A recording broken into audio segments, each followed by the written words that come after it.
This is Audible. This is Drama Fraternity, a Nicky and Noah mystery, Nicky and Noah Mysteries, book number 6, written by Joe Cosentino, narrated by Griswold Adams. Chapter 1. The star-laden violet summer sky surrounded the sloped mountains, inky lake, and Victorian-style white fraternity house like a soft blanket. Inside the last bedroom on the 3rd floor, a young man reached a muscular arm around a petite young woman as they lay in T-shirts and shorts on the white 4-poster bed. They shared a kiss as his jet-black hair and her blonde locks glistened in the moonlight. The girl peeled off her T-shirt, revealing small, nubile breasts. Then she pulled off his, exposing wide pectoral muscles and washboard abdominals. His dark eyes widened. "We can't. We signed our virgin cards. We'll go to hell." "All college football players and cheerleaders go to heaven." She unzipped his fly and slid off his shorts, unleashing his firm, muscular buttocks. Then the young woman slipped off her own shorts and pulled him on top of her. "Don't you want me to take you to heaven, baby?" His olive-colored skin grew pale. "I've never done this before." She reached down below. "I'll hold on to this like a football and help you make a touchdown." They kissed. She cried out in excitement as he entered her.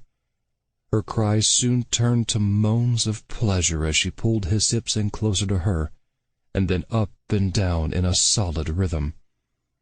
Gazing into her lover's dark eyes, she noticed the silhouette of a young man in a football jersey and helmet. The girl gasped as the visitor raised a large wooden cross over the bed. Then she let out a blood-curdling scream as a blade at the bottom of the cross plunged into her boyfriend's wide back, splattering thick, burgundy-colored blood over the white sheets. The killer chuckled in a guttural tone. "Goal!" In a state of panic, she pushed the dead young man off her and frantically ran out of the room shouting for help. "Score!" The murderer guffawed in maniacal delight. "Cut!" That was me, Nicky Abundanza, Associate Professor of Play Directing at Tree Meadow College, a quaint private college in the quaint town of Tree Meadow in the quaint state of Vermont in the not-so-quaint United States of America. What am I doing standing behind a camera directing a movie in a fraternity house at Tree Meadow College? It all started with Harold Tree and Jacob Meadow, a wealthy gay couple who founded the college a century ago. They paved the way for couples like Martin and Reuben and Noah and me. Standing to my right, Martin Anderson's tiny hands fanned his bald head down to his thin neck. Watching that scene made me blush, Nicky. "Why, because you can't wait to get the dirt on the actors' personal lives?" Martin's husband, Reuben Markinson, stood opposite Martin with a smirk on his aging face. "I can't help it if I take an interest in other people's lives," Martin said to his husband. Reuben replied, "An interest? That's like saying a scavenger is interested in a deer carcass laced with honey." Wearing a chartreuse bow tie and sweater vest, my department head and best friend glared at his spouse. "Reuben, there's something you should know for tonight about your personal life, or lack thereof." In a chartreuse leisure suit, our producer grinned devilishly at his husband. I wonder if it's too late to ask a has-been movie star to play your role in the film, Martin." "I am not a has-been. I'm only middle-aged." "You mean born in the Middle Ages." The elderly couple burst out laughing at their own antics. Martin, somewhere between 70 and decomposition and standing about 5 feet tall, blew a kiss at his taller husband, who caught it and placed it over his heart. Then Martin turned to me. "You're a one-take wonder, Nicky. One take for the long shot, One take for Bonnie's close-up, and one take for Lenny's close-up. Good work on the scene. Reuben patted his pocket. And we in the producer's office appreciate that. As do we actors. I smelled strawberries as my husband and colleague Noah Oliver, assistant professor of acting, kissed my cheek. Great scene, Nicky. I returned the kiss. You did a terrific job working with the three young actors on their actions, objectives, emotional beats, and characters. My husband inspires me. He kissed my sideburn. I know the feeling. If I do say so myself, Noah and I make an adorable couple in our usual attire, dress shirts, slacks, and blazers. Soon we'll be shooting my scene, Noah said with excitement. We'll be shooting something tonight, I winked at Noah. He licked his lips. Alas, for now, duty calls. I need to check up on our son. Where is he? In the kitchen with Cornelia, the frat house mother. Make sure he knows his lines for the upcoming scene. Noah placed a delicate hand on his trim hip. He learned his lines before I learned mine. Ta'avi can't wait to get in front of the camera. Like fathers, like son. As Noah left the room, I gazed at his long blonde hair, crystal blue eyes, and lean-cut body. My pants tightened. And they were pretty snug already. You Nicky and Noah mystery fans know why. I'll bring you newbies up to speed. Accent on up. I'm tall with dark hair, long sideburns, emerald eyes, a Roman nose, olive-colored skin, muscles courtesy of our campus gym, and a nearly foot-long penis. This is no tall tale. No pun intended. But enough about little, or not so little, Nick. Back to our story. After I starred opposite Noah in a new musical play at Tree Meadow College last summer, we took sabbaticals and headed for the Great White Way. But it wasn't so great. Sure, we won Bravos and Tony Awards, but the glamorous life of living in the city that never sleeps grew as tiring as a child with ADD on a sugar high at Christmas after stealing his mother's uppers.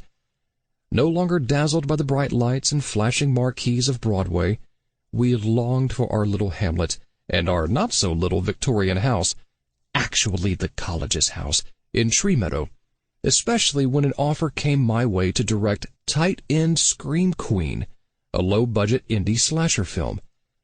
When I read the screenplay, I couldn't help thinking of Williams, Hawthorne, Alcott, Twain, Wilde, Hemingway, and Fitzgerald. How they would be turning in their graves. Okay, the script was crap, but the plot intrigued me. Clearly there would be no Academy Awards in Tight-End Scream Queen's future. However, it was to be my film directorial debut, and it would be shot at our own Tree Meadow College. The selected location was the Phi Delta Bofo, ball on the field only, Christian football players' fraternity house. More importantly, there were roles in the film for Noah, Ta'avi, Martin, and Martin's ex-administrative assistant Shayla Johnson. Of course, Martin's husband Reuben Markinson would produce, one of our female theater majors, Bonnie Tyler, and three male Bofo fraternity brothers, Petey Collins, Lenny Benedetto, and Tybalt Regina, would appear in the film alongside two stars, Alejandro Gallo and Malcolm Kahue. I was sold, or rather bought. Standing next to the bed after finishing the scene, Lenny looked down at the sock covering his genitals. It's still in place. No surprise, Bonnie replied in a G-string. They headed for the bureau and put on their robes. Lenny ran a strong hand through his dark, thick locks. How do you think our scene went? Bonnie answered, You seemed really hot for me. I guess you're a good actor. I am hot for you, Bonnie.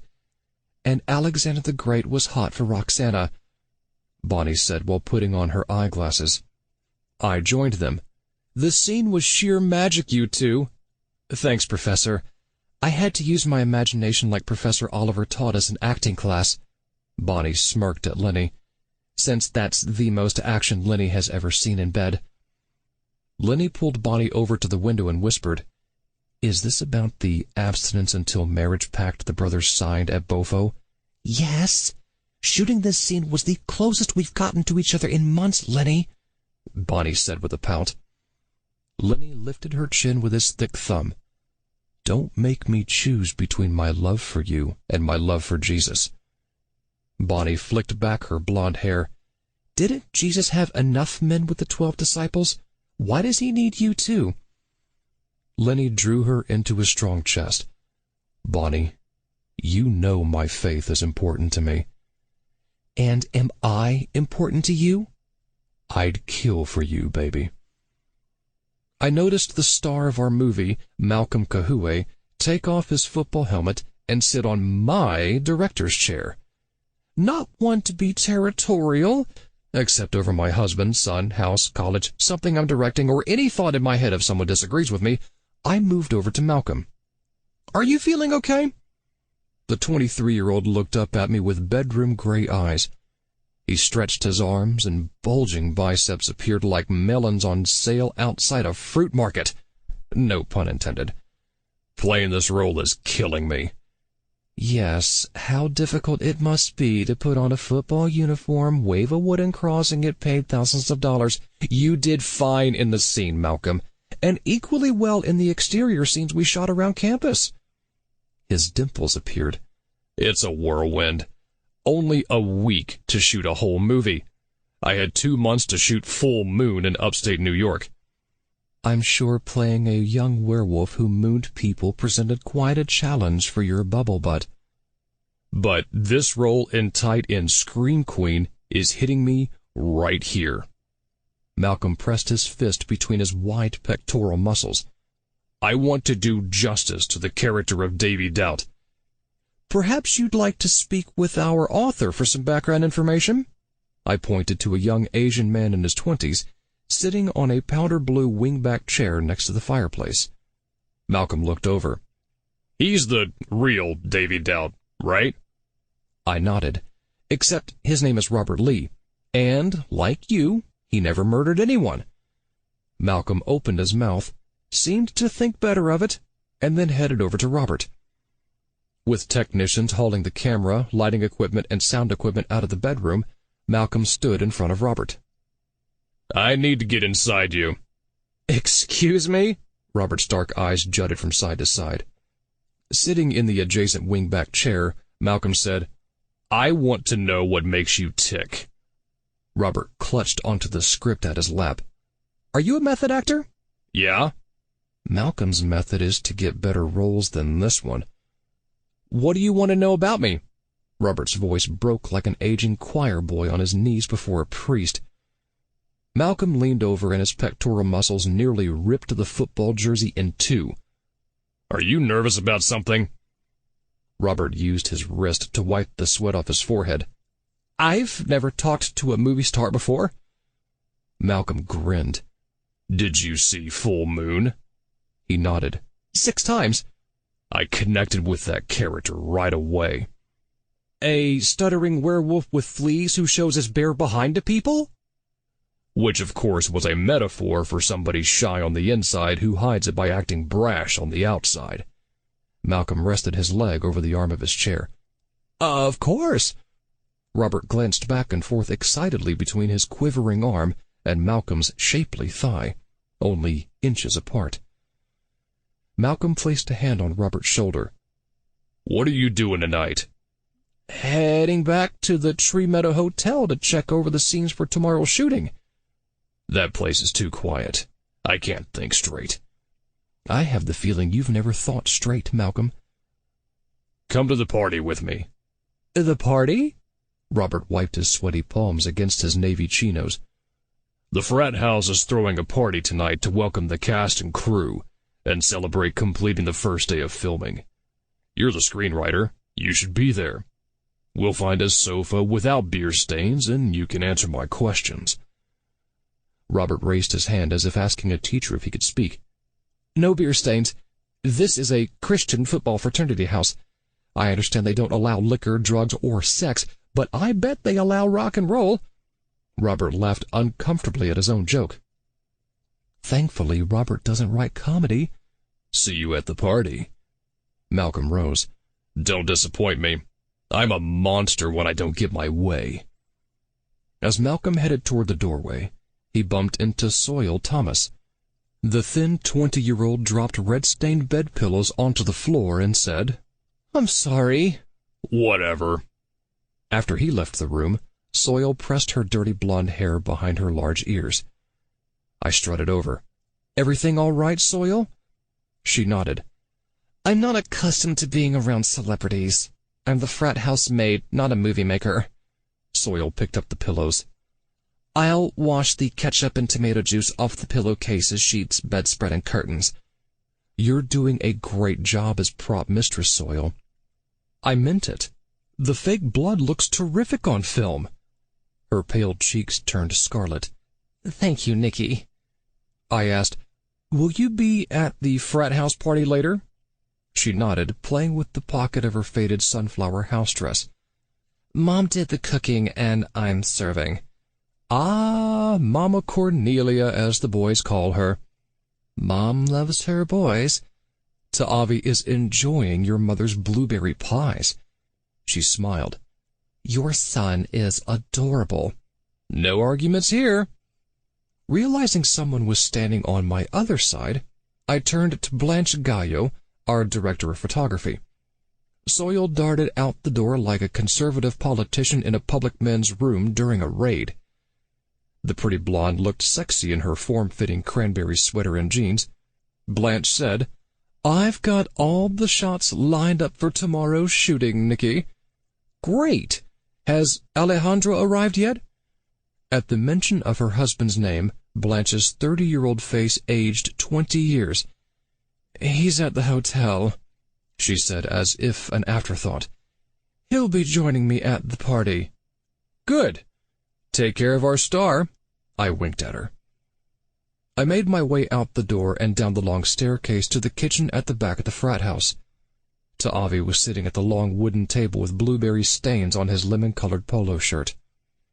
Noah sat next to him with cherry stains on his cheeks. Ta'avi and I started the party a bit early. Standing at the large stove, Cornelia Thomas wiped her hands on the white apron over her chocolate-colored house dress.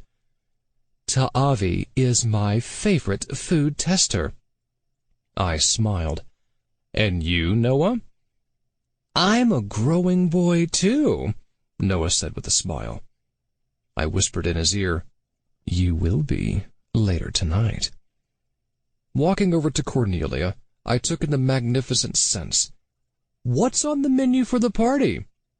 She stepped over to the counter and scanned the large platters overflowing with mouth-watering delights. Roast beef stuffed with spinach and blue cheese, whole wheat vegetable lasagna, Cornish hens with new potatoes and shallots, coconut shrimp with mango, pumpkin ravioli, chicken enchiladas, and 3 kinds of pizza. The gray-haired woman pointed to more dishes on the counter near the sink. And all the appetizers, soups, and salads. Ta'avi offered Cornelia the hang loose sign. And don't forget the fruit pies in the refrigerator. I second that emotion. Noah said. It seems like I'm behind the rest of my family, I said. But just in time to help them bring all the platters out to the dining room and sitting rooms, Cornelia said with a warm smile.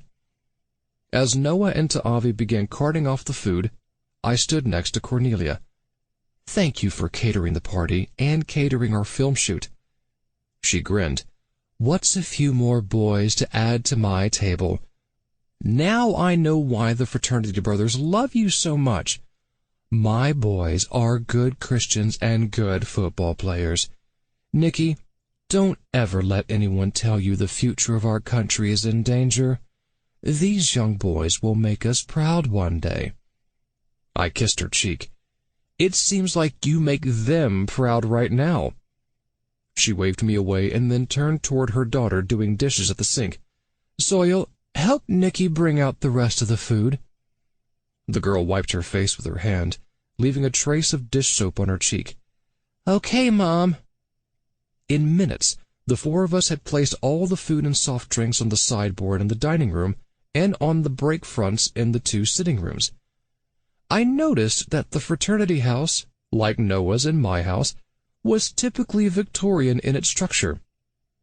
Oddly enough, for a house full of football players, the decor consisted of Victorian-era sofas, chases, love seats, wingback chairs, and end tables. I filled my plate quickly, and then joined Noah and Ta'avi on a sofa in the front sitting room. "Seems like you've taken to the frat house," I said to Ta'avi as I used my fork to spear a hen. On his third piece of pizza, my son replied, "Mama Cornelia and Sawyer like having me around. What can I say?" Noah laughed over his garden salad. "Seems like your ego is getting as big as your stomach, young man." I used my napkin to wipe tomato sauce from Ta'avi's dark hair. "Are you interested in football?" "Nah." Ta'avi struck a dramatic pose. "It's the actor's life for me." We heard loud applause, and the three of us rose and bowed on instinct. Looking over at the adjacent sofa, I realized the fraternity brothers were applauding Cornelia for her spread of food. Their shouts of appreciation bounced off the flowered wallpaper, oak wainscoting, and burgundy brocade curtains. Leaping up from the sofa like Jack in the Boxes, Lenny, wide receiver, no pun intended, P.D. Collins, jammer, and Tybalt Regina, quarterback, each kissed Cornelia's cheek. "Nobody cooks better than you, Mama Cornelia," said Lenny. "You spoil us, and we'd have it no other way," P.D. added. "Will you marry me, Mama Cornelia?" The boys laughed as Tybalt kneeled at Cornelia's side. Nobody laughed louder than Cornelia. "I'll cry at each of your weddings, pitying the poor girls who marry the lot of you." That led to more guffaws from the boys. Then Cornelia stretched her arms around them. "You are all good Christian boys, my boys. Any young woman would be lucky to have you. And if any of them want you, they need to see me first." The boys roared with laughter. Tybalt said, "When I'm a famous professional quarterback, you're getting a front row seat at every game, Mama." "You'll forget about me by then," Cornelia said. "Forget about our mother? Never!" Lenny took Cornelia by the hand and danced with her. Sawyer hurried into the room with a refilled punch bowl. I helped her place it on the break front. "It's nice to see your mom having a good time." She smiled. "She loves her boys, and they adore her." Feeling as nosy as Martin, I asked her, "Is your father in the picture?" "No." "I'm sorry." "Don't be. I've never met him." I did a double take. Noticing, Sawyer replied, "Mom had me out of wedlock. Her evangelical church members back in Maine weren't too pleased. Mom fled their wrath and moved out of state." "And your dad?" "Mom said his parents forbade him from contacting her or me. She read somewhere that he died a few years ago." I rested a hand on her frail shoulder. "I'm sorry." "Thank you, Nicky. But Mom and I did all right on our own." She motioned around the room. "We live in a nice place, and we have a nice family." "You sure do." Sawyer stared down at her worn sneakers. "I think you do, too." She shuffled from one foot to the other. "I know some Christians don't think that, but Mom and I do." "Thank you, Sawyer." "Jesus loved and accepted everyone. Real Christians know that." I gave her a hug. "What's that for?" "For being you." She pulled away. "I'm just the maid." "The last will be first." I stared into her big blue eyes. "In the stories, Jesus served everyone, just like you." "Thank you." Blushing, she headed for the dining room. "Tell me everything she said." Martin was at my side like a salivating dog at a weenie roast. When I hesitated, Reuben said over Martin's shoulder, "Better tell him, Nicky, or he'll place you under that Tiffany lamp for interrogation." I reported, Cornelia came to Tree Meadow when her Christian church congregation in Maine disapproved of her pregnancy. Martin looked happier than a cannibal at a fat farm. "What happened to Soil's father?" I replied, "He stayed in Maine under his parents' biblical thumb. He and Cornelia never married." "Ah, the scarlet lives of straight people." Martin sat on a chaise next to the fireplace in deep reflection. Reuben joined him and patted his knee. Bonnie entered the room wearing a pink tube top and white short shorts. She plopped herself down next to her co-star boyfriend on the sofa, spilling some of her drink on Lenny's sweatshirt and jeans. "Look, there's a dribble on your pants, Lenny. We all know that didn't come from being with me." Lenny sniffed her drink. "You can't bring alcohol in here, Bonnie." "Okay." Bonnie downed her drink.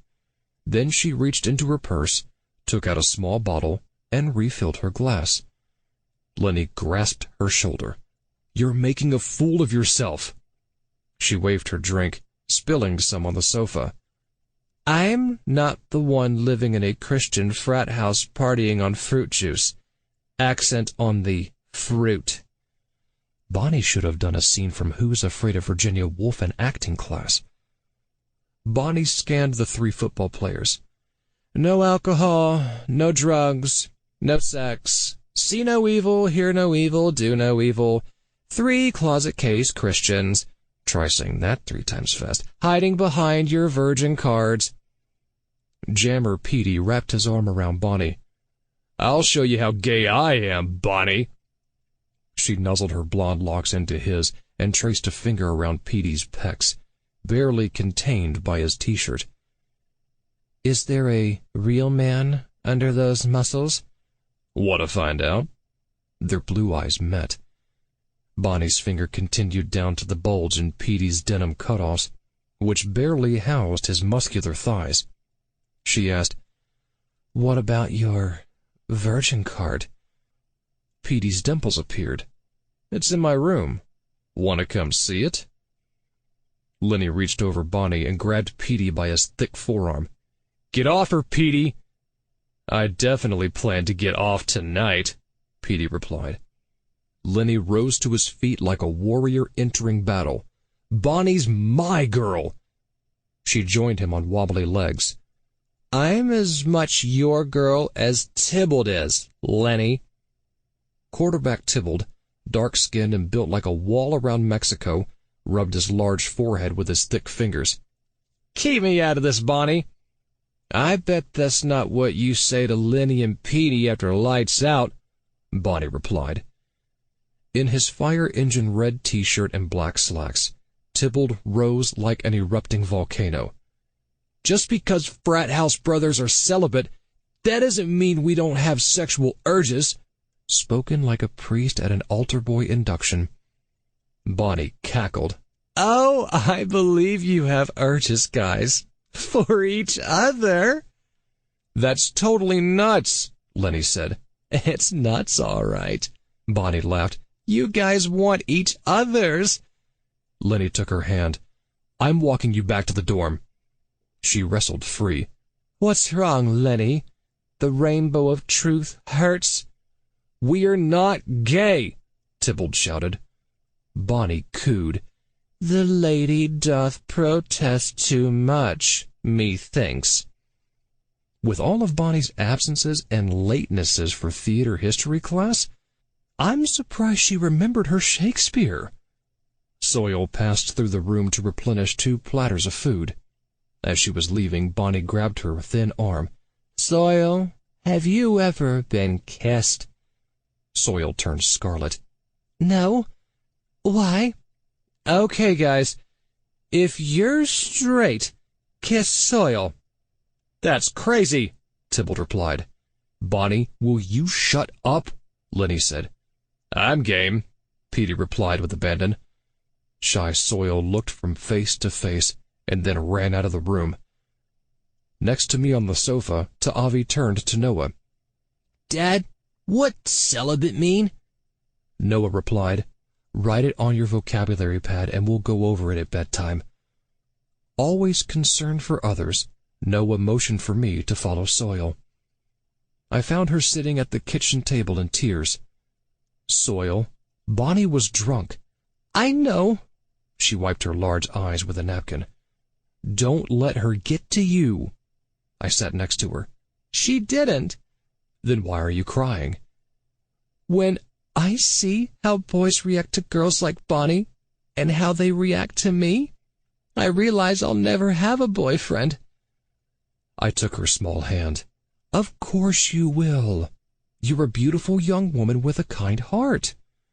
Smiling, I added, and a mother who cooks like an award-winning chef. She forced a smile in return. You know what I'd do if I were you? She shrugged. I'd go back out there and talk to those guys. Let them see what a warm and wonderful person you are. Bonnie will make fun of me. Bonnie seems to be making fun of everyone tonight. My guess is that Lenny and the other boys will tire of her nonsense pretty quickly and enjoy talking to a nice girl like you. Promise me you'll think about it? She nodded. Good. I rose and started out of the room. Nicky? Yeah? Thanks. We shared a smile. I made my way into the dining room and placed a piece of cherry pie on a plate. As I dug into the sweet and sour, juicy dessert, I felt a strong hand on my back. Nicky, enjoying the party? Turning around, I came face to face with Alejandro Gallo, tall, dark, handsome, and sporting the best body a personal trainer can offer, housed inside a black leather shirt and pants. Our star has arrived. The cleft in his chin widened. Smack between a commercial shoot in Toronto and returning to Hollywood for season 2 of my TV show. Suck off. I turned toward Blanche. Excuse me? Alejandro's wife replied. That's the name of Alejandro's TV show.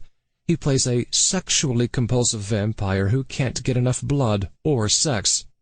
Sorry, I missed it. Are you DP on that show too, Blanche? Hardly. Blanche smirked over her full plate. Alejandro doesn't like it when I'm on the set. Don't listen to my wife, Nicky.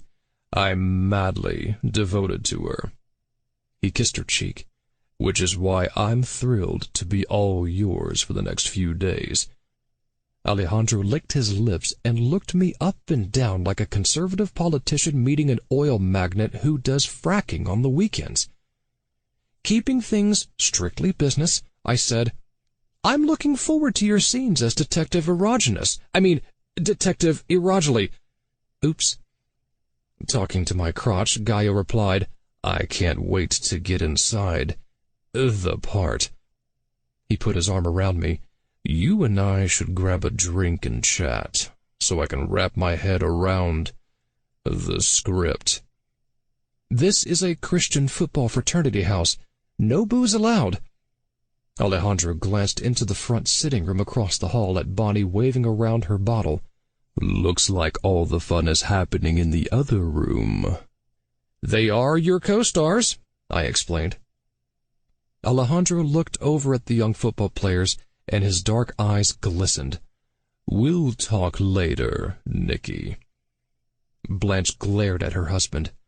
Those kids are a decade younger than you, Alejandro. He met her glare. That means they're 2 decades younger than you. Turning to me, he said, It would be rude of me not to meet my supporting cast. Don't be too long, Blanche said as a threat. You know me. When I start talking about my character's motivation, wants, and desires, I can go on all night. Alejandro smiled at Blanche. I'll meet you back at the hotel. He kissed her neck. Don't wait up. And he was gone. As I assumed, the young cast members in the next room seemed excited to meet Alejandro Gallo. In her drunken stupor, Bonnie insinuated that Alejandro was gay. Not much of a stretch since he was drooling over the boys. I was happy when Soil joined the group, and the 6 of them left the front sitting room together. Looks like Alejandro fit in well with the younger crowd. I turned to Blanche's ashen face. Yes, my husband likes them young. She dug into her food with gusto. I continued eating my pie. Do you have any children? Only children over 18. I nodded. I'm sorry, Blanche. No more sorry than I. Why do you stay married? Ever heard of the terms beard, homophobic producers, and gullible press? I understand Alejandro's motivations, no pun intended, but why do you stay married to him? Because I love him, and because I've grown accustomed to crying myself to sleep each night. Excuse me. She rested her empty plate on the table and headed for the restroom in the hallway. A few minutes later, she left the bathroom. In case she might need a shoulder to cry on, I followed her to the grandfather clock in the hallway, outside, and down the front steps to a red sports car parked in the front of the house. After she slipped into the driver's seat and fastened her seatbelt, I leaned over the car. Is there anything I can do to help? Don't give in to Alejandro's advances. No problem. I'm a one-man man, and that man is my husband, Noah Oliver. I envy Noah. Thanks. Will you be all right getting back to the hotel yourself? I'm always all right getting back to the hotel myself. She squeezed my hand and then drove away. As I walked back up the stairs to the frat house, I heard voices on the other side of the wraparound porch. Spontaneously deciding to get a bit of fresh air, I sat on a cushioned white wicker fan chair and clandestinely peered around the corner. Malcolm Kahue and Robert Lee shared a love seat as they gazed out at the twinkling stars dancing in the cobalt sky. In a skin-tight pumpkin-colored t-shirt and black jeans, Malcolm rested a black boot on the adjacent footstool. Tell me about Davy Doubt. Robert squirmed in his seat. It's a name I made up. But Davy is you, right? Robert nodded. Malcolm rested a strong hand on Robert's knee. Tell me what happened to you when you were 10 years old. After sucking in a huge breath, Robert said, I lived with my parents in a small town in Ohio. Any siblings? No, just me. Go on. One day in school, when I was in the 5th grade, my teacher, Ms. Tucker, called me into the principal's office. What'd you do? She caught Ahmed, another kid in my class, and me playing together in the classroom closet during lunch break. Malcolm's thick eyebrows raised. Playing together? We were both sci-fi fans. We shared magazines, nothing more. What happened? Pain filled Robert's young face. The principal sent me home with a note from my parents. My mother had emotional problems, so I took the note to my father. He was a college football coach. I found him in his office at the university. Tears filled his dark eyes. When Dad read the note, he told me I could never speak to Ahmed again. He also said that to make up for my transgressions, I had to clean the locker room showers while the football players were outside practicing. Only they weren't. Weren't what? Outside. They were in the hallway listening to my dad and me. After he took me to the locker room and went back to his office, I got to work. And then it happened. What?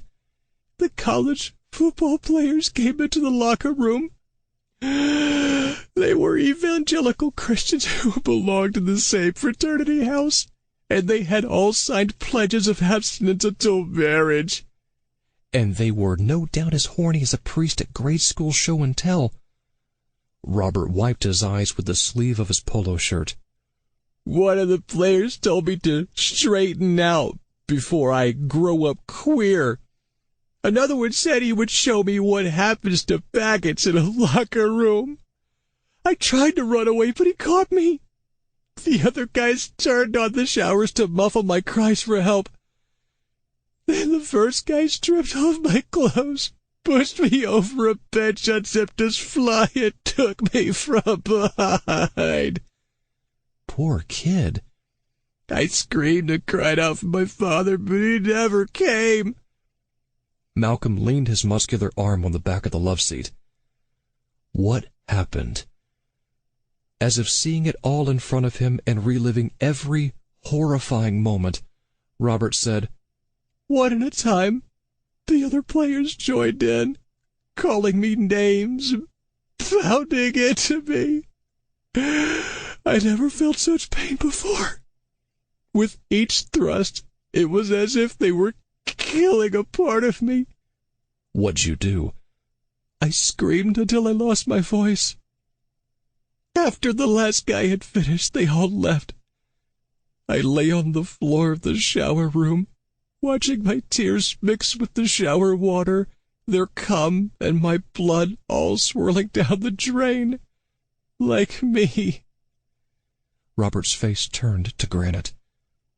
"I lay there, fantasizing about killing them. I felt so dirty." "What happened next?" "After I'm not sure how long, I stood up, washed and toweled off, turned off the faucets, got dressed, and headed to my dad's office. When I told him what happened, he didn't believe me.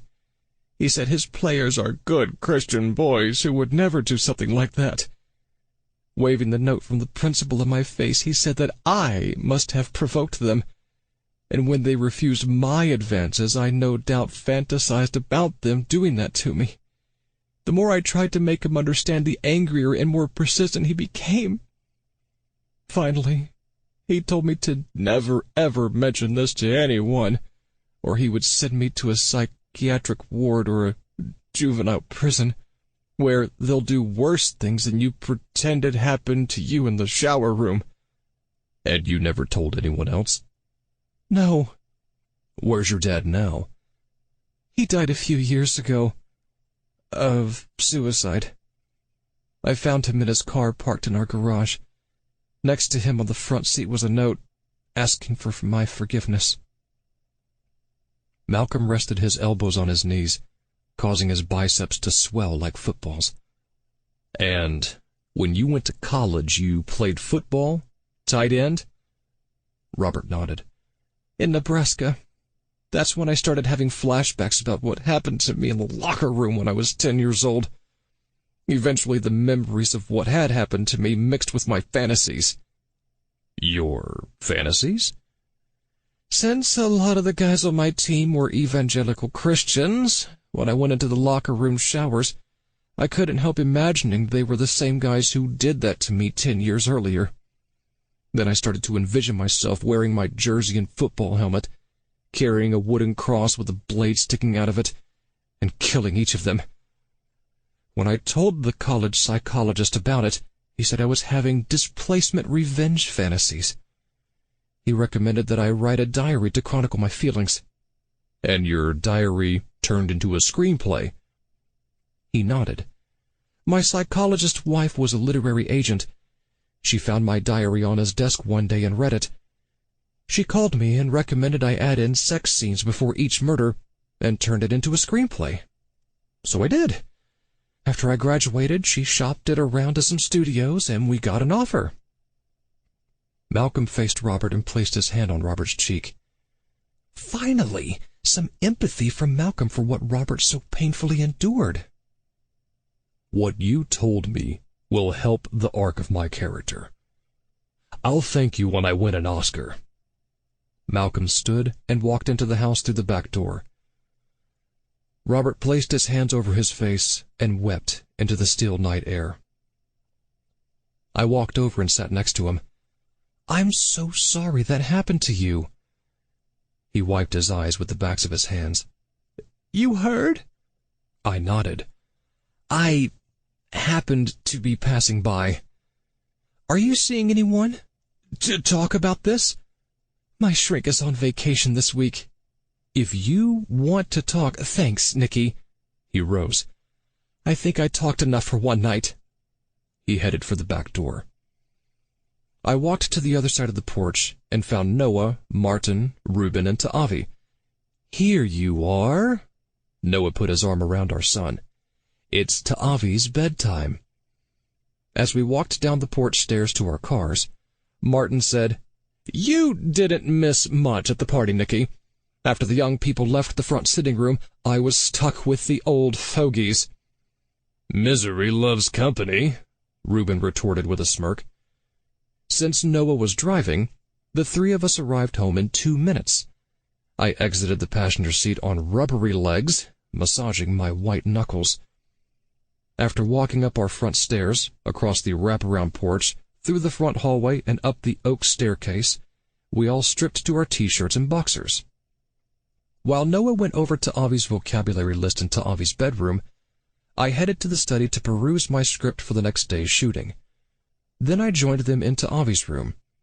As Noah and I sat on either side of Ta'avi's sleigh bed, I moved the hair off our son's forehead.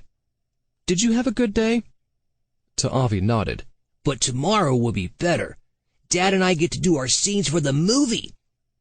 Feeling like the father in a vaudevillian family, I smiled proudly. "Pop?" "What is it?" I placed the sheet over him. "In the locker room scene, why do the football players push around Davy Doubt? And why doesn't his father believe him about what happened?" Noah and I shared a nervous glance. I had planned to soften the scene in shooting it, but Ta'avi's question deserved an answer. Very carefully worded. Noah's improvisational background came in handy. "The college football players are angry because they aren't permitted to be affectionate with their girlfriends." "Why not?" Ta'avi asked with a cock of his head. "Because of their religious beliefs," I explained. Ta'avi replied, "Some religions teach crazy things." "And a little child will lead them." "I'm glad Reverend Jane doesn't teach that at our church," Ta'avi said. "We go to an open and affirming church," Noah explained. Ta'avi scratched at his dark hair.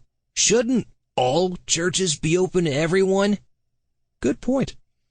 "Pop, why do the football players take it out on Davy?" "Davy happens to be in the wrong place at the wrong time." I put my arm around our son. "Are you okay with doing the scene?" "No problem, Pop. I'm just getting my motivation." "We can talk more about it tomorrow," Noah said. I kissed Ta'avi's forehead. "Good night, honey." Noah kissed his cheek. "See you in the morning." Ta'avi's voice stopped us at the doorway. "I hope I make you both proud of me tomorrow." Blinking back tears, I replied, "You always make us proud." Noah took my hand and we walked down the hall into our bedroom. Tossing off our t-shirts and boxers, we leapt into our four-poster as our eyes adjusted to the moonlight. "We have an amazing son," I said. Noah wrapped his arms around me. "And he has an amazing father. 2, actually." I ran my fingers through Noah's golden locks and took in the scent of a field of strawberries. As we kissed, I ran my hands down his smooth neck and leaned back. Then I squeezed his round bottom. Laying on top of the man I love, I nuzzled my nose into his neck and then breathed into his ear, causing Noah to gasp in delight. Next, I pinched his firm nipples as he massaged my back muscles. "You are all that is good and right in my world, Noah.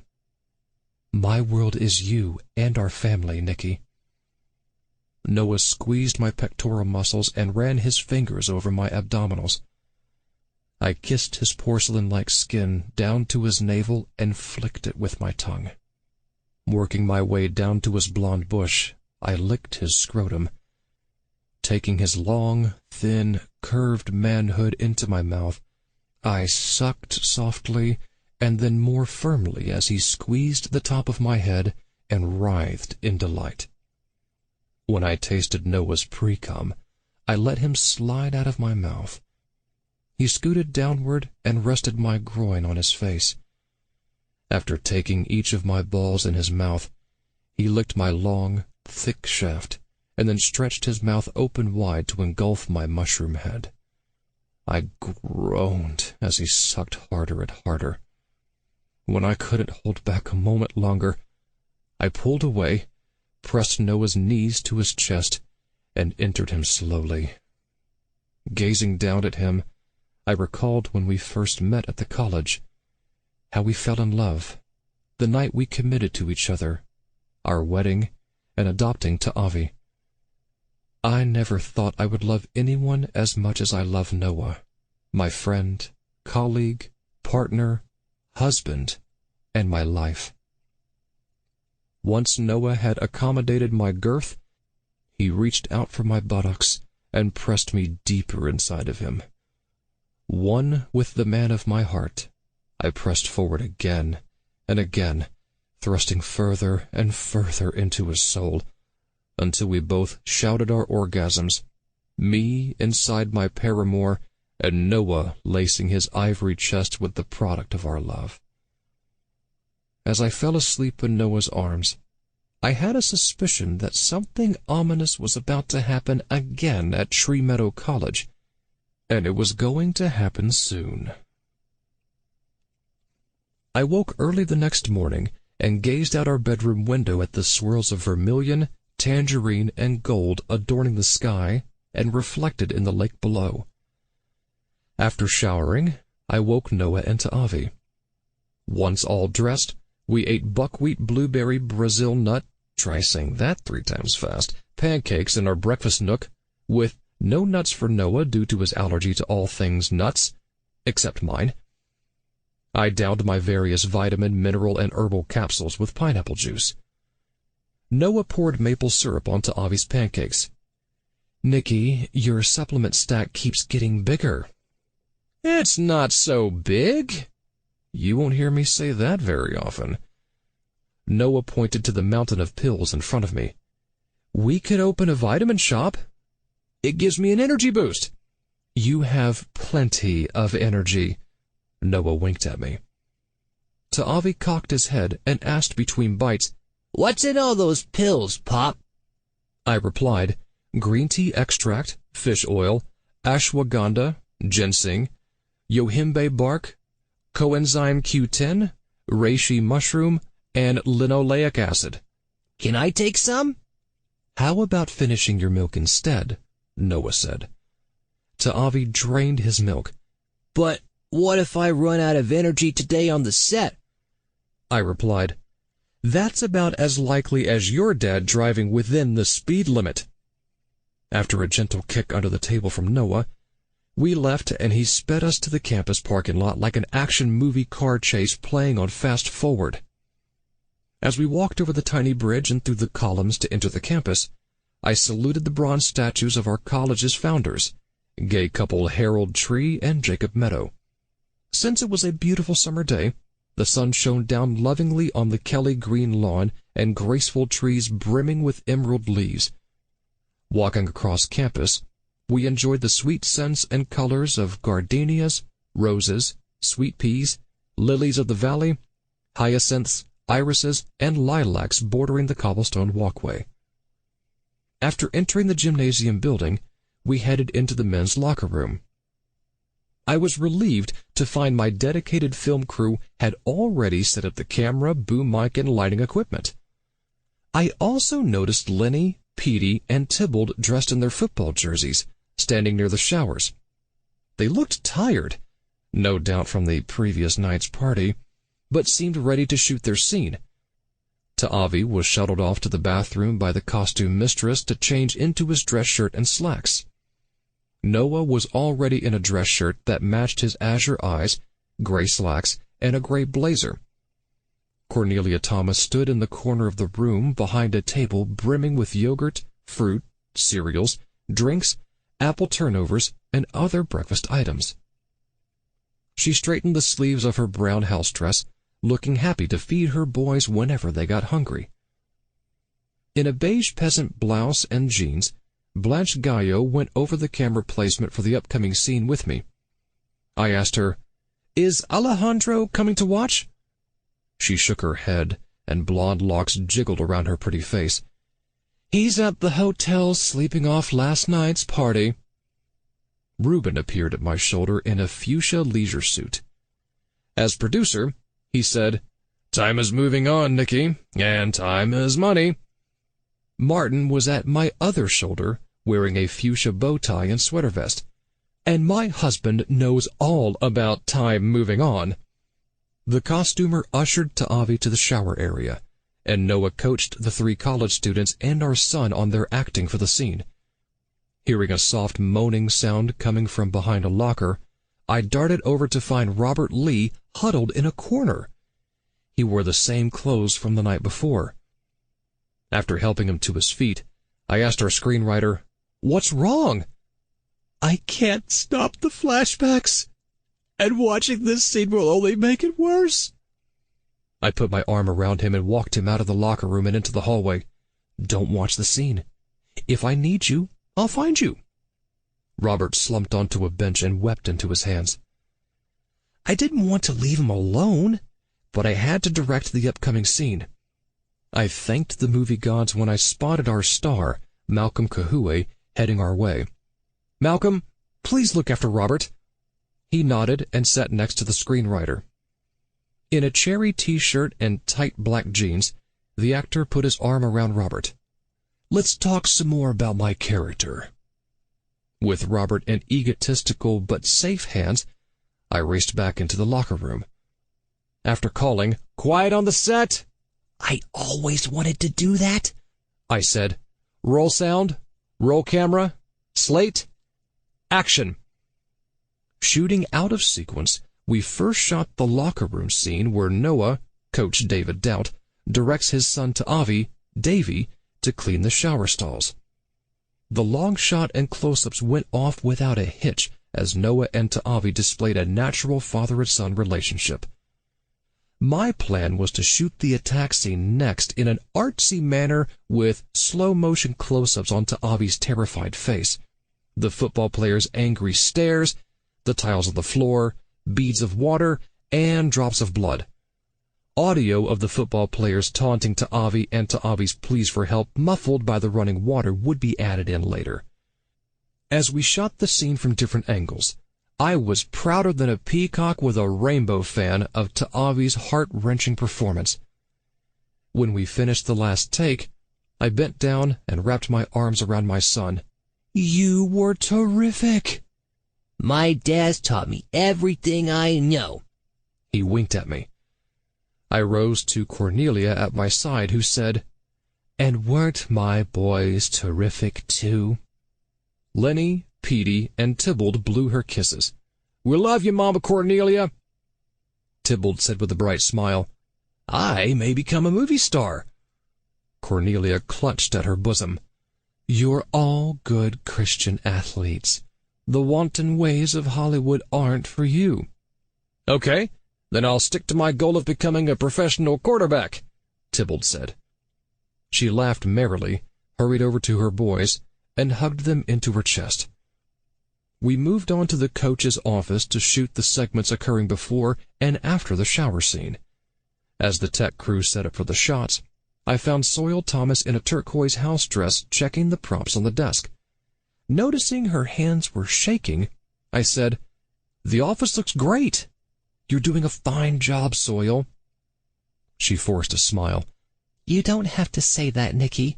"No, I don't, but it's true." "Thanks, Nicky." Soil straightened a plaque on the wall. The actor's makeup was retouched, light and sound checks were done. Blanche and I placed the camera, and Reuben nervously glanced at his watch, until Martin took it away from him. First, we shot the scene where Ta'avi, Davy, stands before Noah's, his father's, desk and shows him the note from the principal about Ta'avi being caught in the closet, no pun intended, with his male classmate. Next came the scene after the shower room attack, where Davy tries to tell his father what the college Christian football players had done to him, but his father doesn't believe him. After shooting each scene in a long shot, we moved on to the close-ups on Noah. An incredibly gifted actor, Noah displayed Coach Doubt's anger, frustration, and fear in a believable and powerful manner. Moving on to Ta'avi's close-up scenes, we were all incredibly impressed by the 9-year-old's level of concentration, ingenuousness, and vulnerability. At the last take, everyone cheered. Ta'avi gave us the hang loose sign, and we all laughed. I called for lunch break. Back in the locker room, Cornelia unveiled a table full of delights that would make a delicatessen look like a soup kitchen. The amount of food on my plate was rivaled only by Blanche Gallo's. When our dishes were empty, I again followed Blanche out into the hallway and watched her disappear into the women's room. Moving further down the hall, I checked up on Robert. I was relieved to find the color had returned to the young man's face. Malcolm, still sitting on the bench next to him, ran a hand through his own dark mane. "I'm glad we talked." Robert smiled. "Me too." "And I'm happy you were honest with me." Robert coyly reached toward Malcolm's hand. "Now I'm ready to shoot my next scene." Ignoring Robert's hand, Malcolm rose and headed outside. I took Malcolm's place on the bench and explained to Robert, "People in show business can sometimes be a bit possessive of their roles. Like a super PAC CEO owning a right-wing politician, and they become blind to anything or anyone else." Robert looked like a puppy begging for milk. "Do you think Malcolm likes me?" "I think Malcolm likes Malcolm." "Sure! You're a sweet, attractive young man and a good writer." "Thanks, Nicky." He rose. "How did the scenes go?" Joining him, I replied, "Terrific. The director is a genius." We shared a smile and then met the rest of the company for a stroll over to the fraternity house. After leaving to Avi with Cornelia in the kitchen, I made my way to a front bedroom on the second floor. Again, Blanche and the crew had already set the camera, lights, and sound. In a pink t-shirt and cutoffs, Bonnie Tyler lay on the queen-sized bed, no pun intended, with Petey Collins next to her. Clad in only gym shorts, Jammer Petey's rippling muscles were on display, as was the growing mound between his legs. I gazed around the room and noticed Soil adjusting a poster of a rock group on the wall. With gritted teeth and clenched fists, Bonnie's boyfriend Lenny Benedetto stood behind a light screen watching Bonnie and Petey. Observing from behind the camera were Martin, Ruben, pointing to his watch, Noah, TV star Alejandro Gallo, Blanche Gallo, and our screenwriter Robert Lee. Malcolm stood in his jersey and football helmet at the foot of the bed. As he glared down at the young couple on the bed, he was so into the character of Davy Doubt that rage mounted on his handsome face. After Noah coached the actors, I prepared for Bonnie and Petey's two-shot. "Quiet! Roll sound! Roll camera! Slate! Action!" Bonnie gazed out the window at the fluffy clouds dotting the cerulean sky. "I can't believe he's gone." She wiped her eyes with the tissue. "It was all so horrible." Petey put his arm around her. "If I ever find the dude who wasted my frat buddy, I'll knock him off myself." Resting her head on Petey's mountainous chest, Bonnie said, "I'm so scared." "I'm here to protect you, babe, and I'm not going anywhere." They shared a kiss, then another, and another. I guess they're feeling their roles, and feeling each other. Petey slipped off Bonnie's t-shirt and pressed her tightly into his bare chest. "I know you were into the wide receiver, but he's gone now. How about playing with the jammer instead?" "What about your virgin card?" she asked. "It's inside my bureau. What it doesn't know won't hurt it." They kissed again, more deeply. "I want you," she said with conviction. "You got me," he replied like a televangelist meeting a wealthy octogenarian. Petey lowered Bonnie onto the bed. He slipped off his shorts and lay on top of her. As he reached for her cutoffs, Bonnie stared past him and screamed. Following her horrified gaze, Petey found Malcolm as Davy Doubt, wearing a football helmet. "What the hell do you want, dude?" Malcolm came closer. "Revenge." "For what?" He raised the large wooden cross above Petey's head. "It's a long story, and you don't have the time." Malcolm plunged the blade at the edge of the cross into Petey's chest. As Bonnie screamed for help, blood splattered over the room. Then Petey fell on top of Bonnie with his eyes and mouth agape. Cut! Bonnie pushed Petey off of her. He's supposed to fall off the bed, not on top of me. Why did you change your blocking, Petey?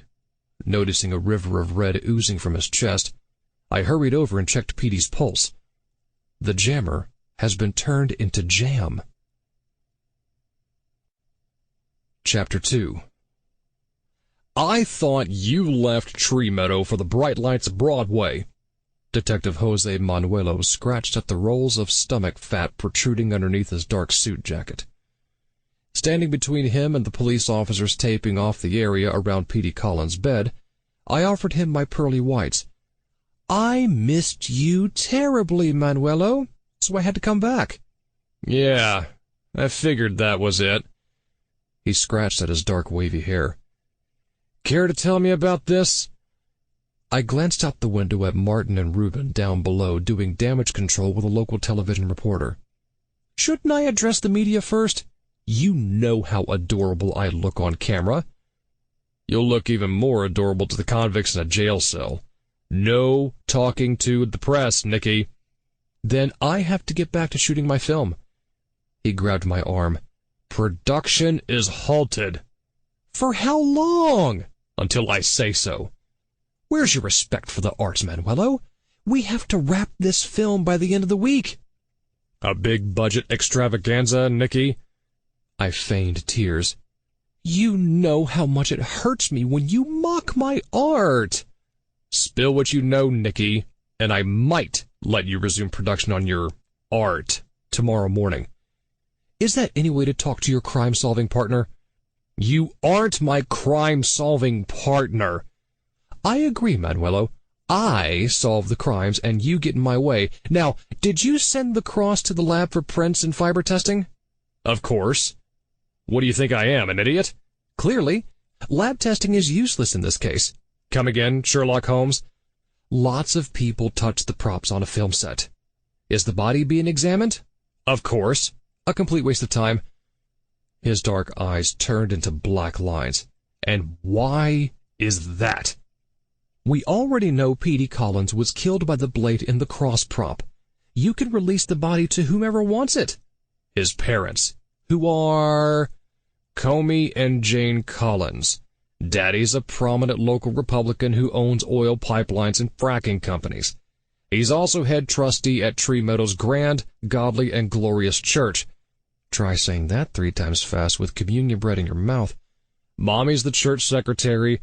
The Collinses live in that big mansion on top of the hill. Daddy wields a lot of power in Tree Meadow and in the whole state. Comey Collins wants answers about his son's death pronto, so talk fast, Nicky. Imitating an auction caller, I said faster than Noah drives. Petey Collins was a student appearing in my indie film Tight End Scream Queen. He lived in Ball on the Field Only, Bofo for short, the Christian football fraternity house on campus. In the scene we just shot, Malcolm Kahue, a Hawaiian actor from L.A., played Davy Doubt, a character based on our screenwriter Robert Lee. As Petey was about to have sex with our theater student Bonnie Tyler, Malcolm as Davy, or in real life Robert, wearing a football jersey and helmet, stabbed Petey with a knife sticking out of a wooden cross. Manuelo sighed and took a pad and pencil out of his suit jacket pocket. Petey and Bonnie were having sex in the film because Davy had already killed Bonnie's boyfriend Lenny in an earlier scene. Why? Because Davy had a childhood flashback from when he was attacked by horny Christian football players in the showers, and now he wants revenge against the nearest college football players he can find. Try to keep up, Manuelo. He inquired between gritted teeth. Why does Davy wear a football jersey and a helmet? Because he's a college football player. Of course. Manuelo smirked. Know a lot about football, do you, Nicky? My hands covered my heart. Do they teach you to make homophobic comments in your diversity training at the force? Manuelo groaned. I assume you did your gay Sherlock Holmes thing again. What did you discover? I whispered, somebody exchanged the rubber knife in the cross for a real knife. He wrote on his pad. Go on. And if looks could kill, Lenny Benedetto would be a murderer. Lenny Benedetto. I nodded. Lenny is another Bofo resident. He's Petey Collins' friend and Bonnie Tyler's boyfriend. By the way, Malcolm Kahue is taking the role of Davy very seriously, and making the film has caused Robert Lee's flashbacks to recur. Finished writing, he said, "Get me Malcolm Kahue, Robert Lee, Lenny Benedetto, Bonnie Tyler, and your prop person for private interviews in the front sitting room downstairs." I staggered backward as if hit by an NRA member's purse. "You know the term, prop person?" "There's a lot about me you don't know, Nicky," he winked.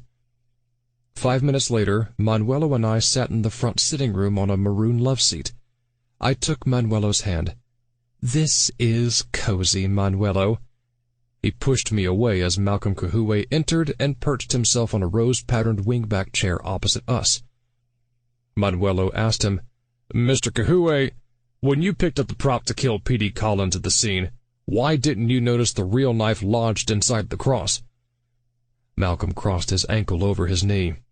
"I was in character, and I was wearing a helmet." "Do you have a police record?" When Malcolm paused, Manuelo glared at him.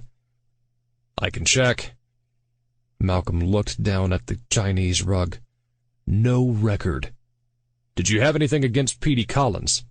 "I barely knew him," he added with a smug look on his handsome face.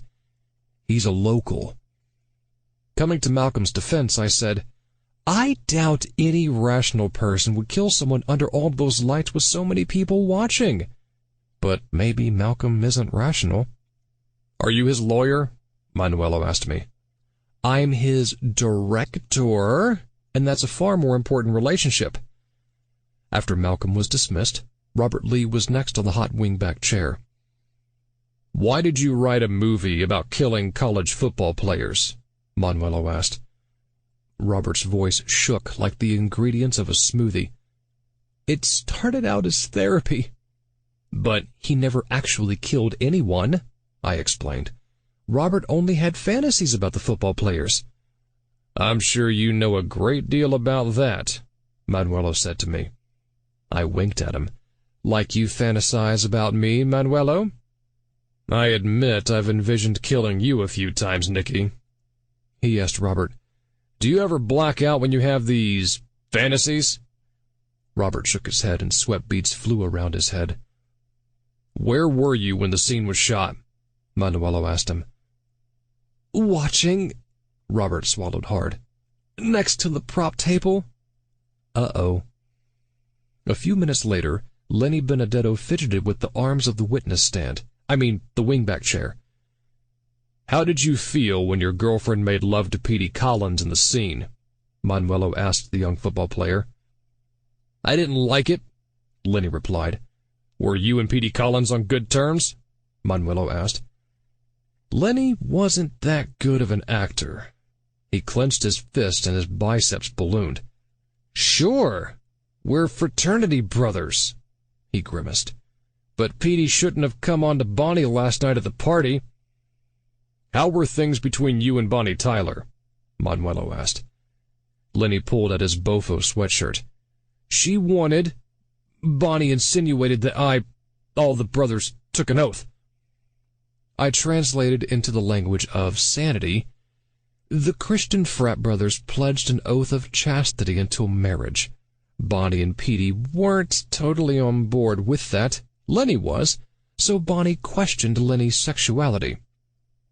When it was Bonnie Tyler's turn to answer Manuelo's questions, she sat on the wingback chair in a cherry red and white swirled tube top and shorts, looking like a candy cane.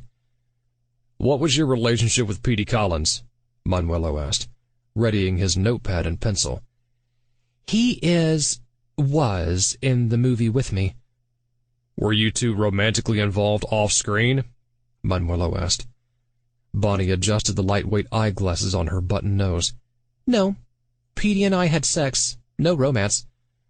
Manuelo scratched at his large olive-toned forehead. "I thought Lenny Benedetto was your boyfriend." "So did I," Bonnie said with a shrug.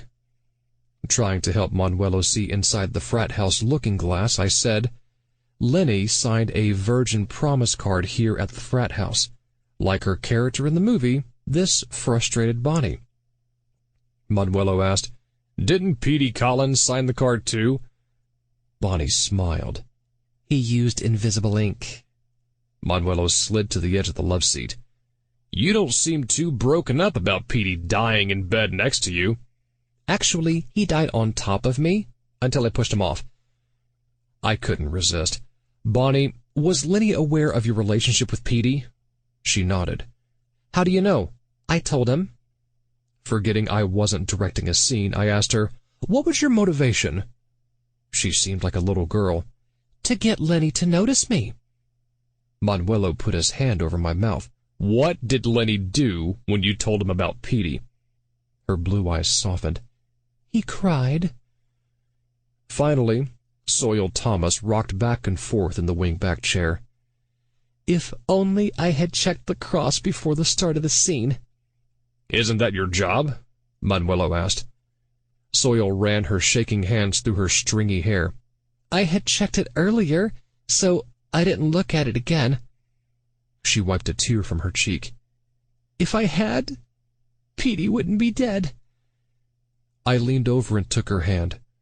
"You couldn't have known that someone would switch the blades." "But it was my job." She ran out of the room crying. I followed Soil into the kitchen, where I found her weeping in Cornelia's arms. "I'm sorry I upset you."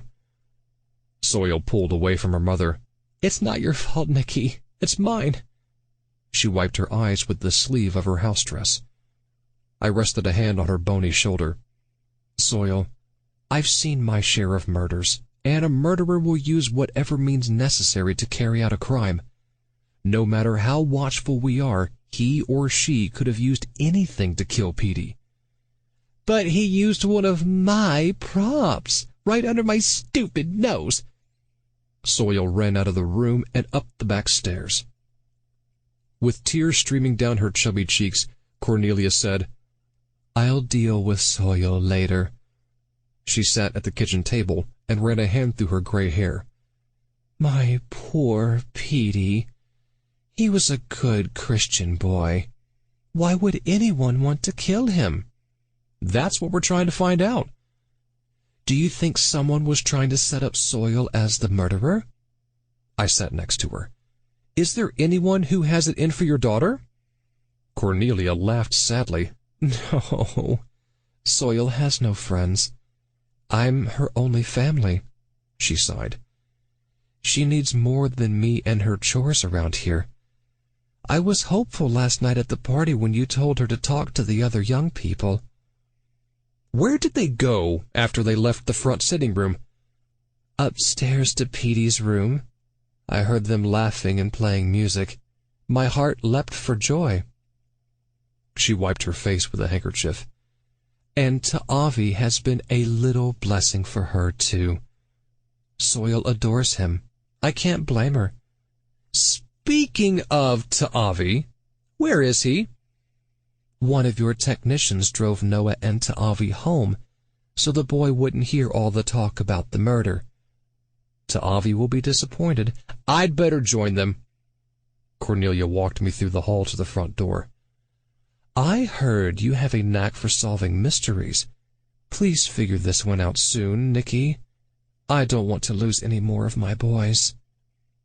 I kissed her cheek. As she closed the door behind me, I walked onto the wraparound porch.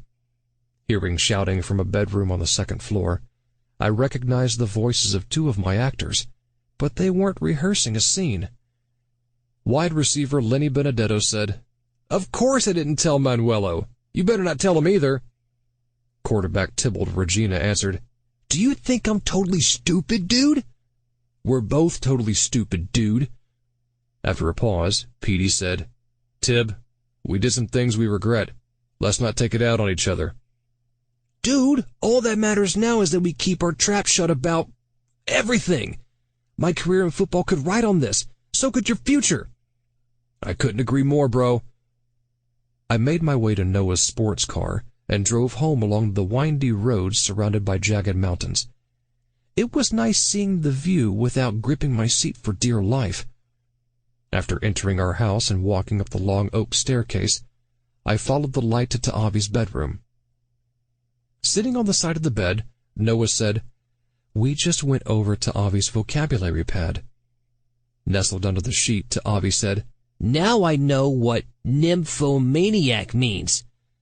I cocked my head at Noah.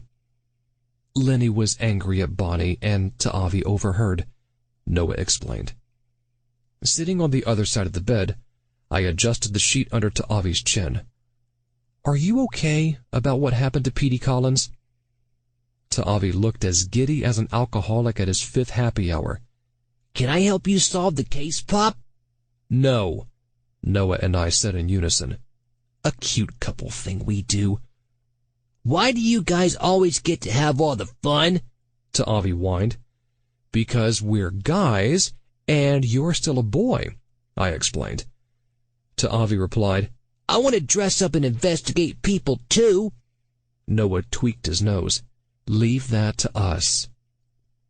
Feeling like a police chief addressing a school tour, I said, "Murder is a serious and dangerous business.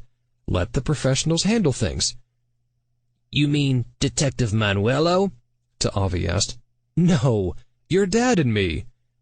Noah kissed his forehead. "Your job is to stay within our sight or Cornelia's sight at all times." "I like her pies." "So does your dad." I smiled and kissed Avi's cheek. "Now get some sleep." When Noah and I were cuddled together down the hall in our 4-poster, he asked, "Who do you think killed Petey?"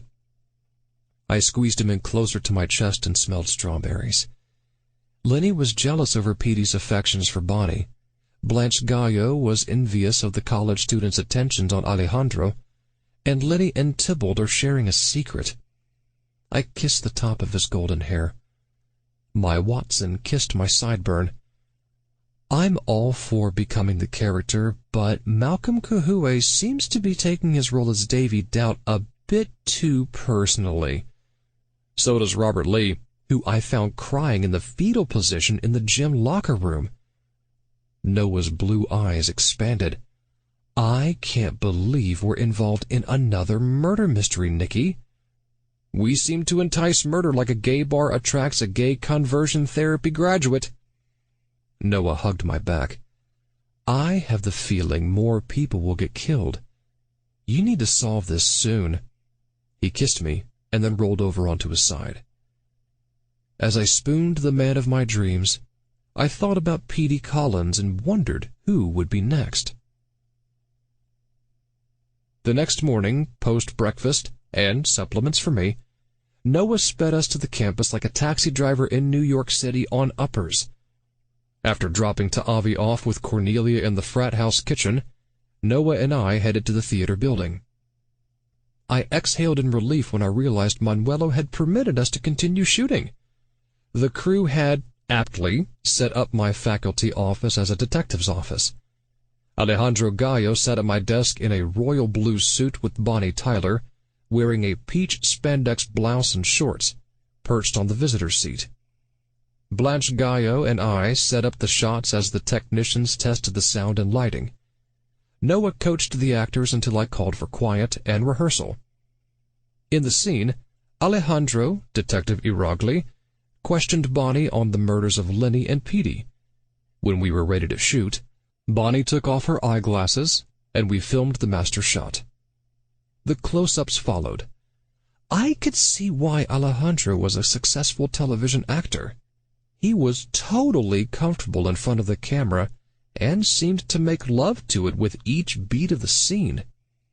Lenny and Tybalt seemed to notice as well. Perched next to the brick fireplace, they stared at Alejandro like hawks eyeing a suicidal mouse. Blanche stood at the window watching them watch her husband. Alejandro asked for a makeup retouch and an additional light on him. Once they were both accomplished, we did another take of his close-up. I find it interesting that both of the murder victims were caught in bed with you, Alejandro said in detective mode. It reminds me of the story of the Black Widow. "Are you insinuating something, Detective?" Bonnie asked with a defiant stare. Alejandro aimed his dark eyes toward the camera and asked her, "Who do you think is our cross-murderer?" Not exactly Pulitzer Prize-winning dialogue. "Like you, I haven't a clue, Detective." Bonnie gazed off into the distance as if watching terror burn to the ground. "But I plan to find out, if it kills me." "And it may." Alejandro held his expression for the camera. "Cut!" Spotting Blanche next to me, I said, "Alejandro is doing terrific work today." She nodded. "He's a great actor on screen. And in real life." Since Reuben was frantically gesturing to the clock on the wall, I quickly moved everyone to Martin's department head office down the hall, which stood in for the dean's office in the film. As the technicians set up their equipment, Martin cornered me next to the tall leather chairs at the fireplace. "Do the rose-colored bow tie and vest make my cheeks desirable?" "To an archaeologist." Reuben, wearing a rose-colored leisure suit, joined Martin. Martin hissed at his husband. "You're just jealous, thinking of all the fan mail I'll get once this movie is released." "Are they still able to write letters in the dementia ward of the local nursing home?" "You'll have to let me know, when I commit you to one," Martin retorted. "Are you two lovebirds still fighting each other like a condom and a clumsy sexaholic?" Shayla Johnson made her entrance into the room, looking smashing in a violet business suit. I hurried to the center of the office and threw my arms around her. "Shayla, welcome back." Martin was at her other side. He and Shayla kissed cheeks. "Your old desk is waiting for you in the reception area, Shayla." She pressed a stray piece of dark hair into the bun at the back of her neck. "I'm no longer your assistant, Martin." He giggled merrily. "Yes, you are. In the movie." "Inspiring casting, if I do say so myself," Reuben said at my shoulder. Noah entered. "Shayla." He lifted her into the air and spun her in a circle. "You've lost some weight." Shayla's chocolate-colored cheeks turned pink. 60 pounds. Martin looked his ex-administrative assistant up and down like a leg of lamb on sale in a butcher shop. "You've lost 20 pounds. 40, she replied. 25, 30. They stared each other down, burst out laughing, and shared a hug. Martin asked, "What have you been up to, Shayla?" "Running my cosmetics company," she replied with a smack of her lipstick-laden lips. I asked, "Where's your beautiful wife?"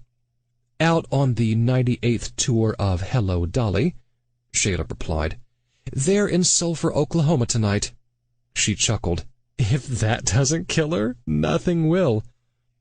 Martin beamed like a floodlight in a prison. "So you came back home to your family?" "And to make my movie debut," Shayla said with a wiggle of her still ample hips. Martin added, "Appropriately playing B-Watches in my undoubtedly Academy Award-nominated performance as Dean BJ now." Shayla said, "You getting nominated for an Academy Award for a low-budget slasher film would be like a street gang winning the Nobel Peace Prize." I came between them. "But we're all working hard on our art." "Our art?" Shayla let out a guttural guffaw. Try saying that 3 times fast. "This movie will play the 2 a.m. showing at the malls in the rural red states during a hurricane." She poked my chest. "And why am I not surprised that somebody in the cast was murdered on the first day of shooting? You'd better solve this one fast, Nicky, because I don't want my film debut to be my film demise." The best boy told me the technicians were ready. Blanche and I went over the shots as Noah coached the actors. Then I called places for the start of the first scene, whereby Malcolm, Davy Doubt, visits the dean's office to tell him about his flashbacks from Davy's attack as a boy. While Shayla, B, listens from the outer office, Martin, Dean now, comes on to Malcolm, causing the college student to leave the office in a rage. The rehearsal, cover shot, and close-ups on each of the three actors went well. It wasn't much of an acting challenge for Shayla to sit at her old desk in the outer office and eavesdrop on the activities in Martin's office. Conversely, though totally out of character for Martin to make advances on a student, his strong acting skills served him well, giving Dean now a frighteningly lecherous quality. As usual, Malcolm completely inhabited the character of the disturbed Davy Doubt. During shooting, I noticed Robert Lee, with tears streaming down his cheeks, Lenny Benedetto and Tybalt Regina watching intently from a corner of the room. The scene winded down as Martin leaned into Davy, standing at the side of Martin's desk. "I'm sorry you were having these troubling flashbacks from your youth. I can make them disappear." "How?" Martin ran a hand across Malcolm's cheek. "Meet me here this evening at 8, and I'll show you." Malcolm took a step backward. "I came in here for help." Running a finger across the robust pectorals peeking out of Malcolm's tangerine T-shirt, Martin replied, "And I can help you, Davy." "I've changed my mind. I don't want your help. But I'm very discreet and very rich." Martin's hand lowered to the buttons in Malcolm's jeans. "And I can go onto my computer and change any grade you choose." Malcolm pushed Martin away.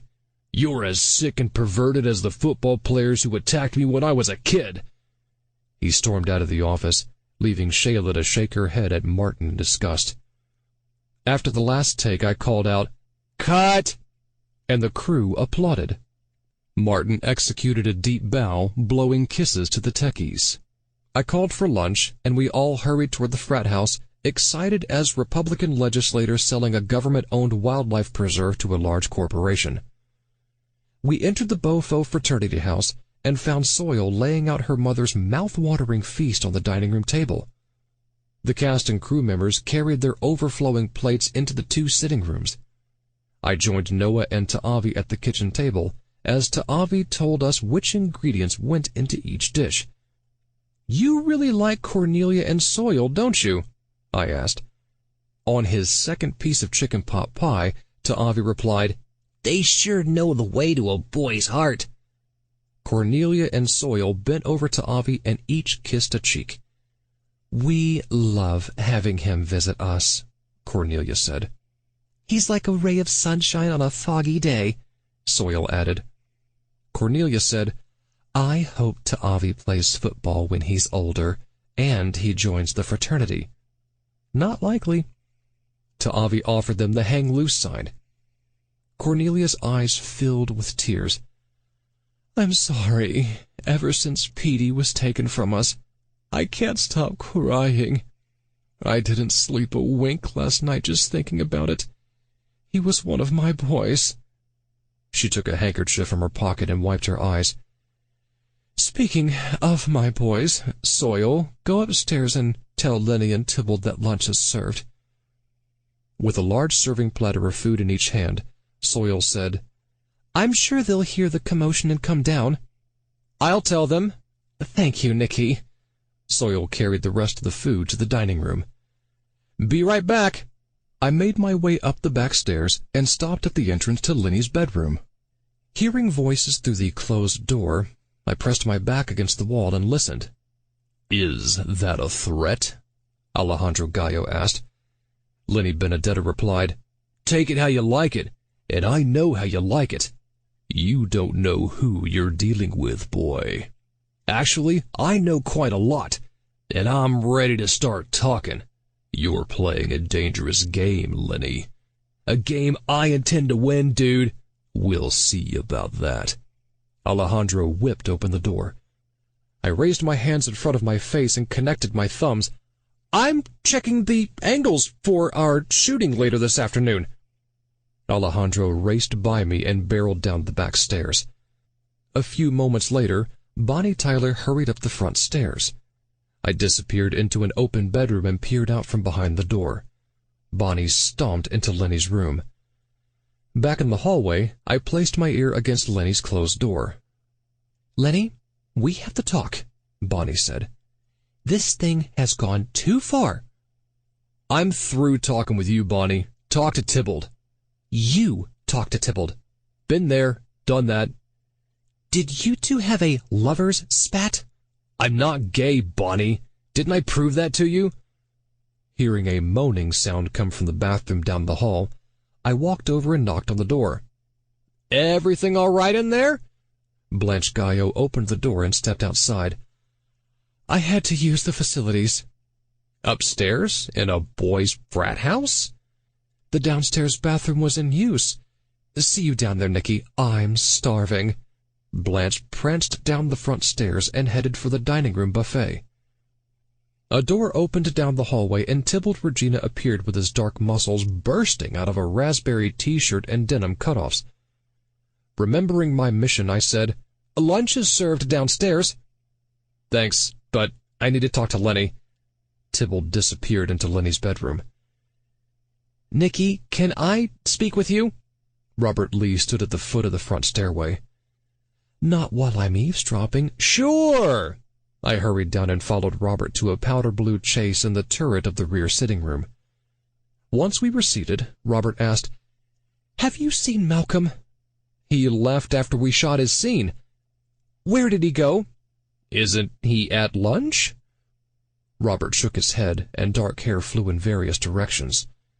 Then he wiped his sweaty palms along the torso of his beige polo shirt.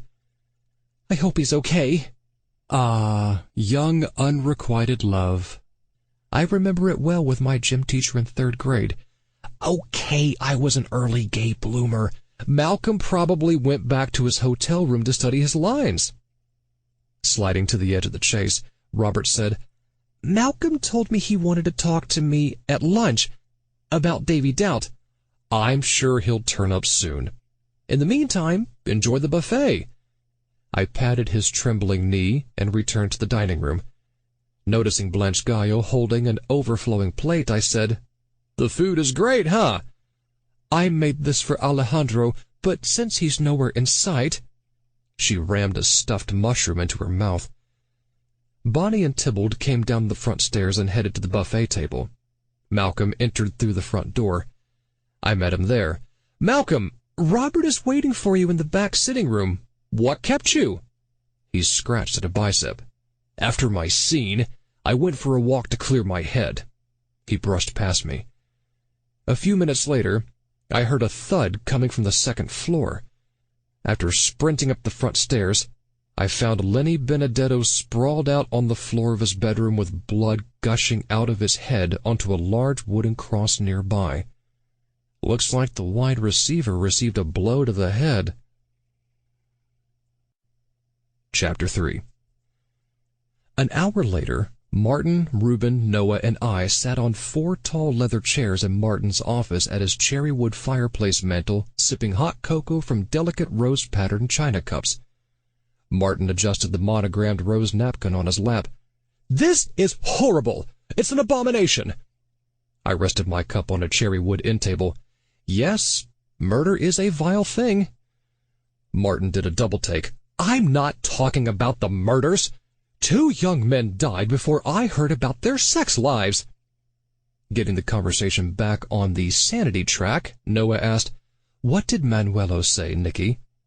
I sighed. "Our impromptu movie set is closed down until further notice. He's interviewing our cast and crew members as we speak, without me." Reuben asked, "Is the detective checking the wooden cross prop for prints, and the carpeting in Lenny Benedetto's bedroom for hair, fibers, and blood?" Martin grimaced. "Watch much television, Reuben?" "Only when you're telling me about your day, love." He blew Martin a kiss. I spoke as if giving a lecture to a group of criminologists. "As I explained to Manuelo, everyone living in the frat house and each member of our movie crew has been traipsing through the fraternity house. This mystery needs to be solved using the little gray cells rather than the little gray microscope." "Good one, Nicky." Noah kissed my cheek. "I thought so." I dipped my head for a mini bow. Martin waved me on like a losing blackjack player hoping for an ace. I smiled. "I know, Martin. You want the list of suspects and motives." Looking ready to burst, Martin said, "Who cares about that? I want to know who's getting it on with who." "Shouldn't that be, who's getting it on with whom, Martin?" Shayla called out from her desk in the outer office, listening in from her old post. "That too, Shayla," Martin said. I fed the shark tank.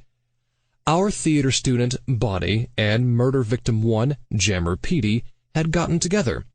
Murder victim 2, wide receiver Lenny, and quarterback Tybalt regretted doing something. Lenny had something over our TV star Alejandro.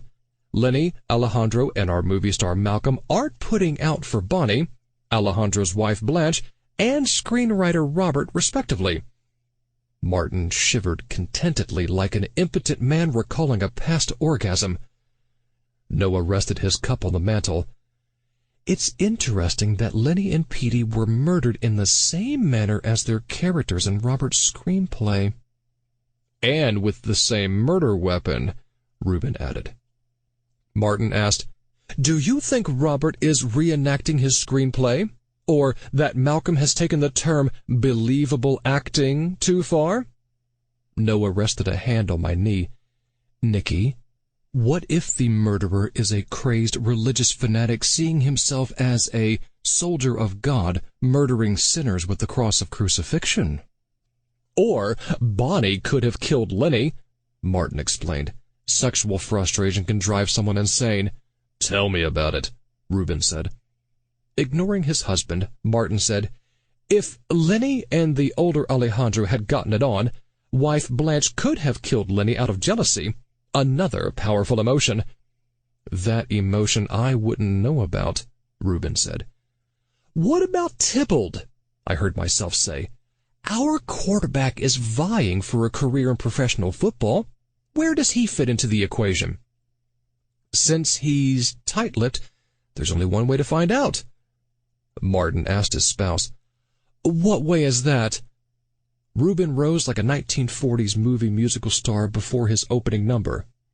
"It's time once again to bring the curtain down on the murderer in the way we know how, by donning our theatrical gay apparel and putting on a show."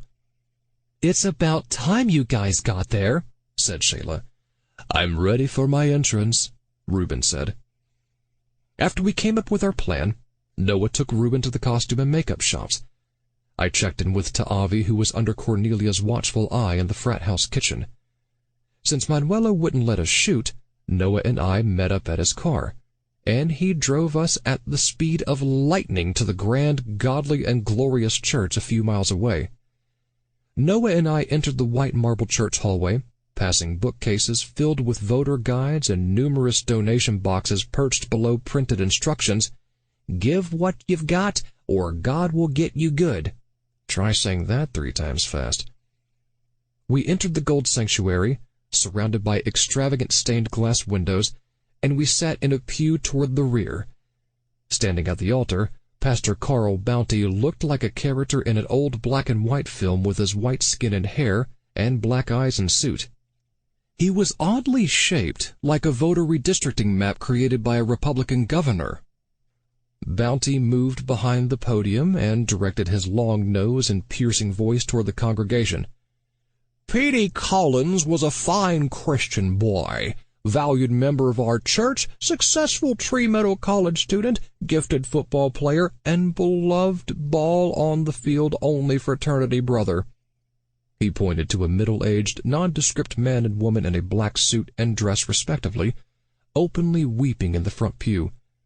"Petey was also a loving son to our church's esteemed trustee, Comey Collins, and our church secretary, Mrs. Comey Collins." I whispered to Noah, "Doesn't she have a first name?" He stifled a giggle. "I remember when Petey was a young boy in our Sunday school. He came into my office to ask me if Jesus played football, Petey's favorite pastime." The pastor smiled with melancholy. "I told him, 'Petey, Jesus may not have been a football player, but he scored every time with his 12 disciples.'" Noah and I shared a smile. The crowd shouted, "Amen, Pastor!" Petey also assisted his father with doing fundraising for our church. Don't you mean fundraising for your mansion behind the church? And Petey was raising money for his dad's upcoming run for Senate to help put God back into politics. And to protect your tax-exempt status and get your church some government grant money. I believe our child Petey Collins is in heaven right now, on his knees in front of Jesus. Noah and I averted eye contact. The pastor asked, would anyone like to come up and share a memory about the dearly departed young Saint Petey Collins? A man of average height and weight, with mousy hair and features, rose and stood behind the podium. Comey Collins, the oil and fracking magnate, was someone you'd never notice in a crowd. My son meant the world to his mother and me. Petey's mother wept openly from her seat in the front pew. He was an honest, hard-working, Christian soldier who loved the Lord enough to pledge a vow of abstinence until marriage. Sitting toward the center of the church, Bonnie Tyler looked down at the marble floor. Collins added, while I miss him terribly, I know my son is in heaven lobbing balls with Jesus. Noah and I shared a giggle.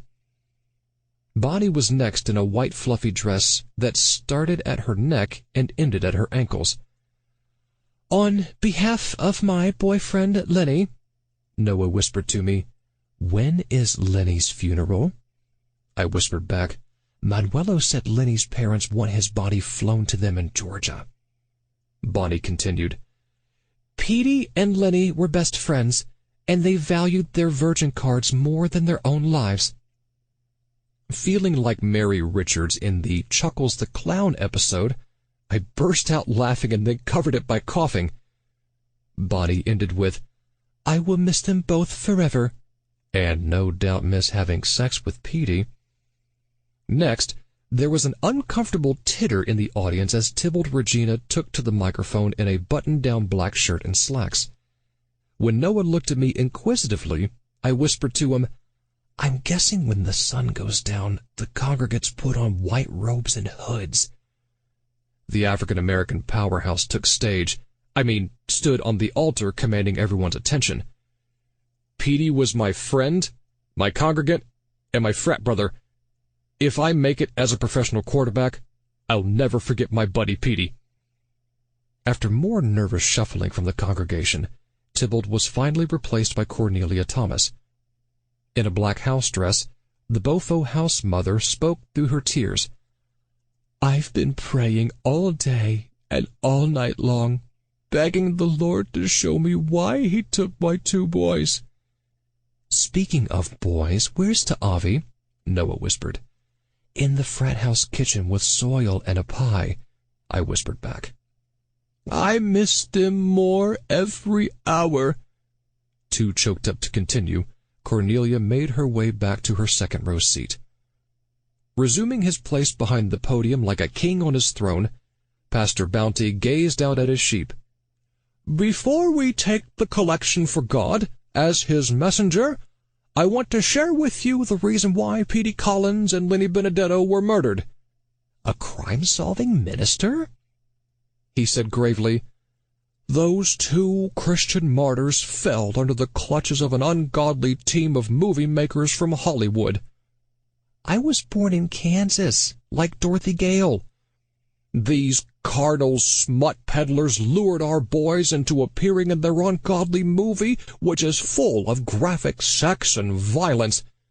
We're getting an R rating. I believe God took those 2 stalwart soldiers out of that vile and despicable situation the only way he knew how. He moved to the lip of the altar. I have contacted the mayor and asked him to shut down production on that heathen empire before any more of our innocent lambs are led to the celluloid slaughter. It's time for Hollywood to stop poisoning the minds of our youth with tales from Satan and return them to the pure, family values movies of the past, like Rambo.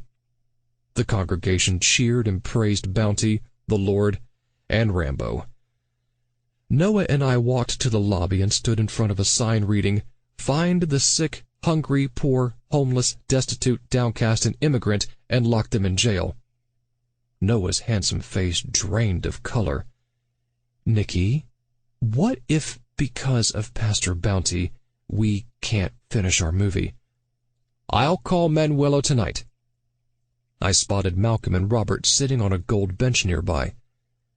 Noah, mime talk to me. He nodded and talked up a storm to me without a sound coming out of his lips. I overheard our star say to our screenwriter, "Did the dean at your college really come on to you like in the movie scene?" "Yes, and it was awful." Robert wiped his sweaty palms on the sides of his black polo shirt. "I thought watching that scene would be therapeutic, but it made me relive the whole disgusting ordeal." He blinked back tears, but one got away. Malcolm used his thick thumb to wipe it off Robert's cheek. "You've been through a lot." He took Robert's hand. "No wonder you killed all those people. In your fantasies." After swallowing hard, Robert said, "I've had some new fantasies lately." "What about?" "You." Malcolm released Robert's hand and scratched at the washboard abs pressing through his black t-shirt. "That's because I'm playing you on screen." Robert didn't look convinced. "Tell me more about my character." Tybalt Regina walked by Noah and me. Remembering the plan that Noah, Martin, Reuben, and I had devised in Martin's office, I followed him and then stopped the young quarterback at the elaborate gold door to the men's room. "Tybalt, I'm glad I caught you." Waving my cell phone like a prop, I said, "I got a call from a scout for a professional football team. He's a guy I know who saw you play during the school year. He wants to talk to you." A huge grin overtook his face.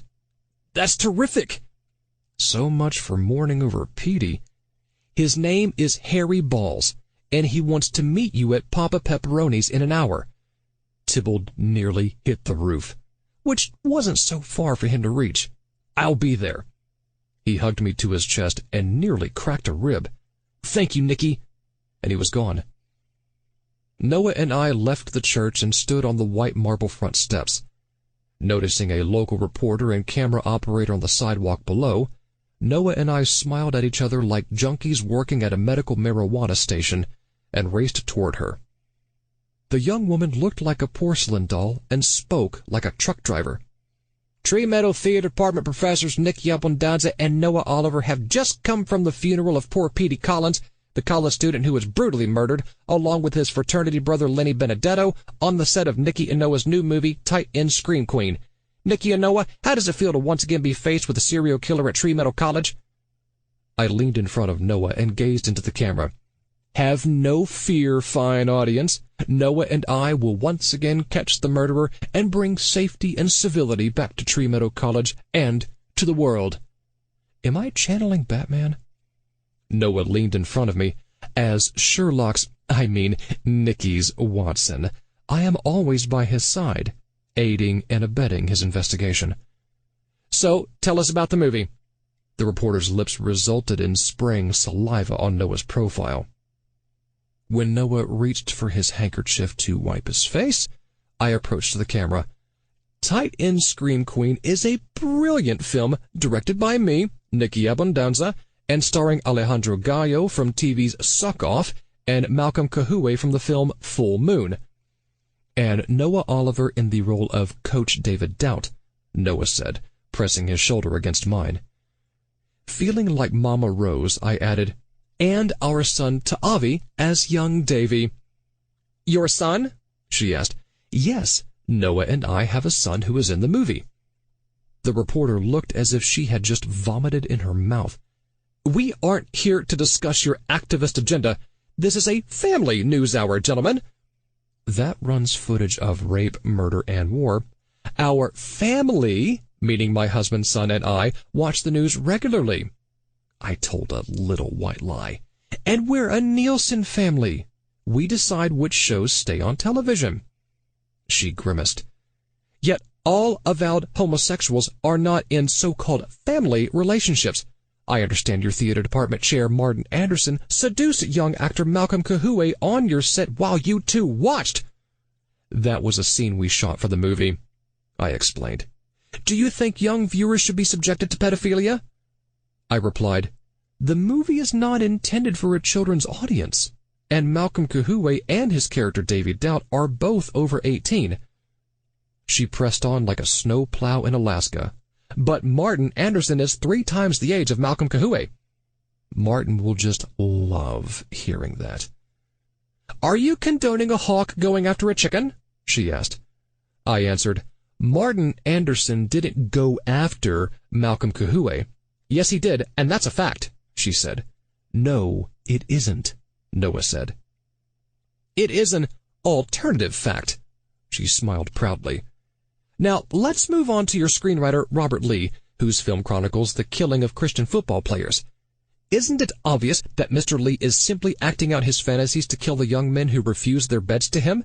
And why are you perpetuating yet another example in our country of discrimination against poor fundamentalist Christians?" "Poor fundamentalist Christians? Like Comey Collins?" Noah said, "We are liberal Christians who aren't discriminating against anyone.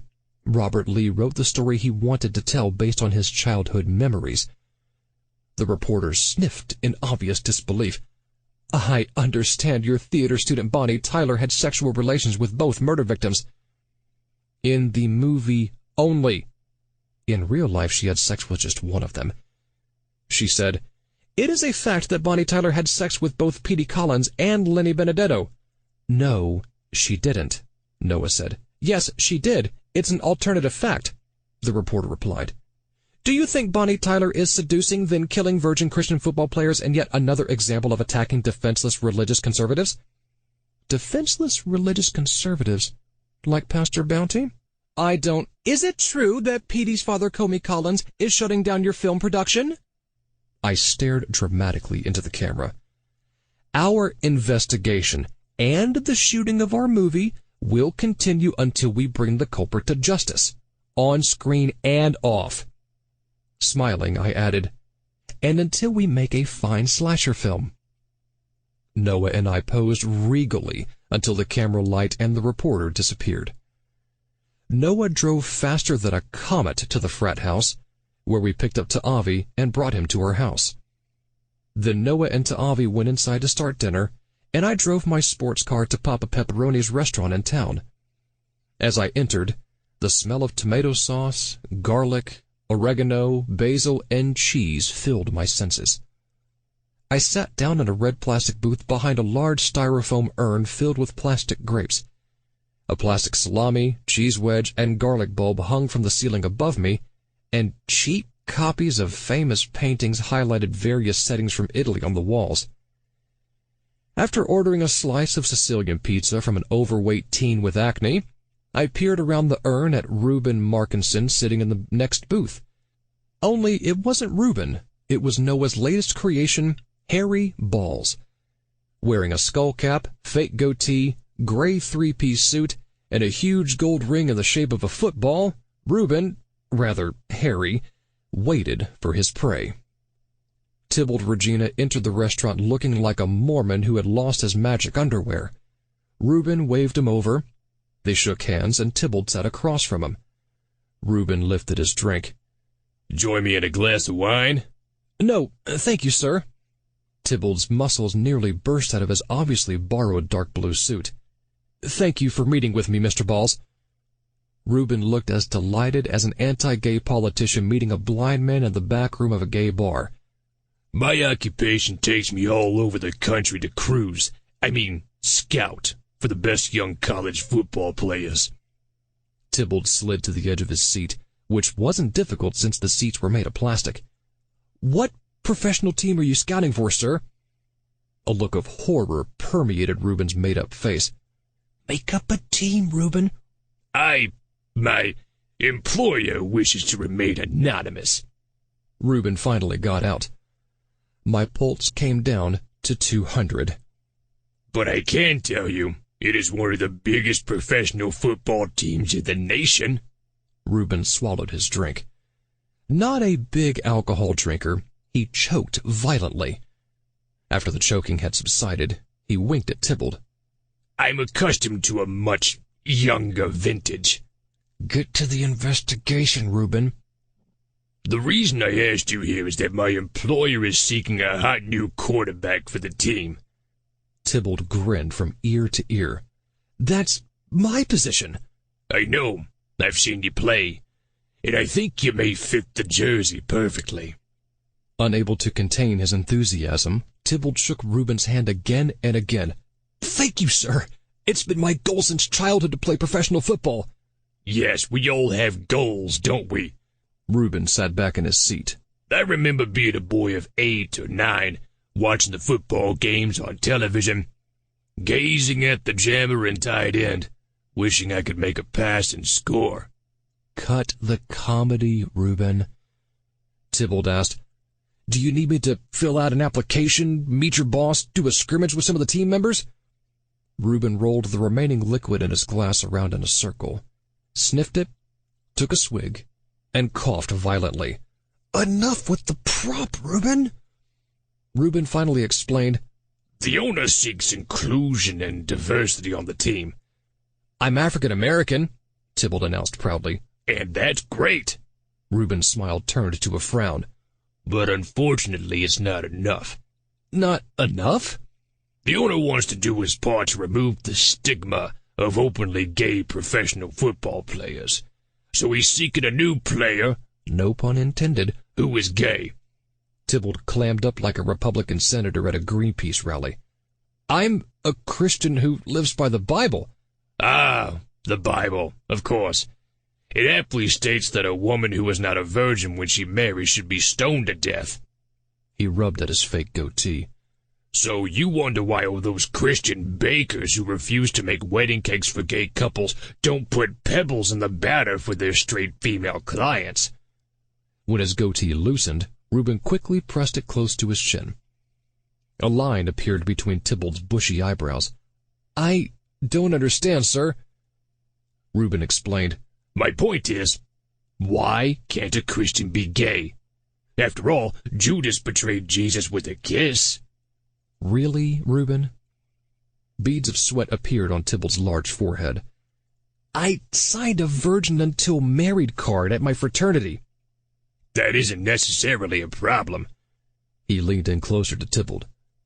Technically, the definition of virgin is not having had intercourse.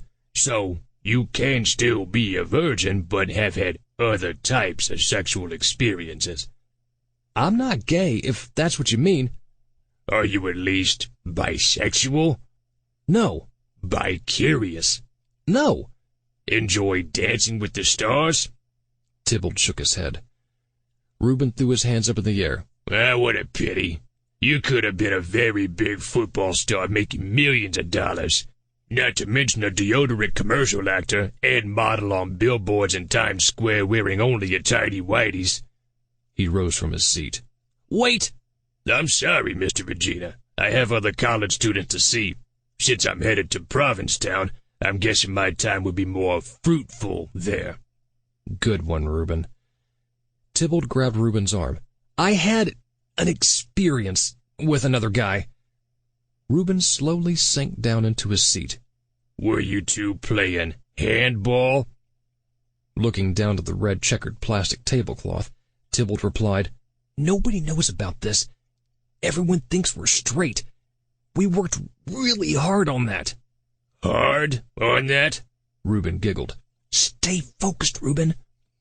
Reuben said, All right.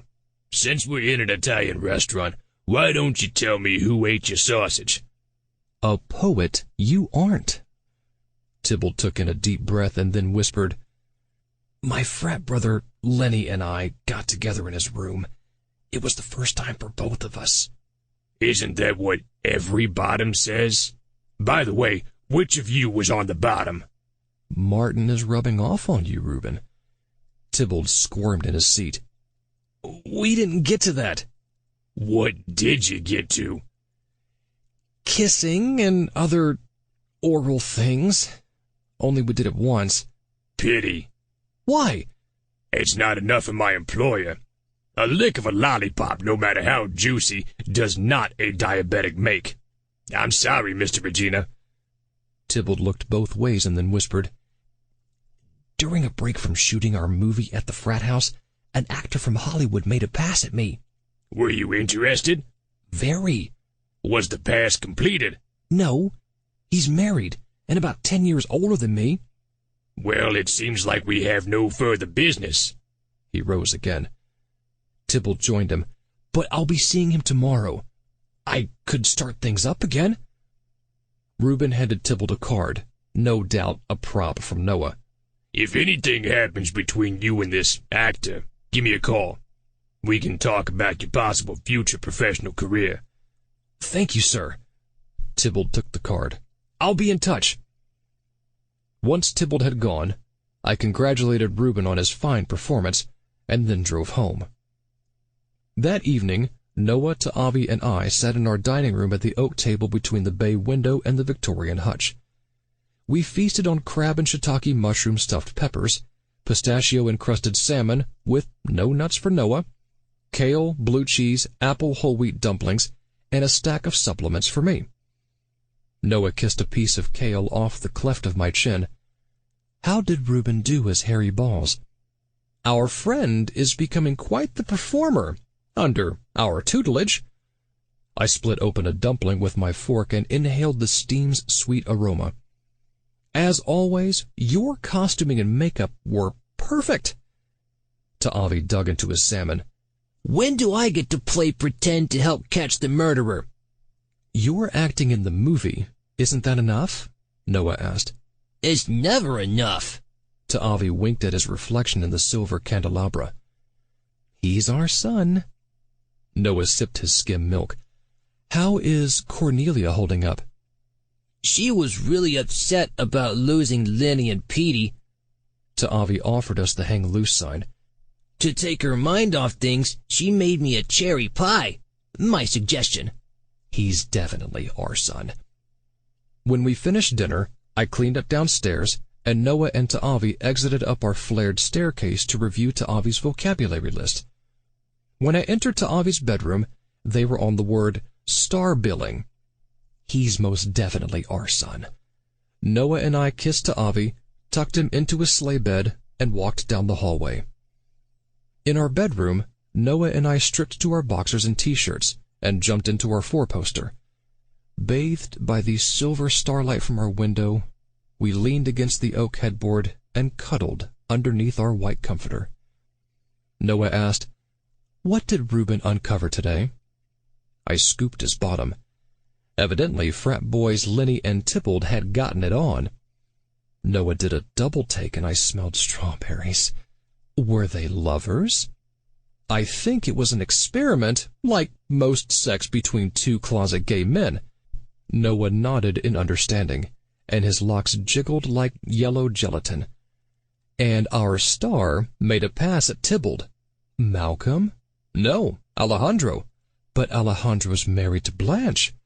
So was the young poet in A Streetcar Named Desire. A little insider theater reference. Good for Reuben. Noah kissed my sideburn. What scene are we shooting tomorrow? Tybalt's murder. Which reminds me... I grabbed my cell phone from the Victorian night table and phoned Manuelo. Noah rested his cheek against mine. Not that cheek. To listen. What do you want, Nicky? Manuelo asked with a groan. How did you know it was me? My ulcer started to bleed.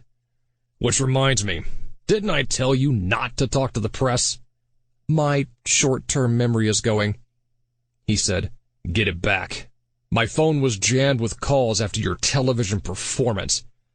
Noah! We missed the television news. We'll have to be interviewed again. Manuelo said, that was your final performance, Nicky. Undaunted, I said, I found out some things you might want to know. And what might they be? He asked. Despite their pledges to be virgins for Jesus, Lenny and Tybalt played Boy Scouts in the tent after lights out, and our star Alejandro Gallo is interested in meeting Tybalt on the down low.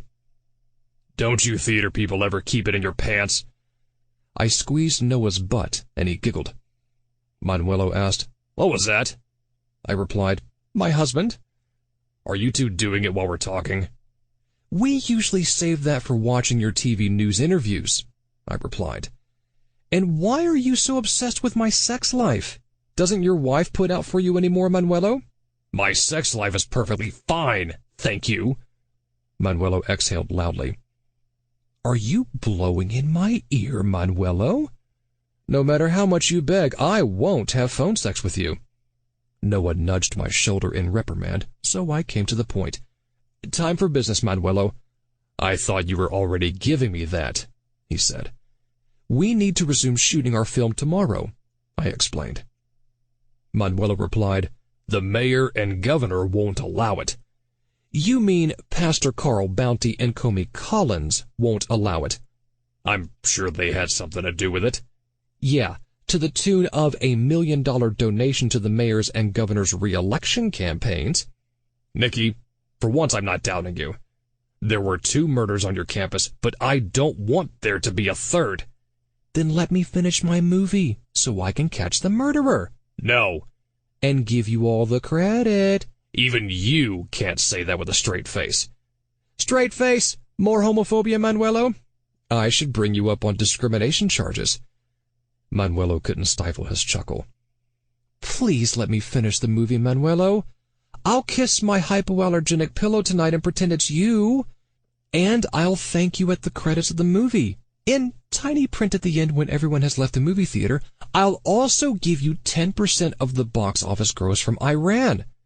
And erect a shrine to you at the college's entrance between tree and meadow, in that spot where the dogs take a leak. Manuelo laughed openly. All right, Nicky. I'll speak to the mayor. I love you, Manuelo. Let's not get carried away. But let's find the murderer, and find him fast.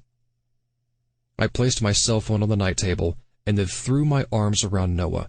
We're shooting tomorrow. After a long kiss, Noah said, and we're shooting tonight. He lay on top of me.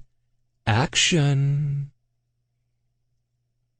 The next day, Noah, Ta'avi, and I shared Gouda cheese and asparagus omelets in the breakfast nook, with lots of supplements for me. Outside, the sky transformed into a watercolor painting of pink and peach swirls leading to a golden sunrise. Then, Noah sped us to the fraternity house. Once Ta'avi was under Cornelia's care in the kitchen, licking his lips at a strawberry rhubarb pie, Noah and I dashed up the back staircase to Tybalt's bedroom. Technicians were hurriedly hanging lights and wiring sound. Soil draped football banners on the wall. Bonnie was in costume, a cherry red tube top and hot pants, but no Tybalt. As Noah and Bonnie discussed Bonnie's character's motivation in the upcoming scene, I made my way to the hallway and looked both ways. Hearing a moaning noise coming from down the hall, I followed the sounds to a closed bedroom door. Having a sudden urge to tie my shoe, black loafers, I bent down and peeked into the keyhole. Another wonder of the Victorian period. As I gazed around the room, I finally hit the jackpot at the bed. Tybalt was laying on top of Alejandro with the older man's legs folded over the college student's mountainous back. With each of Tybalt's thrusts, Alejandro cried out louder and louder. That's it, baby. Oh, don't stop. I want every inch.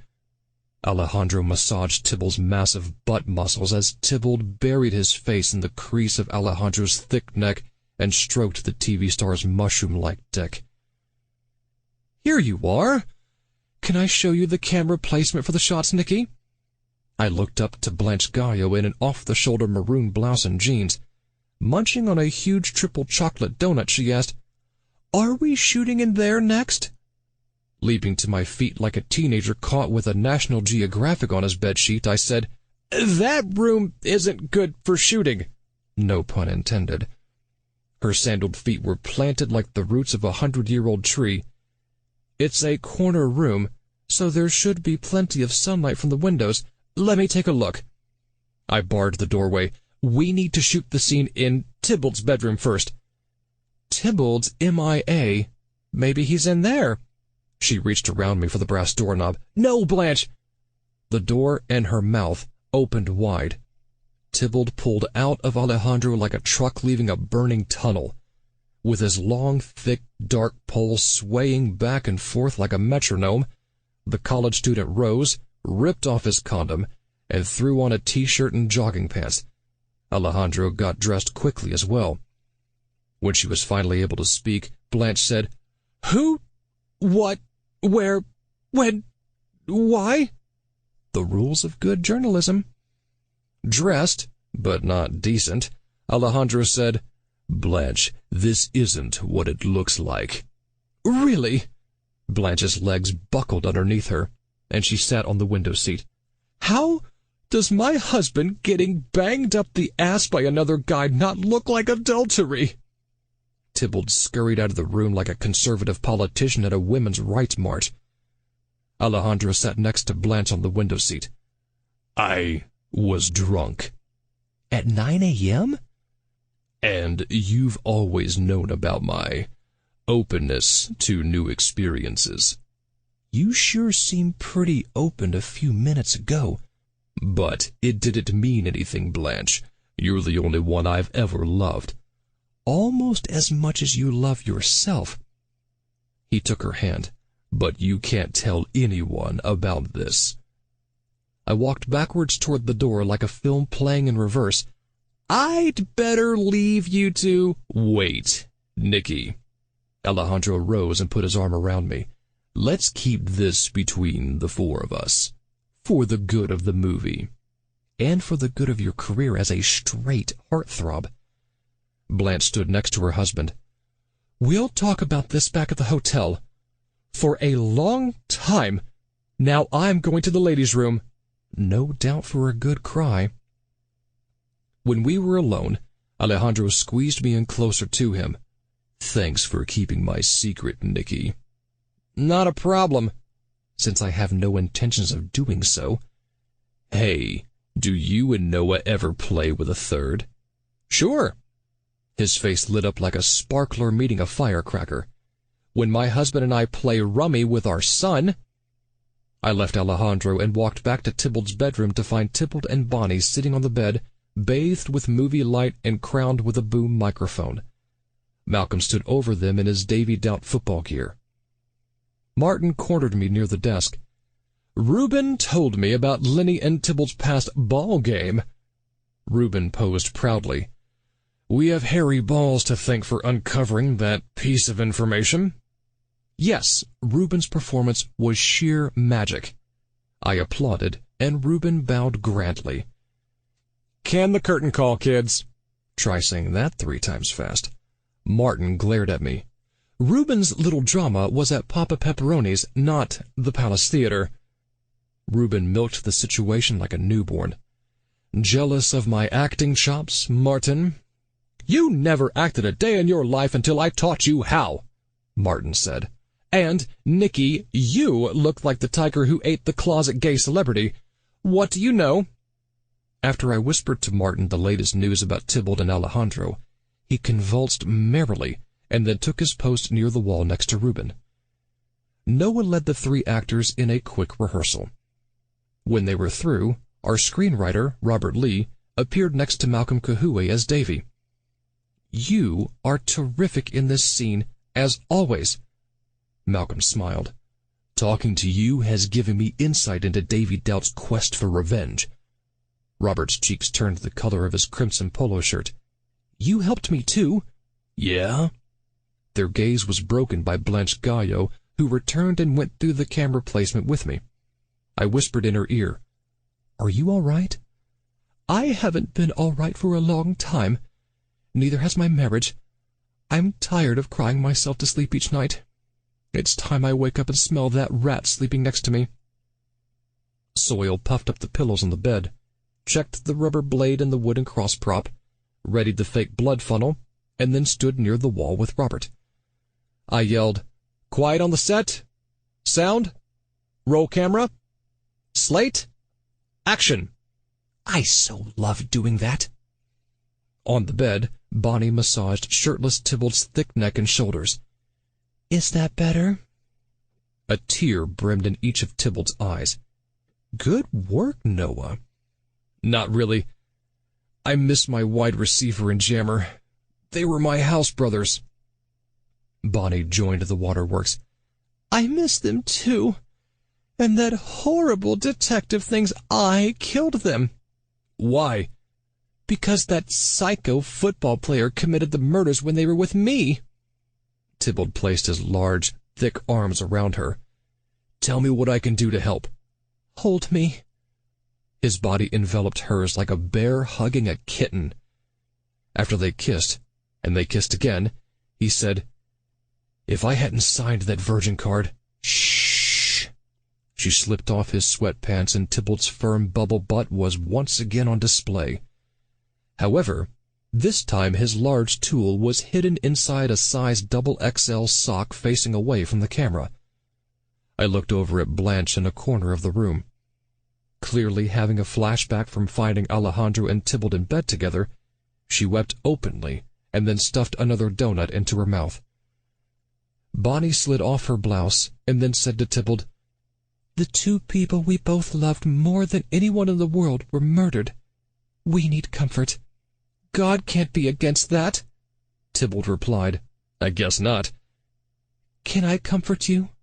Will you comfort me? As they lay on the bed, Tybalt pulled down her shorts. Then he mounted her. Blanche cried silently into her donut as Tybalt's hips rocked up and down in time with Bonnie's moans and groans of ecstasy. Suddenly, Malcolm, as Davy Doubt, appeared next to the bed. Bonnie saw him and screamed. Sliding free from underneath Tybalt, she cried out, Who are you? Tybalt spun around. If you touch her, I'll kill you, man. What a coincidence, Malcolm guffawed maniacally. That's exactly what I was going to say to you. See what I mean? He raised the cross over Tybalt's head and plunged the blade into his eyes. As fake blood laced Tybalt's face, courtesy of Soil's tomato juice funnel nearby, Tybalt clutched at his eyes and fell off the bed, finally laying still on the floor. Bonnie screamed at Malcolm, You're a vicious monster! I learned from the best virgin football players. He started toward her, and Bonnie darted out of the room, screeching for help. Cut! Having finished the long shot, I was pleased that the close-ups on each actor went equally well. I called for lunch, and we all hurried downstairs to the dining room for another one of Cornelia's sumptuous buffets. The crowd applauded at each platter Soil brought out. I noticed Alejandro and Tybalt whispering in the front sitting room, and Malcolm and Robert doing the same in the rear sitting room.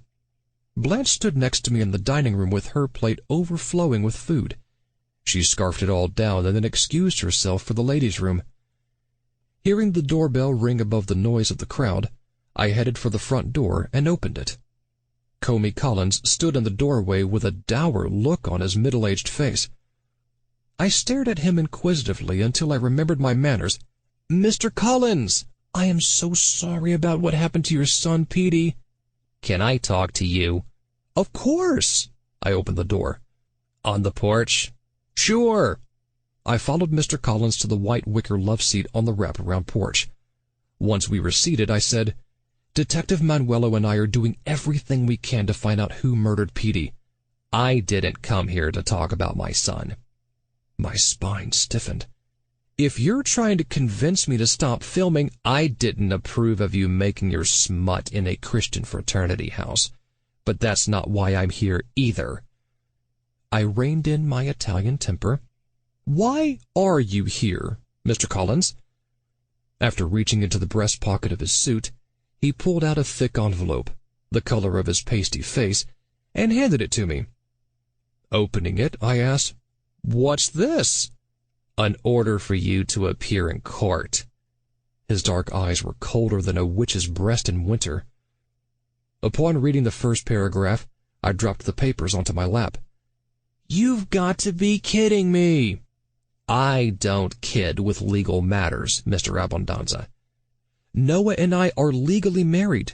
We adopted Ta'avi in Hawaii. Both of the sacrileges you mentioned are against my church's religious beliefs. So based on my religious freedom, I can challenge your son's adoption in court. Religious freedom gives you the right to worship how you like, not to make decisions about my life and my son's life. There, you're wrong. So I am seeking legal custody of Ta'avi for my wife and myself." Feeling as if trapped in a nightmare, I babbled, "On what grounds?" "On the grounds that you and your Mr. Oliver are sexually molesting the child." "What?" A fire burned in my stomach. "While you shoot your pornographic movie." "It's not pornographic. Ta'avi has been spending a great deal of time with the fraternity house mother. In church, Cornelia Thomas told me that Ta'avi reported to her that he is being sexually abused at your home." I rose to my feet like a marionette operated by a puppeteer on speed. "Are you insane?" He stood next to me. "Calling me names won't help your case. I am quite powerful in this town." "Yes, milking money from innocent people on the board of your hate church and destroying the environment in your oil and fracking business." He let out an appropriately oily smile. "Mr. Abundanza, the court papers explain my case. I believe Judge Michaels will see things my way." "How much did you pay him?" "Nothing." His face lit up like a cross burning. "The judge is a member of my church. I will see you in court." As he walked down the stairs, I shouted out, "I'll see you in hell!" He called out over his shoulder, "I don't doubt you'll see many people you know there, but not me." Bonnie Tyler, the last to arrive at the frat house for lunch, bumped into Collins. "Hi, Comey." He averted her gaze, and her tank top and shorts. "Hello, Miss Tyler." Then he leapt into his luxury car and sped off. Feeling like a zombie in outer space, I headed back inside with Bonnie hurrying past me. I found Noah with Martin and Reuben on a sofa in the front sitting room. Spotting the look of horror on my face, Noah jumped to his feet. "What is it, Nicky?" I numbly handed him the papers. After reading them, with Martin and Reuben looking around each of his shoulders, Noah said, "This is an eye for an eye. Collins thinks we took his son, so he's trying to take ours." Martin said, "He can't get away with this." Reuben added, "He doesn't have a bigoted leg to stand on, does he?" "I'm calling Dick." Noah took out his cell phone. "Dick who?" Martin and Reuben asked in unison. Noah replied, "Dick Magnus of Dick's Law." Noah's old boyfriend. Grrr. Suddenly we heard a piercing scream. I led the charges up the front stairs and followed the shrieks. Arriving at Tybalt's bedroom doorway, I found Cornelia Thomas standing over Tybalt's motionless body on the floor. A pool of blood created a river between Tybalt's neck and the wooden cross a few feet away. Looks like the quarterback fumbled. Chapter 4. The next day, Manuelo stood over me like an albatross gazing at a lobster. "Why haven't you figured out who did it yet, Nicky?" Perched on an overstuffed powder blue love seat in the sun porch off the frat house kitchen, I replied, "I'm trying to figure this out. What else did the three victims have in common besides being 20 years old, football players, Christians, and virgin promissory note signers?" Manuelo sat on the window seat and played with the rolls of fat at his middle. "The victims were all in your movie, written by your psycho in training, Robert Lee, played by your rebel without a cause film actor, Malcolm Kahue." "There's that. Also, frat brothers Petey and Lenny were involved with Bonnie, who insinuated that they and third frat brother Tybalt might be gay. Smart girl.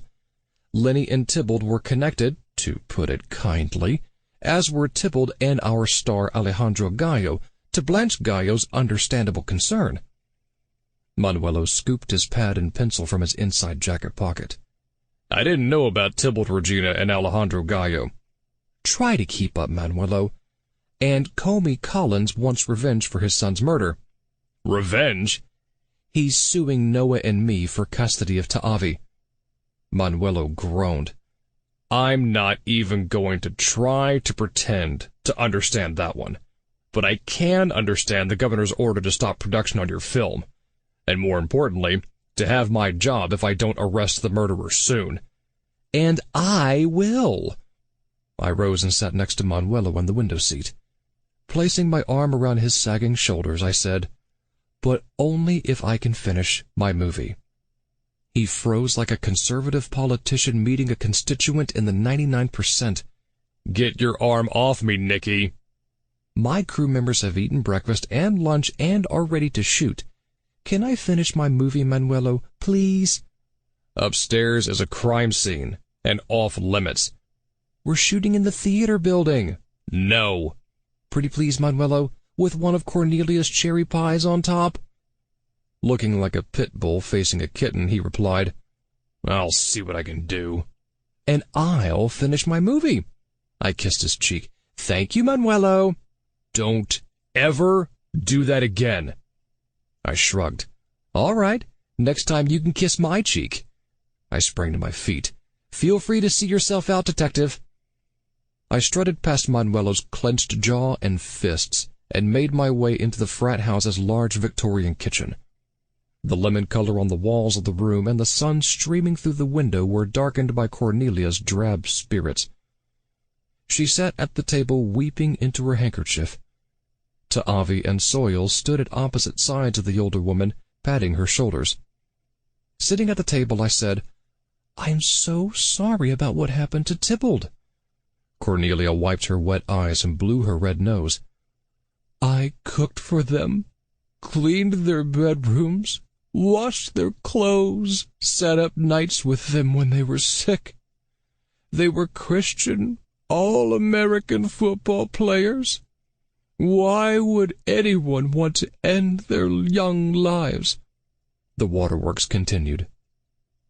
Looking adorable in his violet polo shirt and shorts, Ta'avi had obviously absorbed Noah's compassion for others.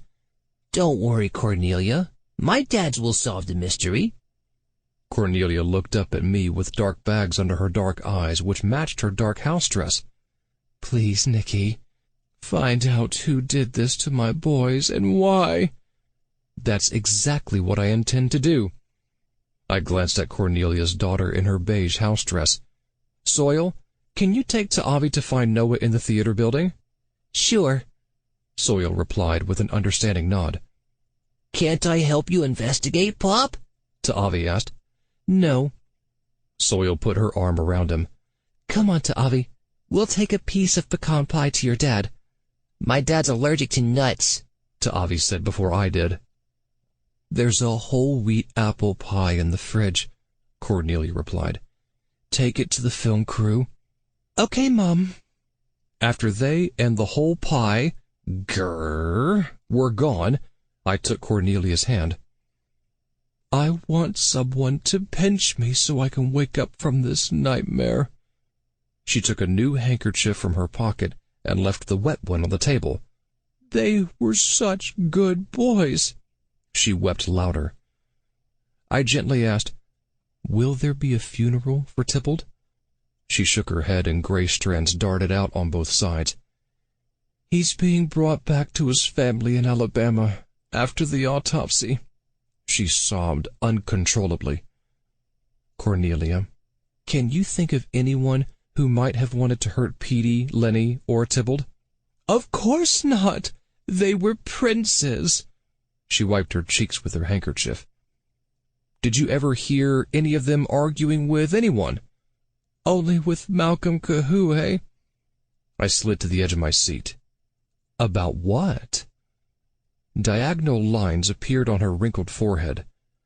"Malcolm was concerned that the boys had never acted before. He wanted to rehearse with them, but my boys said they'd only rehearse with you on the set, because you're the director, not Malcolm Kahue." I always liked those boys. How did Malcolm take that? He told them they were lucky to have a professional like him offering to coach them. And he said their performances and the whole movie will suffer because they refused to practice with him. As a movie star, Malcolm said he would never forgive them if his career took a nosedive because of them. Did that change their minds? Not my boys. They are always on the side of rising to a higher good. Lenny and Tybalt certainly did that. Did Petey, Lenny, and Tybalt ever argue amongst themselves? A crease appeared between her bushy gray eyebrows. There were a few tiffs over Lenny's girlfriend, Bonnie Tyler, that little vixen.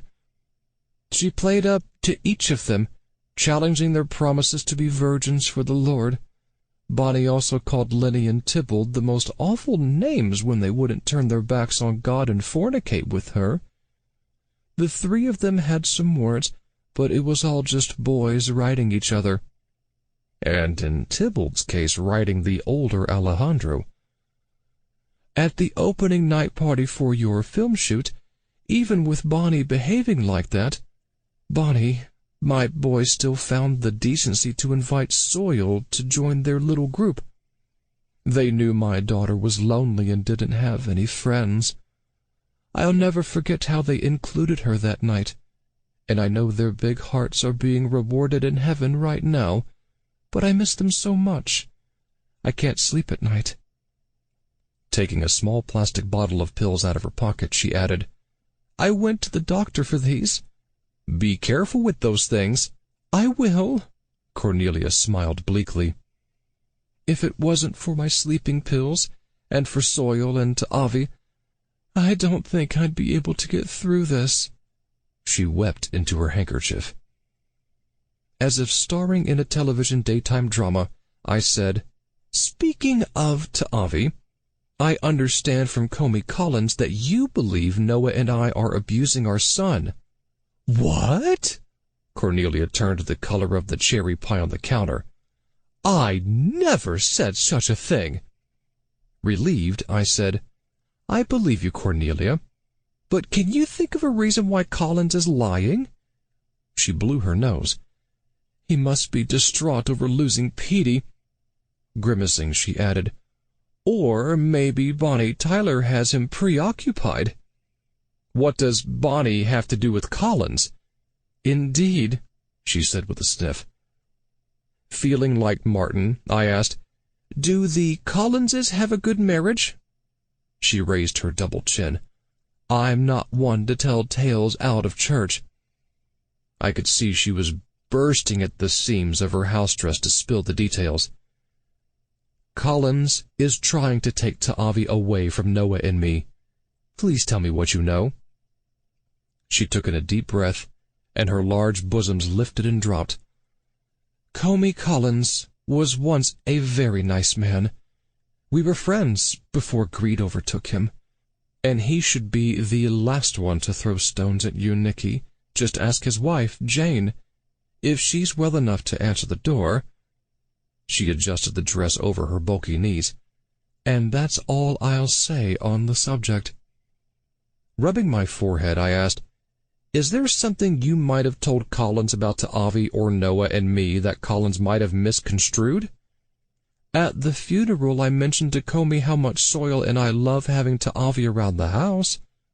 What did he say? She grimaced. He went on about your unnatural lifestyle. Like injecting chemicals into the soil for fracking in this epitome of living naturally. She reached for my forearm. Nicky, you know that Soil and I don't buy into the fire and brimstone judgment like the others at our church. I appreciate that, Cornelia. I squeezed her hand. But can you tell me what else you said to Collins about Ta'avi? Well, I defended you and Noah as good parents. I told Comey how much Ta'avi loves you both, and how well you take care of him, even going over new words with Ta'avi each night when you tuck him into bed. It hit me like a ton of blue expressions. And you told Collins some of the words that Ta'avi had parroted to you? But only as an example of how important it is to teach our children about abstinence versus promiscuity. The puzzle came together in my mind, and it was a picture of Comey Collins as a rat, "Thank you, Cornelia." I stood and kissed the top of her head. "Hang in there. I'll get to the bottom of this soon." I left the frat house and walked over to the theater building. Once on my own turf, I felt more at ease and ready for action. No pun intended. By the time I reached my office, the film crew had set up for the next scene. Soil adjusted the plaques on the wall and the pictures on my desk. In a cerise polo shirt and slacks, our screenwriter Robert Lee stood next to the brick fireplace gazing at Malcolm Kahue. "It'll be nice to play a scene opposite a real actor," said Malcolm with his muscles peeking out of a banana-colored t-shirt and jeans. Robert replied, "I think the college kids did pretty well in their scenes with you." Malcolm shrugged his sculpted shoulders. "I'll admit they looked good with their clothes off, but they were amateurs, and they acted like it. Alejandro Gallo was a professional like me." With his spine stiffening like an ex-gay's penis at a gay nude beach, Robert said, "Alejandro plays a vampire on TV. Big deal." "It is to viewers who come in their pants watching him every week," Malcolm replied. Robert bit his thick lower lip. "Are you attracted to Alejandro?" "Nicky, don't you want to see the shots?" Blanche Gallo stood at my side like a dog with a tiny bladder next to a locked door. After I worked out the shots with Blanche, Alejandro entered looking dapper in a tight dark suit. "Blanche, I've been looking for you since lunch." "I was in the ladies' room," she replied. "We need to talk," her husband said. "When we have more time, and when we're alone." She left us to confer with our camera operator, boom mic operator, and lighting technician. Alejandro winked at me. "Remember, Nicky, what you saw in Tybalt's bedroom is our little secret." He sat behind my desk. Noah appeared next to me. "Hi, handsome." "Where's Ta'avi?" Back with Cornelia in the frat house kitchen. Hopefully he's not sharing any new vocabulary words. Reuben held up his watch as if it were Big Ben, and Martin pulled him to a corner of the room to watch. No pun intended. Noah rehearsed the actors. Then I called out, as excited as a junkie at a drug raid by a dirty cop, "Quiet on the set! Sound! Camera! Slate! Action!" Beginning the long shot, Malcolm, as Davy Doubt, entered the office and stood before the desk. "You wanted to see me, detective?" As the detective, Alejandro motioned to the chair next to him. "Have a seat." "Why am I here?" Malcolm sat uncomfortably. Alejandro glanced at my computer screen. 3 of your team's football players have been murdered at your university. How well did you know them?" "Not too well. They were members of the Christian Fraternity." "But you aren't?" "No." "Did you have a problem with them?" Malcolm shifted in his seat. "No? Why would I?" Leaning back in my chair, Alejandro flexed a bicep and thrust his crotch at the camera. "All of your teammates were friends with the 3 deceased, except you. I find that interesting." Malcolm met his stare. "And I find it interesting that you're wasting your time and the taxpayers' dollars talking to me when a murderer is loose on campus." There was incredible chemistry between the two actors. Volleying the invisible ball of one-upmanship back to Malcolm, Alejandro said, "Pay much taxes, do you, college boy?" Malcolm's handsome face hardened. "I will one day, and I'll vote too." Alejandro smiled. "Now that's the angry streak I heard about from the other football players. No wonder why some of them suspect that you might be the murderer." "I thought detectives operated on evidence rather than gossip." Alejandro rose and leaned over Malcolm. "Detectives, like me, use whatever tools we need to catch a murderer." Flexing his pecs toward the camera, he added, and I intend to use every one I've got." Malcolm smirked. "Are you coming on to me, detective?" He smiled. "No, but I have the feeling you'd like me to." "And here I thought detectives had good instincts." Rising, he asked, "Can I go now?" "Yes, but not too far." He came nose to nose with Malcolm. "I'll be watching you, college boy." "Whatever turns you on, detective." "Cut!" We continued with the close-up takes on both actors. By the time we were through, the tension in the room was palpable as crew members fanned themselves. Blanche headed to the snack table just outside the office, grabbed one of Cornelia's giant-sized brownies, and practically swallowed it whole. Then she looked over her shoulder at Alejandro, burst out crying, and ran down the hallway. I followed and waited outside the ladies' room while Blanche made gagging noises from inside. When she finally opened the door, I said, "Can we talk?" She nodded, and we sat together on the window seat in the hallway. Feeling a warm shaft of gold light enveloping us, I took her hand.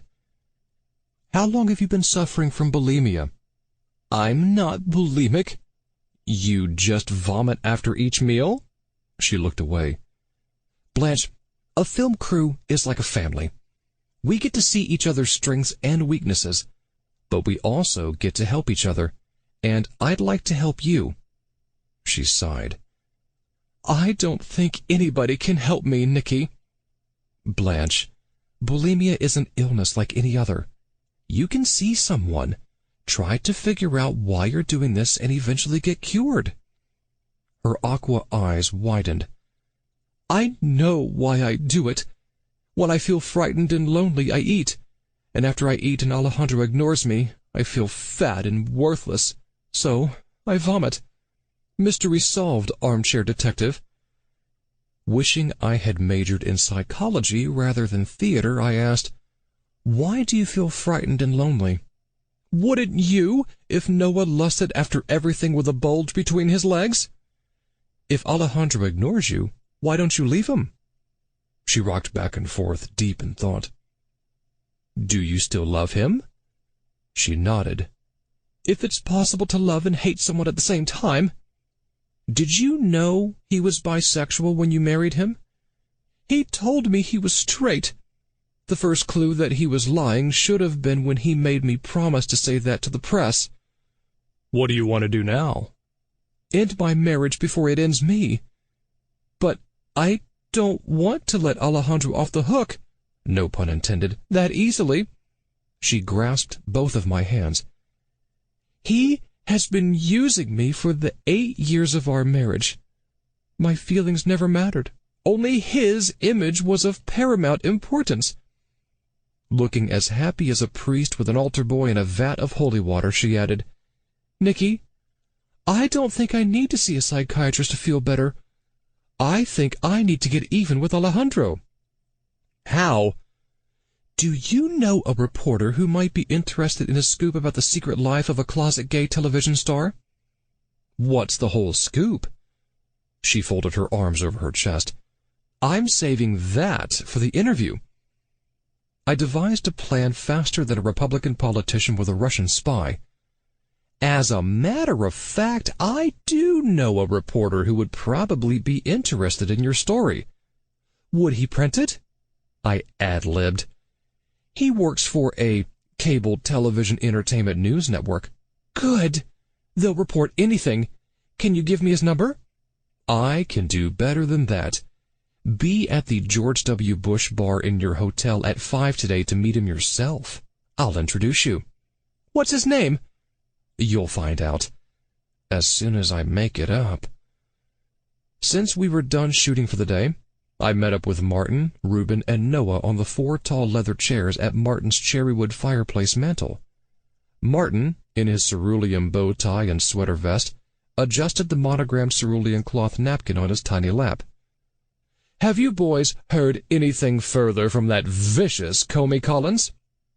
"We're meeting with a lawyer tonight." Noah's paternal instinct surfaced. Comey Collins won't get near our son." Reuben raised his china cup. "Hear, hear." "He'll have to get by us first," Martin said, flexing his minuscule bicep. "Me too," Shayla shouted from her desk in the outer office. After taking a sip of hot cocoa and placing the china cup on the cherry wood end table, Reuben pulled down the jacket of his cerulean leisure suit. "I noticed both Robert Lee's and Blanche Gallo's fangs come out when Malcolm Cahue did a scene with Alejandro Gallo." "I'm surprised you noticed something other than your watch," Martin said. "If I was the insecure type, I'd think our honeymoon was over." "Your honeymoon was over 50 years ago, Martin," Shayla called out. Martin replied, "Why are you still here, Shayla? We've finished our scenes in the film." "The case isn't over yet. I'm waiting for Nicky to nearly get himself killed exposing the murderer," she replied. After finishing my hot cocoa and resting it on the mantel, I said, "That reminds me." I placed a hand on my husband's shoulder. "Noah, you're doing a role play for the investigation at 5 p.m. today." Martin pouted. "Why do Reuben and Noah get to have all the fun?" "Because we are the most talented," Reuben said with a wink at Noah. Martin turned a cold shoulder to his husband until Reuben kissed his neck. Noah looked at his watch and rose. "I'd better get over to the costume shop. Who am I playing?" Joining him, I said, "I'll explain everything on the way there." Martin shouted to our backs, "Tell us what you find out the minute you get back, and don't censor anything." After checking in with Ta'avi in the frat house kitchen, Noah and I hurried back to the theater building for Noah's transformation, courtesy of the costume shop and makeup shop. An hour later, he stood in front of the costume shop's floor-length mirror. I giggled at his long green hair and nails, pointy nose and chin, baby blue jumpsuit, and large gold necklace. "How do I look, Nicky?" "Like a pimp who's been mugged by a witch." "Great. That's what I was going for. Let's go." Noah drove us at the speed of a track and field star on steroids to the Tree Meadow Hotel. As he parked in the lot, I said, "The fake hickey on your neck is priceless, Noah." He winked at me. "Maybe you can give me a real one tonight." We entered the marigold-colored hotel lobby and spotted our stars, Alejandro Gallo and Malcolm Cahue, sitting on a flower-patterned wide sofa next to a large ceramic vase.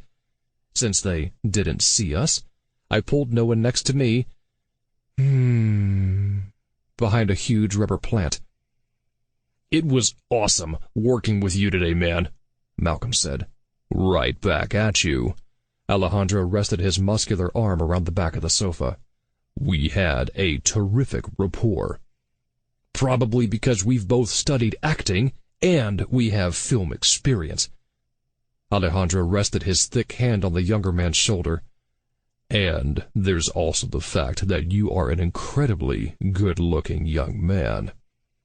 He unleashed a white laminated smile. "And I am phenomenally attracted to you." Malcolm froze like a right-wing politician cut off from a super PAC. "Dude, I'm a professional." Undaunted, Alejandro asked, "How much do you charge?" Malcolm pushed him away. "Are you kidding me, man?"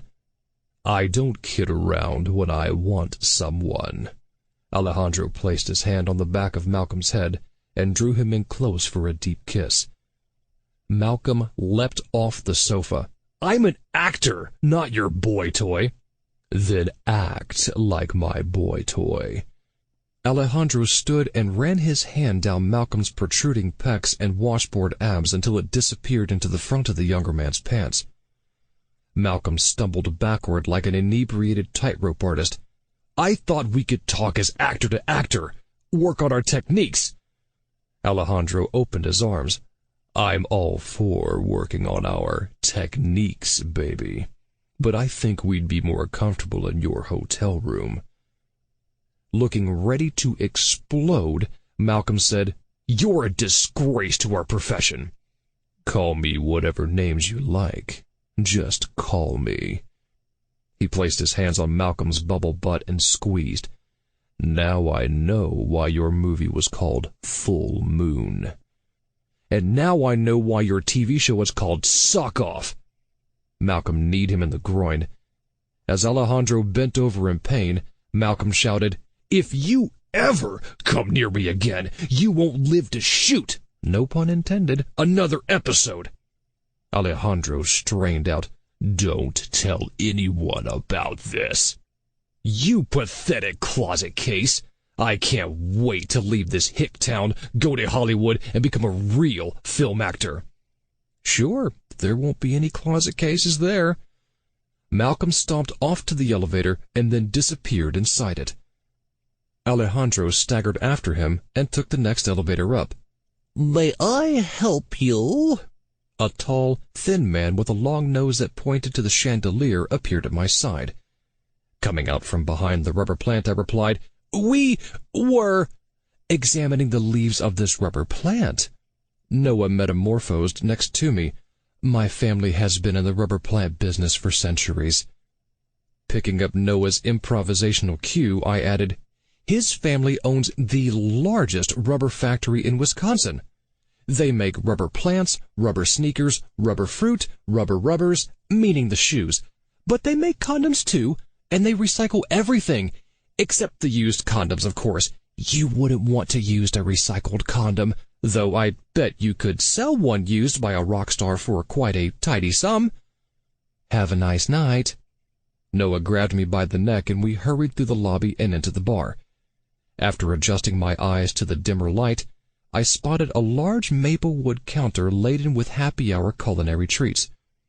Behind the bar, a beefy balding man with a handlebar mustache served drinks to a few hotel guests who were seated at stools. I led Noah to one of the small round tables surrounding the bar, and we took 2 seats. Noah pulled at the cuff of my blazer. "Nicky, look at the table behind us." I craned my neck. Noah yanked at my arm, nearly giving me whiplash. "Don't look."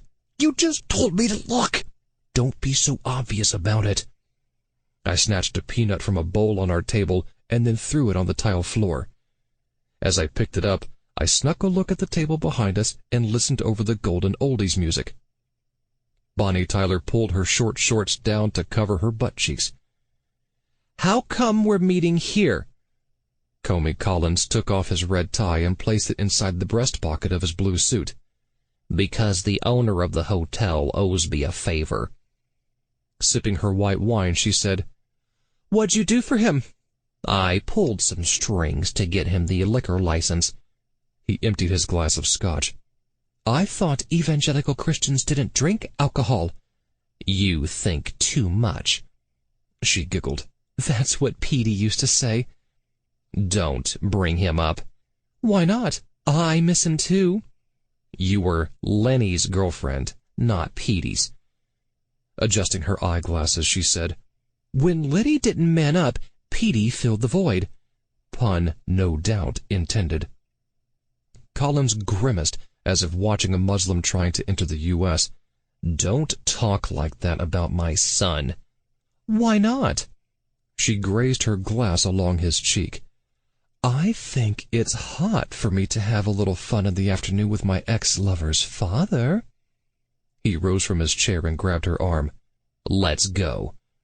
"I didn't finish my drink." "You can finish it in the room upstairs." She stood and spilled some of her drink. "Your son bought me dinner first." Chuckling, she added, "At a fast food place." "Stop talking about Petey, and keep your mouth shut about meeting me here." He pulled her out of the bar. I whispered to Noah, "Comey Collins and Bonnie Tyler are involved. That's what Cornelia had insinuated." Noah smiled, revealing a gold front tooth. "I'll keep that little tidbit in my pocket for later." Blanche Gallo entered the bar and headed our way. I jumped to my feet and nearly knocked over the silver wall sconce. Noah rose next to me. I said, "Blanche Gallo, this is Rump Topper from the Hunky Hot and Hung cable TV network. Rump's the news anchor." "Hello," Blanche said. Gazing at Noah, she added, You look familiar. Uh-oh. In a voice that sounded like a cross between a pygmy tribal dancer and a Jewish American princess, Noah said, "You must have seen me on television. We call my news hour, Can You Top This?" Noah lifted his pale hand, and the large gold ring on it. After they shook hands, Blanche said, "I don't recall seeing your program." "It's on channel 1869. You can't miss it." Noah motioned for her to sit next to him. "I'll leave you two alone for your interview." Blanche smiled. "Thank you, Nicky." I left the bar and then re-entered behind an enormous woman in a peach kimono who was heading for the happy hour treats like a Nazi spotting a book burning. When I reached the bar, I hid behind a wooden column to peek over at Noah. Rump. "Mrs. Gallo," "Please call me Blanche." "And you, Blanche, must call me Rump." She nodded. "What would you like to drink, Blanche?" He giggled. "I must admit I'm not accustomed to ordering drinks for women." She ran a shaky hand through the dark roots of her eventually blonde hair. "I'm not thirsty, but I am a bit peckish." He gestured to the bar like Aladdin granting her wish. "Help yourself to some happy hour nibbles while I nibble on that beefy bartender." A few minutes later, they were back at the table with a seltzer and lime posing as a gin and tonic for Noah, and a plate full of snacks for Blanche. "So, you're the director of photography on Tight End Scream Queen, co-starring that gifted actor Noah Oliver?" "Stick to the script, Noah." "And you get to frame the shots that make your sexy husband look so tantalizing salacious?" "Yes," Blanche replied, more monotone than a beginning acting student. The overhead lighting glistened in Noah's gold tooth. "Any chance the deliciously butch star of TV's Suck Off will join us?" Blanche said between bites on a stringy mozzarella stick. "Alejandro's in the hotel game room. He only speaks to the mainstream media. They protect him." Noah tried to take a sip of his drink. When his chin landed in his glass, he wiped it with the napkin. "What are the network reporters protecting?" He winked at her, and his green contact lens flew across the room. "Strictly off the record, of course." She grasped a weenie, no pun intended. "No, I want this interview on the record." "Just the way I like it," he burst out laughing. "I've never said that to a woman before." Blanche plopped a tiny meatball into her mouth and sounded Swedish. "I'm through covering for Alejandro, and I want to tell my story." "And I want to hear it." Noah slid to the edge of his seat. "Do tell." She did a double take. "Don't you want to take notes or tape the interview?" "Props, Noah." "I have a photographic mind, like a voyeur with only 1/4 in a peat booth." He pointed to his temple, dislodged his wig, and moved it quickly back into place. "Good saves, Noah." "What's the scoop, sis?" Lobbing potato puffs into her mouth like popcorn, Blanche said, "My marriage is not a happy one. It hasn't been for quite a long time."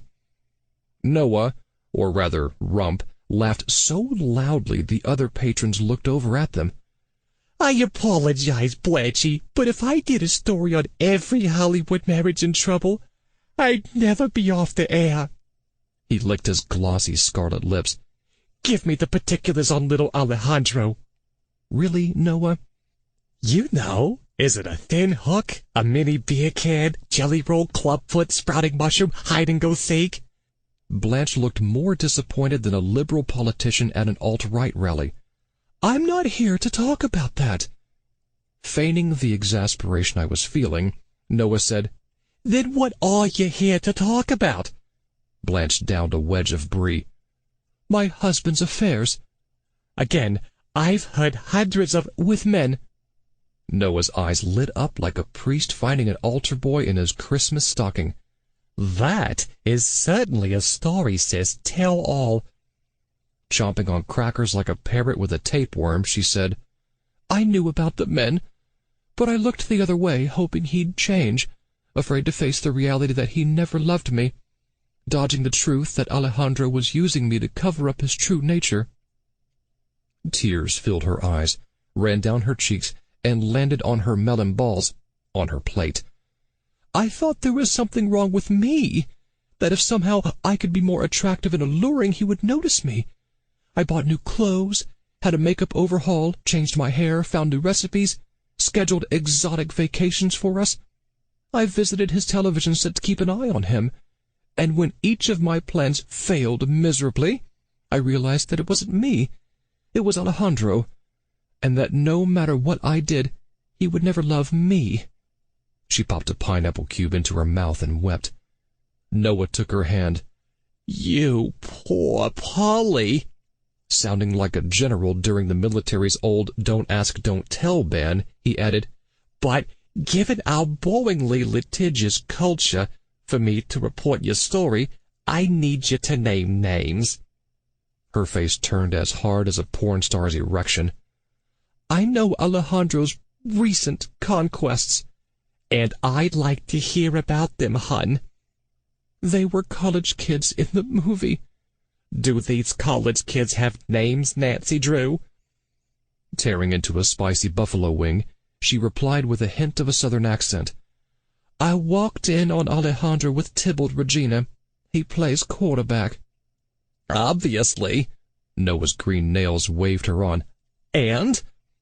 "Before that, I happened by one of the other bedrooms in the Christian football fraternity house and found Alejandro with Lenny Benedetto, the wide receiver." "Clearly." Noah flicked his green hair off his shoulders. "Blanche, Bobby, I know firsthand, pun intended, how football players talk in the locker room. Alejandro must have been terrified that those two boys would brag about the conquest with a television star." He winked again, and his other contact lens was gone. "How did your hubby keep their legs open and their mouths closed?" "He didn't." Stuffing a mini crab cake into her mouth, she said with the flair of New Orleans, "Alejandro was terrified that Lenny or Tybalt might spill the beans." Or the seed. She bit into a taco and said with Mexican cadence, "So, between shooting our scenes, I followed Alejandro in the fraternity house. Standing in the kitchen, I overheard Alejandro talking to Lenny in the sunroom." "Was hubby sticking it to Lenny where the sun don't shine, Signora?" Noah asked with a giddy grin. Blanche seemed to be reliving the painful memory. "Lenny told Alejandro he wanted money and contacts to move to Hollywood and try acting professionally. An hour later, Tybalt tried the same routine to become a professional quarterback." Noah gasped and clutched his gold chain. "The Christian football players were blackmailing your husband?" "They tried, but Alejandro was tight with his money, but not so tight anywhere else." "So Alejandro argued with both young men?" Noah touched his hickey. "And then they had a threesome?" Blanche did a double take. "Alejandro didn't look like he wanted to make love to Lenny or Tybalt." "How did he look?" "Like he wanted to kill them." "And how did that make you feel, Frida?" Blanche squeezed the taco, and it broke into tiny pieces all over the table. "Like I wanted to kill all three of them." She stuffed a flatbread topped with hummus into her mouth and said with a Middle Eastern aura, "I need to use the ladies' room." Then she raced away. I made my way back to Noah's table. Thinking better of sitting in Blanche's food-stained chair, I stood and asked, "Don't you think your performance was a bit over the top?" "I got the dirt on Alejandro Gallo's two-timing and Lenny and Tybalt's blackmailing, didn't I?" "That you did." After kissing his grease-painted cheek, I said, "To the game room, Watson, for a little chat with Alejandro Gallo." Noah and I left the bar and took the elevator to the bottom floor. We headed down the hallway until we found a sign for the game room. Pushing open the door, my senses were assaulted by the whizzing, grinding, humming, flashing lights and sound effects emanating from various computer games. The electronic currents in the air caused my body to gyrate like a stripper with a hip replacement. "He's not in here," Noah said to my wavering back.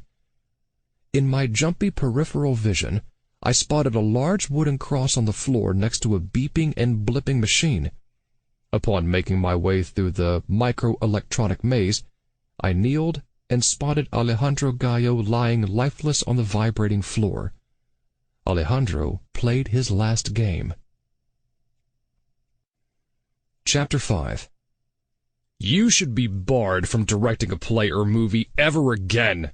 Detective Manuelo sat behind the teakwood desk in the hotel manager's office. Sitting on an easy chair opposite him, I said, "How dare you try to destroy the arts in Tree Meadow?"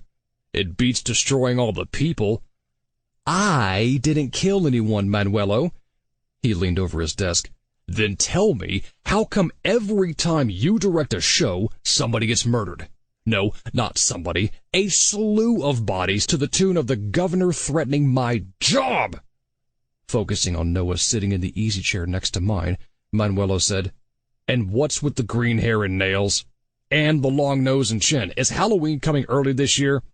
Noah replied, "It's a long story." "It always is, and I don't want to hear it." Manuelo gazed out the office window at a golden orb bursting into a scarlet sunset. "The hotel manager is letting me use his office for interviews. So tell me everything you know about Alejandro Gallo's murder, pronto. And there's no need to remind me that a game room in a busy hotel will have lots of fingerprints and fibers from innocent guests." Slipping into my Sherlock Holmes persona, I rose and paced the room. "And stand still, Nicky. I left my motion sickness pills in my office." Leaning regally against a bookcase, I said, "Before I show you mine, you show me yours, Manuelo." Manuelo glared at Noah. "How do you stand living with him?"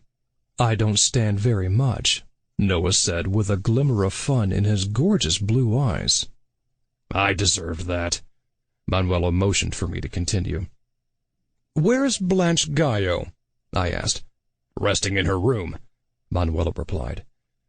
Sounding like a pushy mortician, I asked, "What is being done with Alejandro Gallo's body?" "After the autopsy, he's being cremated. Blanche Gallo said his will specifies that his ashes go to his old college roommate." "Who was obviously more than a roommate to Alejandro," I said. "Like you are more than a police detective to me, Manuelo." "Yeah, I'm the idiot sitting here listening to this nonsense." "I wouldn't call you an idiot," I winked at him. "At least not to your face." Manuelo kneaded the fat at his waist. "Are you going to tell me what you know, Nicky, or do I have to throw you out that window? Which, by the way, nobody would probably even notice, since this is Tree Meadow, where bodies fall like leaves in autumn." Having made Manuelo suffer enough, I offered my most dramatic Sherlock Holmes pose. "Here's what I know. Alejandro Gallo was cheating on Blanche Gallo with deceased Christian college football players Tybalt Regina and Lenny Benedetto, who were both blackmailing Alejandro, who made an uncompleted pass at his co-star in my film, Malcolm Kahue, who has caught the interest of my screenwriter, Robert Lee." Malcolm shook his head. "You people in show business." "We smile when we are low." I offered Manuelo a toothy grin. Manuelo collapsed into his large leather chair. "I'll interview everyone you mentioned." I giggled. It might be difficult talking to Lenny and Tybalt. "How about if I kill you and you do it for me?" I stepped over to the desk and rested a hand on Manuelo's shoulder. "I'd rather interview the living. Who's first?" He shook off my hand. "Take your husband home, Nicky, and let me do my job." I did a double take, but it's my job to do your job. "No, it's your job to make sure nobody else gets killed at the Bofo Fraternity house." "Technically, Alejandro was killed at the Tree Meadow Hotel," I said with a grin. Pausing with Noah at the doorway, I added, "And while it's a terrible tragedy to lose Alejandro, there is a silver lining in all this. Alejandro was finished shooting his scenes, so my movie won't suffer." Manuelo slammed the door in our faces. Noah and I drove into the parking lot at the entrance of the college, parked, and then walked past the picketers from the grand, godly, and glorious church.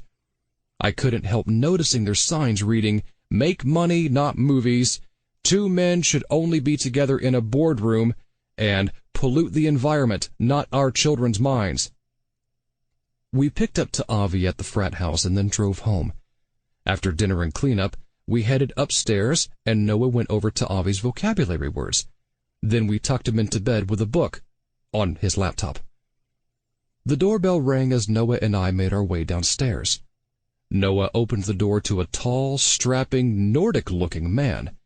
If he hadn't been wearing a modern-day blue pinstripe suit, I'd have sworn he was a Viking. He and Noah shared a hug. Grrr. Then Noah said, "Nicky, this is Dick Magnus." Magnus's large hand covered mine and nearly broke it. Nice to meet you, Nicky. I rubbed my aching hand. "A pleasure." His steel blue eyes locked onto Noah's. It's great seeing you again. "You too, Dick." Aptly named. Noah, you look absolutely amazing. Magnus licked his full lips. "I had a personal trainer for a while," Noah replied. I can tell. "Yes, Noah started working out because of me." I squeezed my pectoral muscles. "You've gotten bigger too, Dick," Noah said. Magnus's square jaw lengthened.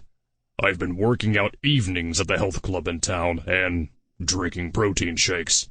"Not to mention shooting steroids." Noah asked, "How's Dom?" "Dom? Is Dom Magnus's boyfriend? I like Dom. How is Dom?" Magnus ran a hand through his thick, wavy blonde hair. He left me. For our doctor. "Can you call him? I think I'm having a heart attack." "I'm sorry to hear that, Dick." "Me too." Magnus shrugged his giant shoulders. You know me. I'm a survivor. "And a terrific guy. Thank you for coming," Noah said with a warm smile. You called. That's enough for me. "And for me. So, can you leave now?" Noah led us to the front parlor, where he had set out lemonade and oatmeal raisin cookies. We sat on the pale blue love seat, and Magnus joined us on the matching adjacent wingback chair next to the blue-tiled fireplace. Noah said, "I'm sorry about all the panting over the phone, Dick." "Panting?" Noah said, "I must have sounded hysterical." Magnus opened his briefcase, rested his laptop on his Neanderthal knees, and placed the briefcase next to his size 10 designer shoes. Your concern is completely understandable. The Republican Party, backed by big money from tax-exempt wealthy evangelical churches, has unfortunately made it one of their top priorities to try to pass legislation under the auspices of religious freedom, which, in actuality, is a thinly veiled attempt at taking away the civil rights of LGBT people and our families. Noah asked, "Are there other cases like ours?" Unfortunately, many of them. Magnus aimed a solid white smile at Noah. But your case is the one most important to me. I clutched Noah's hand like a lifeboat. "Noah and I are legally married, and we legitimately adopted Ta'avi in Hawaii. The law is on our side." Magnus nodded. But the danger of these religious freedom or First Amendment cases is that they permit someone to cite their supposed deeply held religious beliefs as justification not to follow the law. Noah's cheeks turned crimson. "But then anybody can disobey any law by simply spouting religious freedom as the reason." Magnus said, Let's take this one step at a time. How about you tell me what has happened up until this point? "This explains it."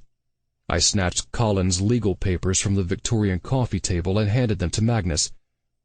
After he perused them, he said, Generally, these cases are about an employer spouting religious freedom to refuse benefits to a gay married employee, or about a baker, restaurant owner, or doctor calling for his or her First Amendment rights to refuse service to an LGBT person. He whistled. But this one takes things even further.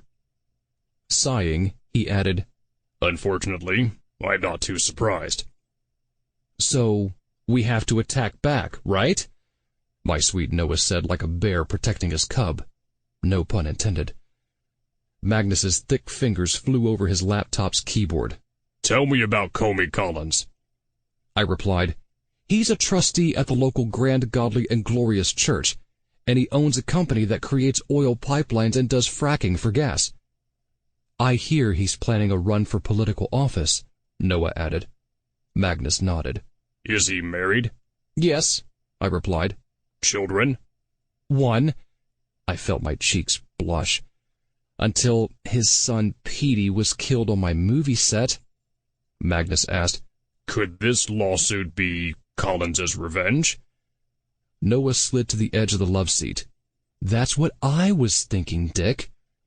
Magnus winked at him. We always thought alike, Noah. Want to know what I'm thinking? Maybe it's time for murder victim number 5. Sounding as excited as a photographer with an aerial shot of a naked celebrity, Noah said, Collins is having an affair. They usually are, Magnus replied. Noah added, She's a college theater major in our movie, Bonnie Tyler. Magnus smiled. Good undercover work, Noah. Cutting to the chase, before I cut Magnus's throat, I asked, Does Collins have a legal leg to stand on here? Magnus answered, Unfortunately, Republican governors and presidents often appoint evangelical judges to the bench. We should be fine in Vermont, but maybe not so fine on appeal out of state. Could a federal court judge actually take Ta'avi away from us? Noah asked with tears brimming in his sad eyes. I'm afraid so. Magnus placed his laptop on the table and held Noah's hand. But let's not get ahead of ourselves. And let's not continue holding my husband's hand. Magnus closed his laptop. Let me do some preliminary research. Then I'll answer this lawsuit and meet with Collins's lawyer. Hopefully I'll come out on top. But not on top of Noah. He put the laptop back inside his briefcase and rose. Noah leapt to his feet like a wallflower who is asked to dance by a rock star. Thank you so much, Dick. They shared a hug, and I made a mental note to order an electrocardiogram. You didn't have any lemonade and cookies. Dick took a swig of lemonade and then placed a cookie inside his briefcase. For later. Noah smiled at him. For later. After closing his briefcase and taking it from the table, Magnus said, It was a pleasure, Nicky. He shook my hand again and nearly broke bones. Thank you for coming, Dick. But don't ever come again. Noah and I walked Magnus to the front door and wished him a good night. After Noah shut the door, Ta'avi ran down the stairs in his t-shirt and boxers. I don't want to go, Pop. Don't let them take me away. He buried his head in my chest. I want to stay here with you and Dad and be in plays and movies and solve mysteries. I wrapped my arms around our son. Nobody is taking you anywhere, Ta'avi. He looked up at me with tear-stained eyes. I heard that lawyers say Comey Collins wants to take me away. We won't let that happen. Noah wiped Ta'avi's face with a handkerchief. Clasping his arms around Noah's waist, Ta'avi said, Cornelia said Comey Collins owns this town, and he always gets his way. Please tell him he can't have me, Dad. Noah and I glanced at each other, blinking back tears. After carrying Ta'avi back upstairs to his room, I placed him on the sleigh bed. With Noah and I sitting at his sides, I said, Ta'avi, do you remember Petey Collins from our film? Ta'avi nodded as he wiped his nose with his t-shirt. Noah pitched in with a tissue. After Petey was killed on our set, his father blamed us. Now he's trying to get revenge. Ta'avi glanced at Noah. What's revenge? Before Noah could reach for Ta'avi's vocabulary pad and pen, I replied, Revenge is when you try to cause someone pain because someone caused you pain. Ta'avi asked, Why would somebody do that? Noah said, Some people think it will make them feel better if they hurt someone who they think hurt them. It's called taking an eye for an eye and a tooth for a tooth, I explained. But then you have people who can't see or talk to each other, Smart kid. Noah took his hand.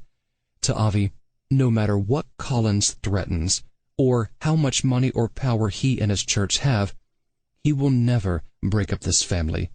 Do you understand that? I added, the three of us are a team who won't ever be separated. Ta'avi cocked his head. But what if a judge believes Comey Collins and takes me? Then the judge will have to take your pop and me too, because wherever you go, we go. Do you understand? Ta'avi nodded. Good. I smiled. Do you feel better now? Ta'avi nodded again, but needed a lot more acting experience to be believable. Noah rested him on his back, moved the hair from his forehead, and kissed it. You should go to sleep. Good night, son. I kissed his cheek and adjusted the sheet over him. Noah and I rose. Ta'avi lay in bed stiffly with his eyes open wider than a billionaire's beneficiary at a reading of the will.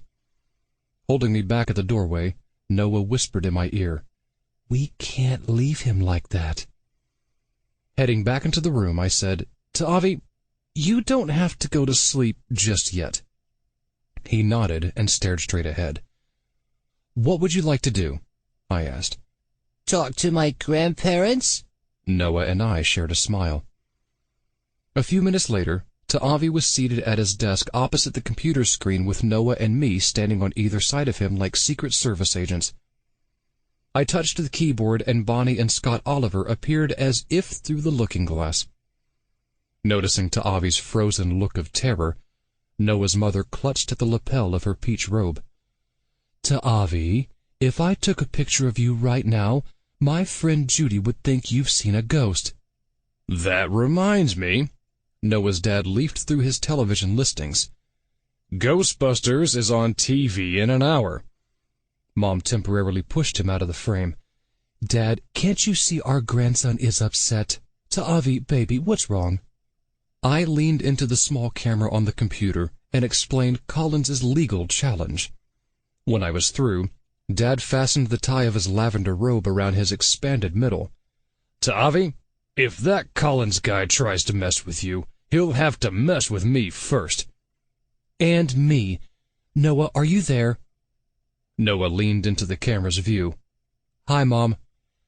Honey, get that Collins man drunk. Take a compromising picture of him and email it to me. I'll email it to Judy, and she'll post it on every social media site in the country. I said, Thanks, Mom, but Noah and I have everything under control.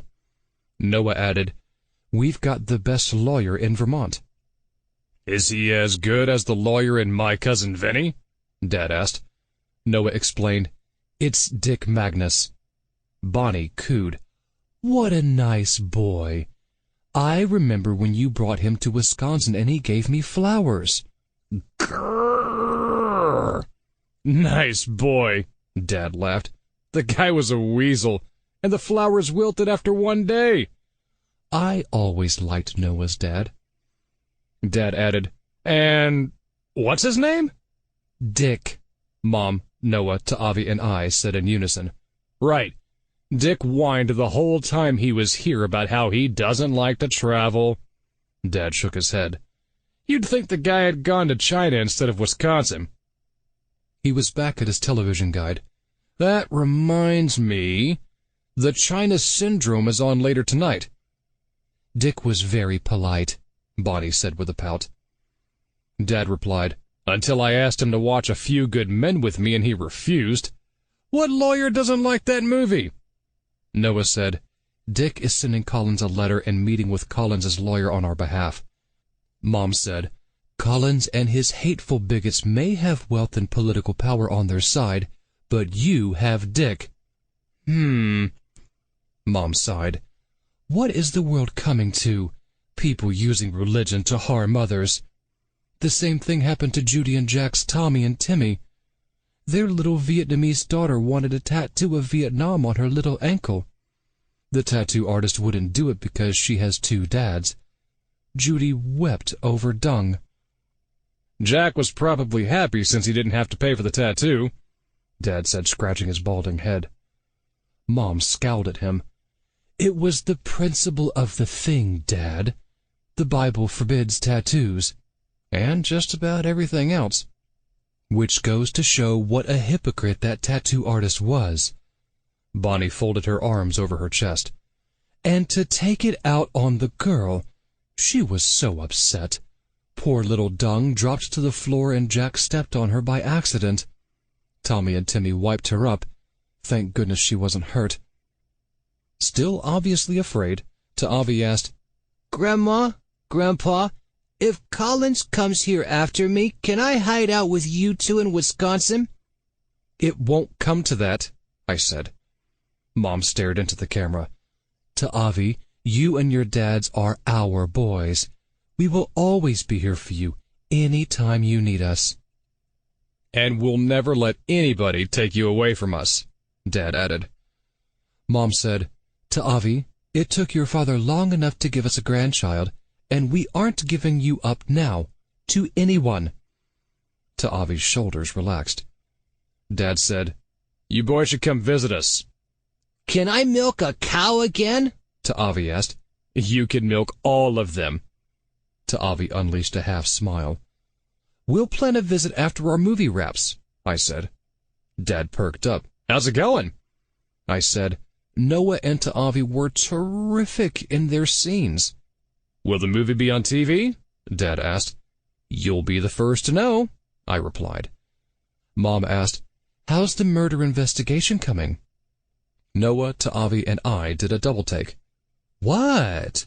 Mom said. There's always a murder investigation when you boys do a show. Besides, I heard on the news about that TV vampire who got murdered in Vermont. I knew it had to be because of you boys. Dad grinned. How many murders are you up to on this one so far? Noah replied, 4. Yeah, Dad explained. Jack and I had a bet. He said 5 murders and I said 4. He laughed. I win $10. Better collect fast before the next murder, Mom said. Ta'avi laughed. That's better, honey. Mom grinned into the camera. Ta'avi, don't ever be afraid of a bully. Look him square in the eye and smile. That Collins man may blow a lot of smoke, but just remember, smoke is nothing but hot air, and nobody has more hot air than your grandfather. That reminds me. Dad leafed through his television listings. Around the World in 80 Days is on tomorrow morning. Ta'avi laughed again. I said what I felt. We love you, Mom and Dad. We love you too, Mom and Dad replied in unison. They do it too, Dad added. Solve the case fast, Nicky, and give me a call if you need me to do another role play for you. Or if you need me to co-star in your movie, Mom added with a wink. I have acting experience. Thanks, Mom and Dad, Noah said, blinking back tears. Thank you boys for being our home and our heart. Mom took a picture of the 3 of us for Judy. After a few seconds, she said, Judy thinks this Collins guy is jealous because his family isn't as beautiful as yours. Judy may be right. Dad said, Hang in there, and know that right is on your side, and so are we. He added, The Right Stuff is on TV this weekend. After we said goodbye to Mom and Dad, Ta'avi asked us to call his other grandparents. In minutes, my parents, Valentina and Giacomo Abbondanza, offered us cyberspace hugs and kisses.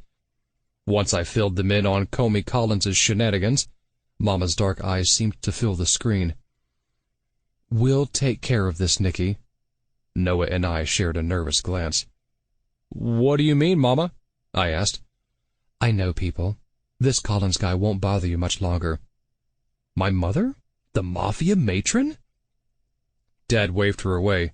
Don't listen to Mama. She doesn't know anybody.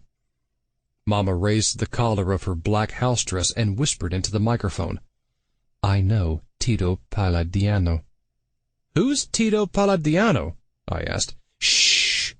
Mama folded her hands over her large bosoms. He owns a string of casinos in Kansas. We became friends when I had my little gambling problem. Papa groaned. He loaned her some money and I paid him back.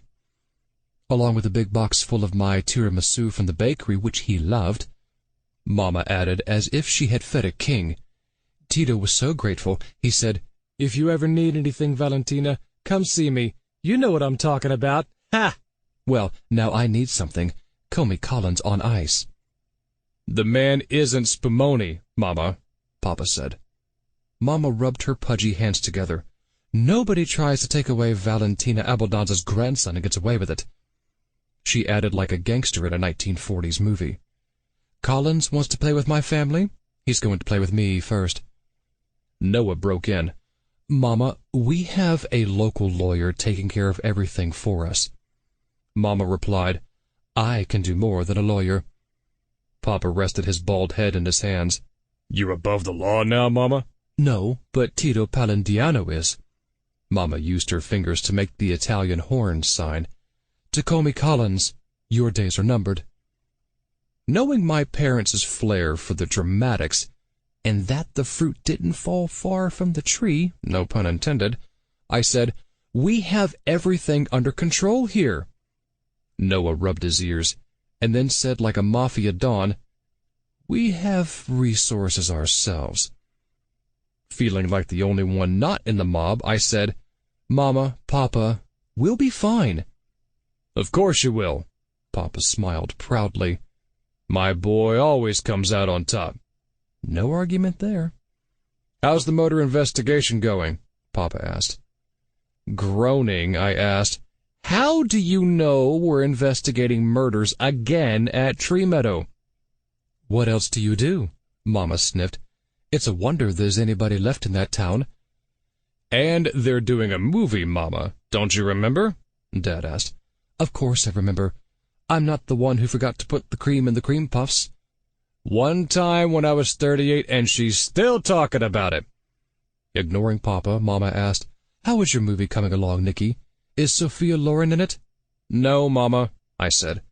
"Then who's in it?" Mama asked. Papa shouted, "What's the difference who's in it, Mama? They'll all end up murdered anyway." Avi said, I'm in it. Noah cleared his throat. And so is Dad, Avi added. Avi gave himself top billing. He's definitely our son. "If my son and grandson are in it, Mama and I will definitely be at the premiere," Papa shouted. Noah rubbed his ears. "The movie and the investigation are going fine." I feigned confidence. "I should have them both wrapped up soon." "Good," Papa said. "And if that Comey Collins comes anywhere near you, just call me." Thanks, Grandpapa, Avi grinned. "You know we love you more than life itself," Papa said. Avi nodded. Grandpapa, when can I come visit you and Grandmama in the bakery again? Anytime you like, Mama and Papa said in unison. They do it too. I leaned toward the camera. "We'll plan something after we solve the case." "We'll hold you to that," Papa said. "And we'll hold you, Avi, the minute you get here. And then we'll give you a nice tartufo." I like the sound of that. Avi licked his lips. After we all shared our love and mimed kisses and hugs, Mama said, "Call me if you want Comey Collins out of the picture." We declined Mama's offer again, and we signed off Skype.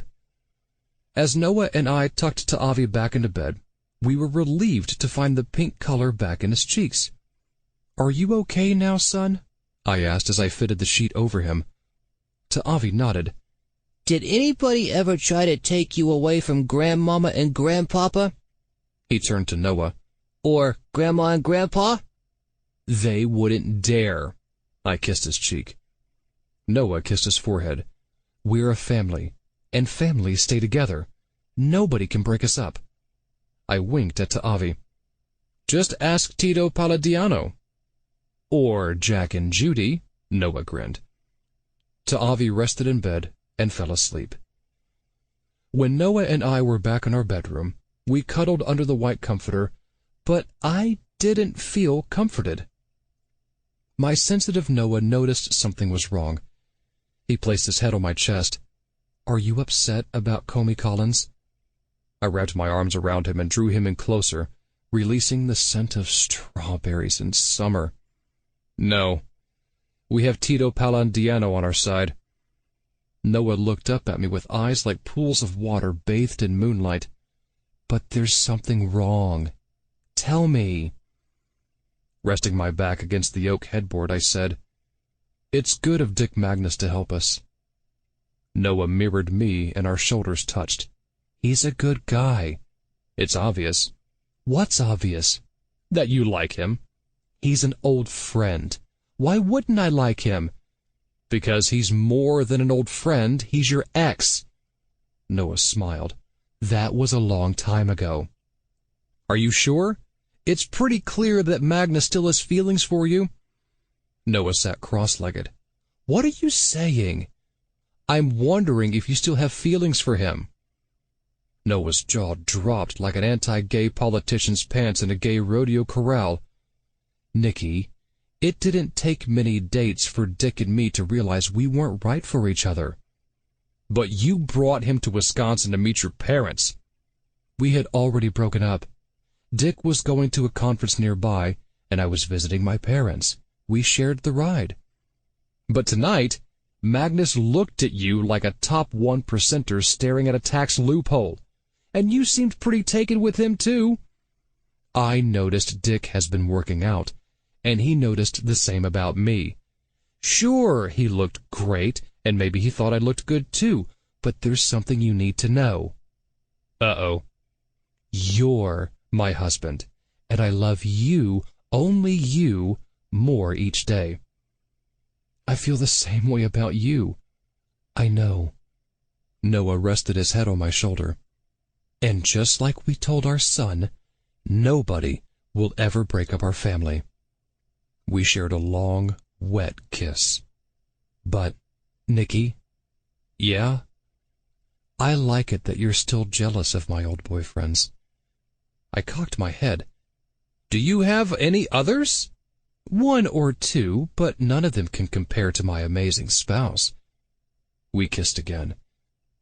"Noah, am I hotter than Dick Magnus?" "Way hotter." I flexed my biceps. "Is it because of my body?" "No." Displaying my profile, I said, "My good looks?" "No."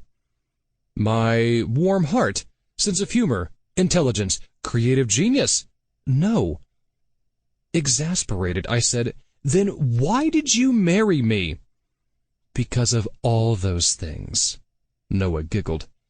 "And because I'm your Watson and you're my Sherlock." Noah stretched his arms around me, and I ran my fingers through his silky blonde locks.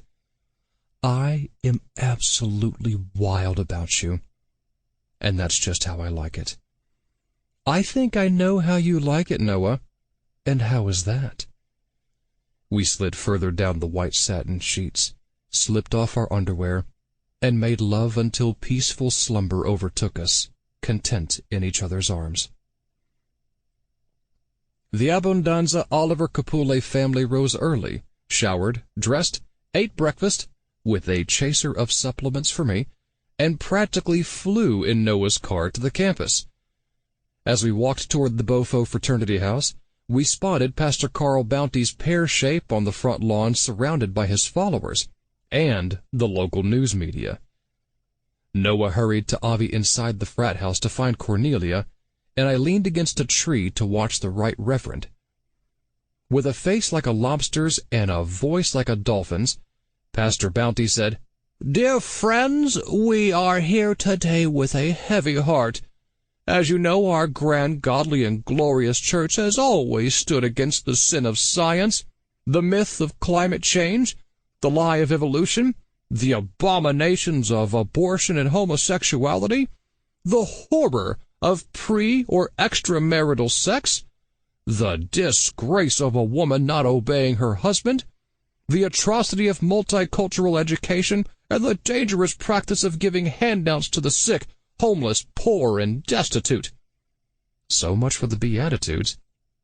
Amidst shouts of "Amen," Bounty adjusted the gold cufflinks on the white cuffs under his black suit. And now deviants are making a movie full of sex and violence at our local college while they kill our young Christian men. We cannot stand idly by and let them turn our city into a bloody Sodom and Gomorrah. A story about the effects of greed and inhospitality. To end this religious persecution against us and to protect our religious freedom, we must call out Satan's servants, homosexual activists Nicky and Noah Oliver, and put these so-called college professors in jail. He flailed his arms like a windmill in a hurricane. And we must rescue the child they are molesting. As the crowd cheered, the local news reporter headed my way. The young blond man seemed thrilled over the scandal. Professor Abundanza, what's your response to Pastor Bounty's charges that you were corrupting and murdering the youth in the ball-on-the-field-only fraternity house on campus? I smiled into the camera. My response is that Abundanza has 2 B's. Please make sure you display my name correctly on the screen. The reporter scratched at the makeup semi-covering the swastika tattoo on his neck. As a practicing avowed homosexual, how do you respond to the man of God's charges that you and Professor Oliver have chosen a deviant lifestyle? I offered my best profile to the camera. First, I'd like to correct you. I'm not a practicing homosexual. I need no practice. You can ask my very satisfied husband. I winked at the camera. Second, my life with Professor Oliver isn't deviant, except when we watch reality television. And third, Noah and I did not choose to be gay. Well, maybe we did when we bought each other those banana-colored Speedos. When will you stop oppressing religious conservatives and go back to Hollywood? The reporter asked. I did a double take.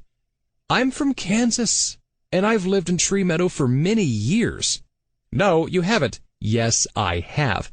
Not in the alternative news. I came in for my close-up. Good people of Vermont, have no fear. While there have been mass murders yet again at Tree Meadow College, Nicky Abundanza, sleuth extraordinaire, will once more find and bring the murderer to justice. Pastor Bounty and his followers picked up their signs and marched by me. The reporter said, "Now let's hear God's words from the good pastor." The pastor growled in my direction. "You'll never get to heaven." "Did I break your heart?" I replied, batting my eyelashes. He stopped at my side. "You should come to my church for sexuality conversion therapy." "And convert to a bigot like you? No thanks, Pastor." His eyes were full of hate. "You won't get away with bringing your filth to this community. We'll run you out of town and take the innocent child that you and your so-called husband are harboring." I unleashed an icy grin. "Careful about living in that glass house, Pastor. Glass can so easily shatter, and I suggest you pass that on to your buddy Comey Collins." "Are you threatening Mr. Collins and me?" "Most definitely." The reporter faced the camera. "You heard it first here. Religious persecution." Bounty's eyes bore into mine. "You don't frighten me with your homosexual agenda. You don't even make a 6-figure salary." He marched on. I called out, "Good luck getting through that needle's eye, Pastor Bounty." The reporter followed the crowd. With the lynch mob gone, I scanned the cobblestone walkway outside the frat house to prepare for our day's film shoot. On the first day of filming, we had shot all the exterior footage of the actors entering and exiting the frat house, the made-up dean's office, and the makeshift police station. However, we didn't shoot the scene toward the end of the movie where Malcolm, as Davy Doubt, chases Bonnie through the campus to her dormitory. Malcolm, as a method actor, had asked me if we could shoot that scene in sequence, and I obliged. Reuben had nixed my original request for a camera on a dolly to follow the actors, since it would have cost more than payments to a Russian diplomat harboring a golden shower video. So, I asked our camera operator to hoist the camera onto his shoulder and follow the young actors, as I prayed the audience wouldn't get motion sickness from the jiggling camera. Of course, Later, when interviewed for the film, I would swear my creative concept was for the viewer to experience the tension and jitters of our heroine. Thanking the weather gods for our clear, sunny day, I met up with our camera operator and sound technician to review the actor's pathway from the entrance of the fraternity to the entrance to Bonnie's dormitory. We arrived back at the frat house lawn and found Robert Lee in an ashen polo shirt that matched his face. I placed an arm around his quivering shoulder. "Are you okay?" He nodded. "It's going to be really hard for me to watch this scene." "Why? Unlike the flashback scenes, this chase didn't really happen." Robert pulled me away from the technicians, and we sat on the front steps of the fraternity house. "Since we've been shooting the film, I've been having these weird dreams." "I know.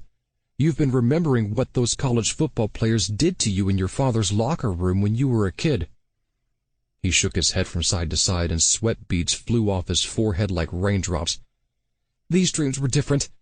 I was back playing football in college." I leaned on the step behind me. "What happened?" "After a game, I thought about my past and what those Christian college football players had done to me as a kid. When I saw my teammates, I became enraged at all college football players. Blind with a thirst for revenge, I killed one of my teammates. But that didn't quench my thirst, so I killed another one, vowing he would be my last. But I was like an addict in need of a fix, so I killed a third player. But I still had to have more, so I started killing anyone connected to my teammates." Tears brimmed his eyes. "Then the girlfriend of one of my teammates suspected it was me." Blanche Gallo appeared in front of me in a black blouse and slacks. "I set up the shots, so we're ready to go whenever you are, Nicky." I jumped to my feet as if the steps were on fire. "Blanche! Are you sure you want to be on the set today?" She sighed. "If I stay in that hotel room, I'll go mad. I'm hoping work will keep me sane." "In the movie business?" I took her hand. "I'm so sorry about Alejandro. I know you spoke with Detective Manuelo, and I'm sure he will find whoever did this very soon. And Jehovah's Witnesses will get agoraphobia and stop ringing doorbells." "Thanks, Nicky." She squeezed my hand. "This may sound odd after what we spoke about at the frat house, but even though my marriage had been virtually over for a long time, a part of me died along with Alejandro. He'll always be a part of me, and I think in my own way I'll always love him." She walked away, blinking back tears. When I turned back to the stairs, Robert was gone. As I headed toward my crew, I noticed Soil Thomas in a drab house dress picking up fallen leaves and litter. "Thanks, Soil." "The actors will need a clear running path." I followed her. "How's your mom doing?" "She's still really upset about losing Petey, Lenny, and Tybalt." "I'm not surprised." "Me either. I know how much she idolized them." She smiled. "But she's feeling somewhat better now that Ta'avi is here. He's been a real blessing." I returned the smile. "Thank you both for watching him." "We'll miss him when the film wraps." "I have the feeling we'll be visiting." "I'll like that." "Me too." Noah came down the stairs with the actors. Bonnie wore a fuchsia off-the-shoulders blouse and white shorts. Malcolm looked ready to go in his Davy Doubt football clothes and helmet.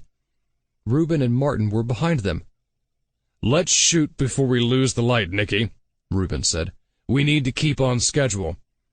"So he says every night in bed at 9 p.m., Martin said. "While you put on your cold cream," Reuben replied. Martin sighed. "And it's the only cream that bed has seen in years." Before Reuben could retort, I asked, "Noah, did you work with the actors?" Noah nodded. "Characters and motivations are in check." I blew him a kiss, and then called out, "Places, everyone!" We shot the scene from various angles and directions as Malcolm, panting and grunting, chased Bonnie, crying and screaming across the campus. When we had the needed film footage, I shouted, "Cut! Wrap!" After Cornelia's delicious lunch in the frat house dining room, Noah, Martin, Reuben, and I strolled over to the theater building for a private chat in Martin's office. Sitting on the tall leather chairs next to the cherrywood fireplace mantel, we sipped our hot cocoa as Shayla listened from her old desk in the outer office. Martin placed his magenta monogrammed cloth napkin on his lap under the hem of his magenta sweater vest and adjusted his magenta bow tie. "How did your meeting go with the lawyer?" "Meaning Noah's ex," Shayla called out from the outer office. Martin groaned. "Shayla, why are you still here?" "I'm not going back to New York until Nicky identifies the murderer, and Noah has to save him," Shayla shouted. Noah said, "The meeting with Dick went fine. I haven't heard back from him yet." Straightening the collar of his magenta leisure suit, Reuben asked, "And how is the investigation going?" Martin pointed to his reception area. "Inquiring minds want to know." After taking a sip of hot cocoa and resting the china cup on the cherry wood end table, I replied, "The clues are as evasive as a politician in October." "Run them by us." Reuben took a sip of his cocoa. Always happy to don my Sherlock Holmes persona, I paced around the room. "Our screenwriter, Robert Lee, is having dreams that he's the killer. And our theater student, Bonnie Taylor, got it on with both junior and senior Collins." "At the same time?" Martin looked more excited than a televangelist at a pledge drive. I explained, "First Bonnie was with Petey and later with his father." "Go on," Martin said, as if seeking multiple orgasms. "Alejandro had sex with both Lenny Benedetto and Tybalt Regina." I learned my lesson. "At different times." Martin fanned himself with his napkin. "And?" "Both young football players tried unsuccessfully to blackmail the TV star," I said. "But not before he made an unwelcome pass at Malcolm Kahue," Noah said. "Who made the pass at Malcolm?" Martin said. "Alejandro," Shayla shouted. Martin slid to the edge of his seat. "Did Blanche Gallo know about her husband's proclivities?" I nodded. "She sought revenge, but now that Alejandro's dead, she loves him." "I can understand that." Martin glared at his husband, and Reuben kissed his cheek. Then Martin asked, "Is Robert still hot for Malcolm? And does the young method actor still crave movie stardom?" An idea dawned on me. Catching on, Noah swallowed his cocoa and rested the cup on the fireplace mantel. "What are you thinking about, Nicky?" "An invitation that just might lead us to the murderer," I replied. "Spill it, Nicky," Shayla said, "and not your cocoa." "I hear a big film director from Hollywood is in Tree Meadow, and he wants to discuss the leading role in his next film with Malcolm Kahue." I sat back in my chair and smiled. "Which film director?" Martin asked. "Are you really that gullible, Martin?" Reuben asked. "I must be, since I thought you were straight when we first met," Martin replied. "That was due to my masculine energy," Reuben said. "See how gullible I was?" Martin said. "And we're back to the film director from Hollywood," Shayla said. I rested a hand on Noah's shoulder. "Please bring Martin to the costume and makeup shops." "Why?" Martin asked. I said, "Get ready to play your greatest role, Martin. It's time for Malcolm and the world to meet film director Martin Scorecrazy." 2 hours later, I was in my sports car thinking about our historic movie theater in Tree Meadow with its sofa-laden lobby filled with framed pictures of old movies and the aroma of buttered popcorn. Inside, a red velvet curtain opened to a large movie screen at the start of each showing, featuring character-driven stories on important topics that showcased fine acting and directing. It was wonderful. It was also gone, along with the entire lamppost-lined street. Replacing it was a section of the mall, including a lobby whizzing with electronic games that led to an endless maze of entrances to stadium seating more appropriate for a baseball game.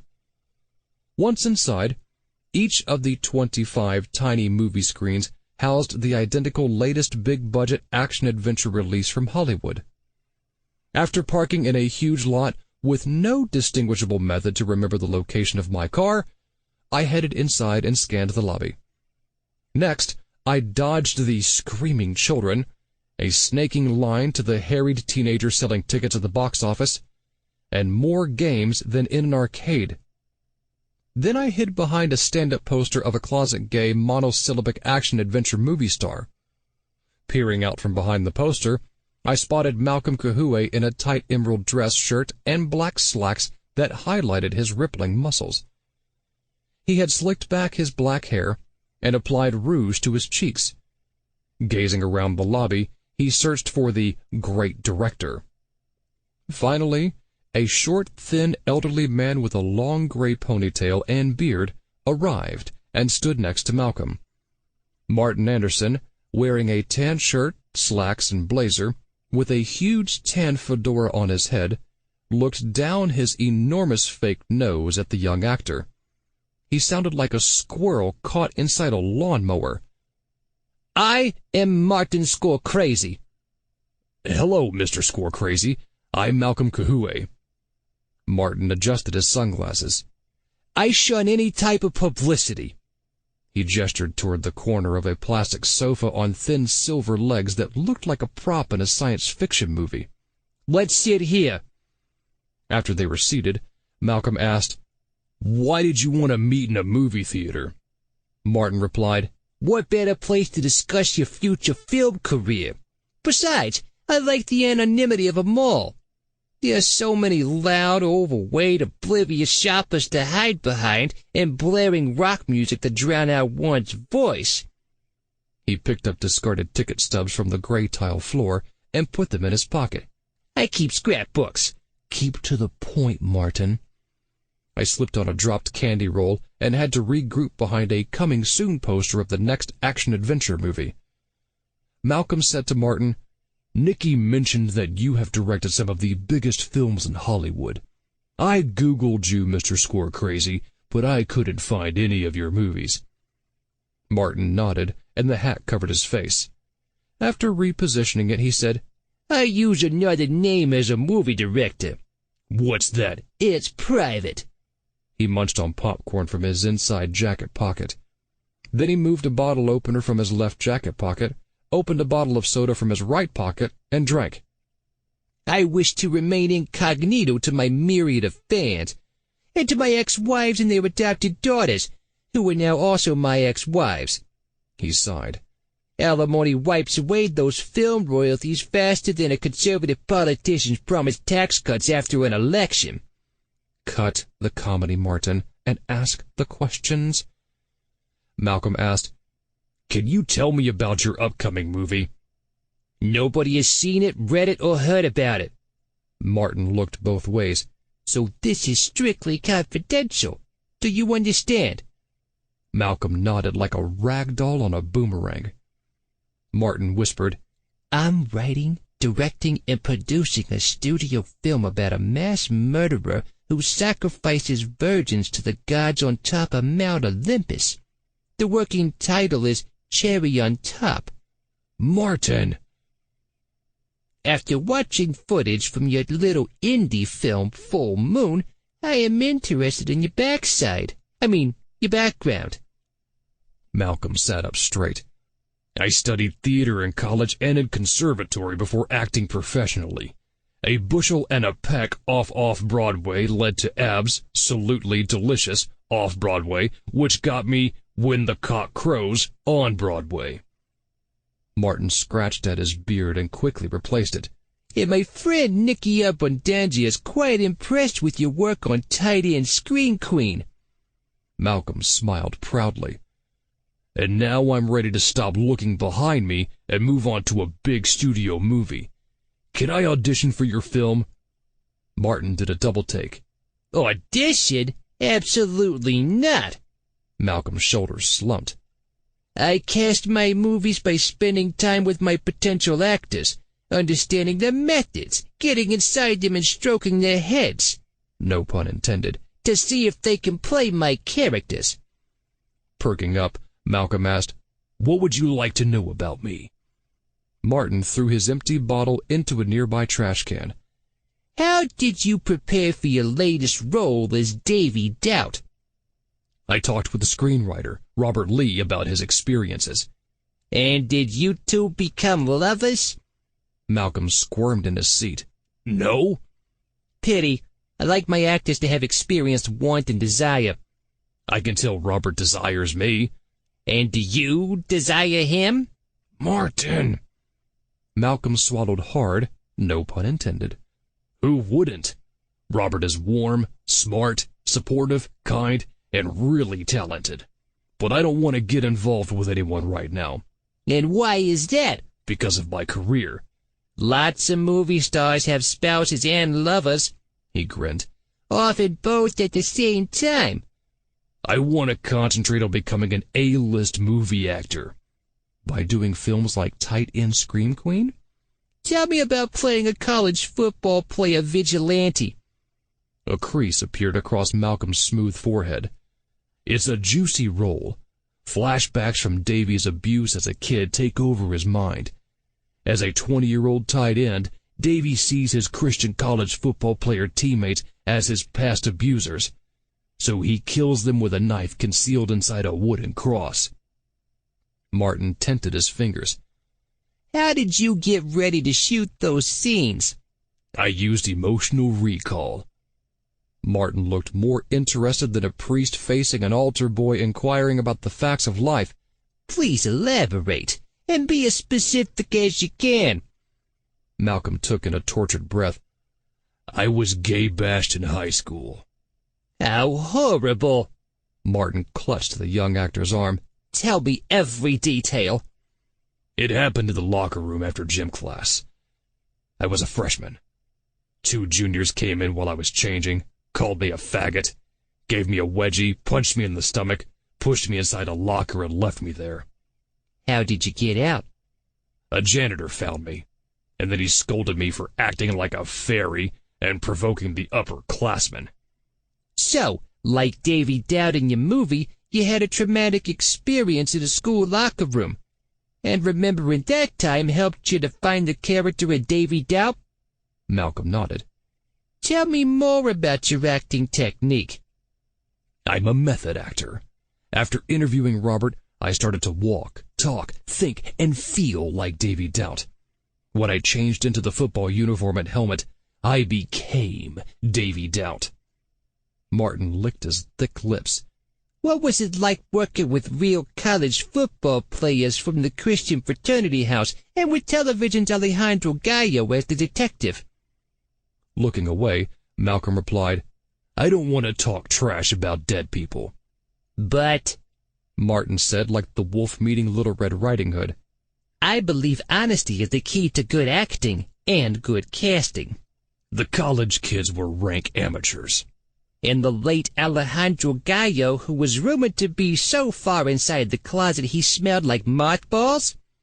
Our scene together went well, but afterward when I wanted to talk shop, he jumped my bones. Martin placed a hand on Malcolm's knee. What did you do? Scooting away on the sofa, Malcolm replied, I remembered a previous scene I had shot, where the college dean had come on to me. Yes, I understand that brilliant actor Martin Anderson played the college dean. He had to do it, Malcolm said behind gritted teeth.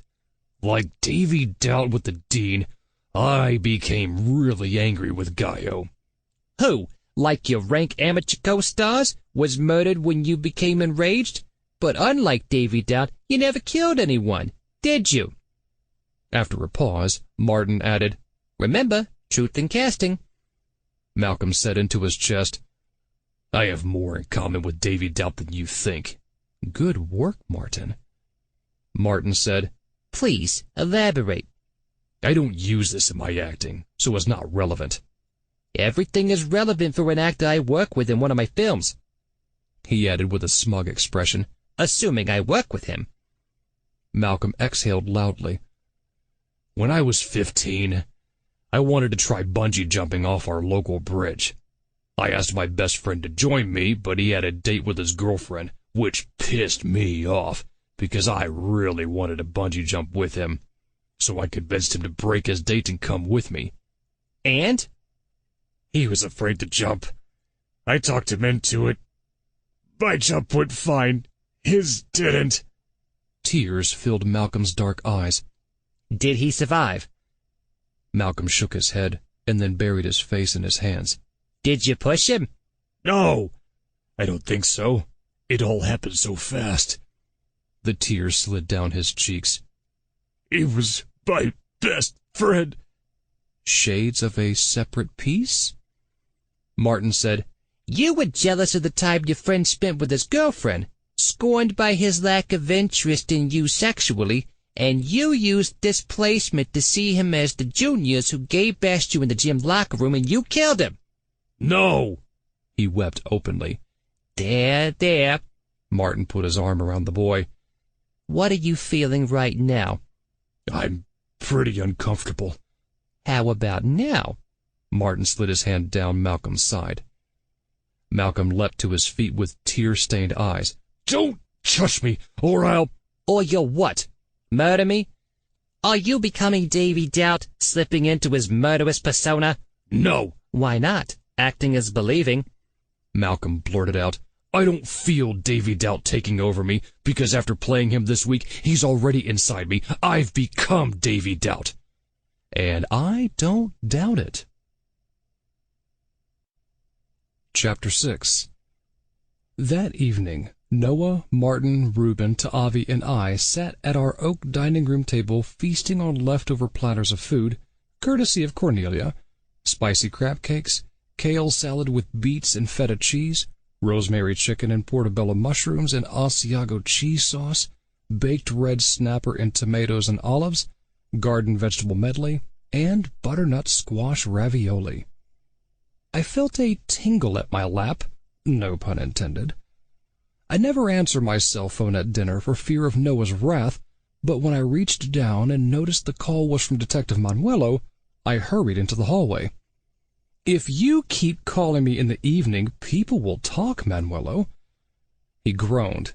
People are already talking, and they're asking why you were on the evening news discussing my case, which is especially mystifying to me since I specifically warned you not to speak to the press.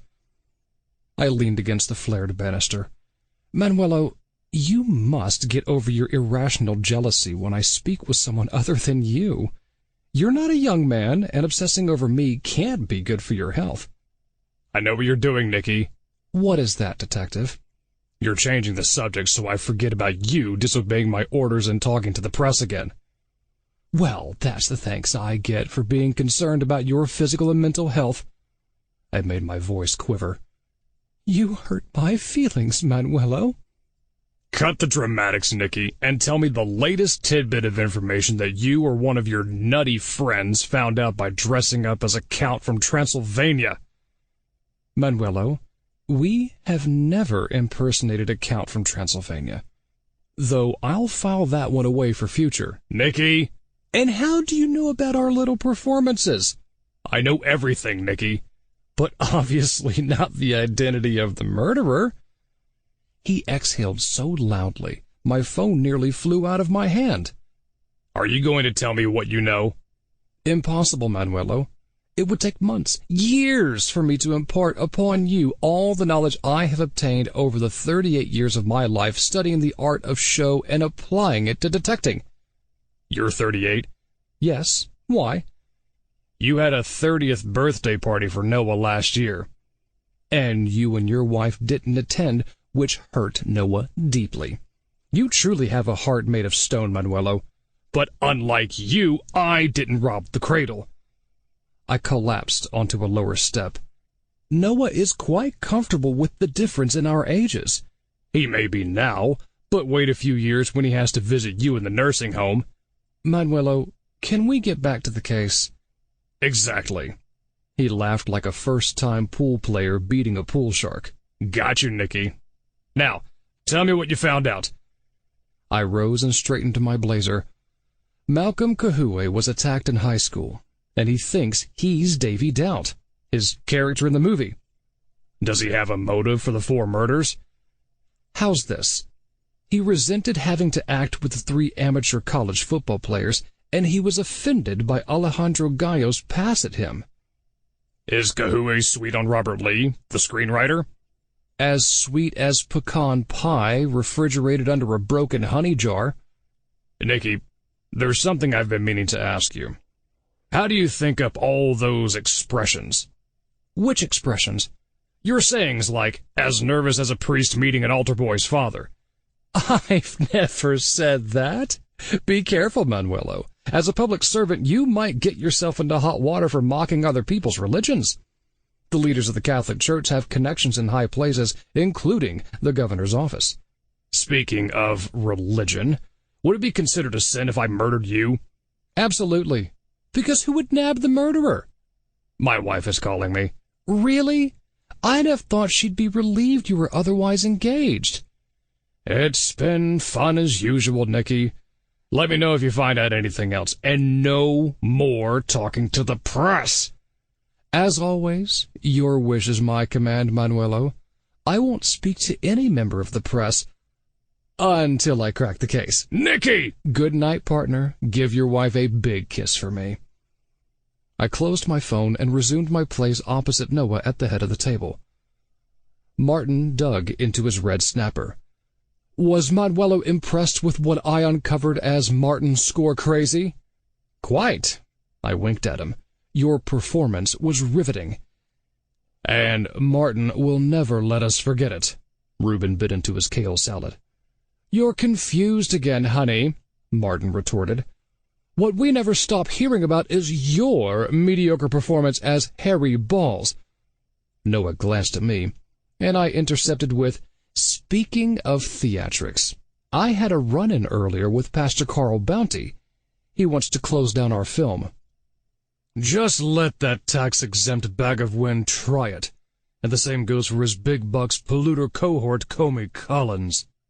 Ta'avi offered Reuben the hang loose sign. Reuben moved on to the chicken. And if either of them comes anywhere near our Ta'avi, I'll stick their Bible where the sun don't shine. And they'll probably like it. Martin kissed his husband's cheek. Noah speared a ravioli.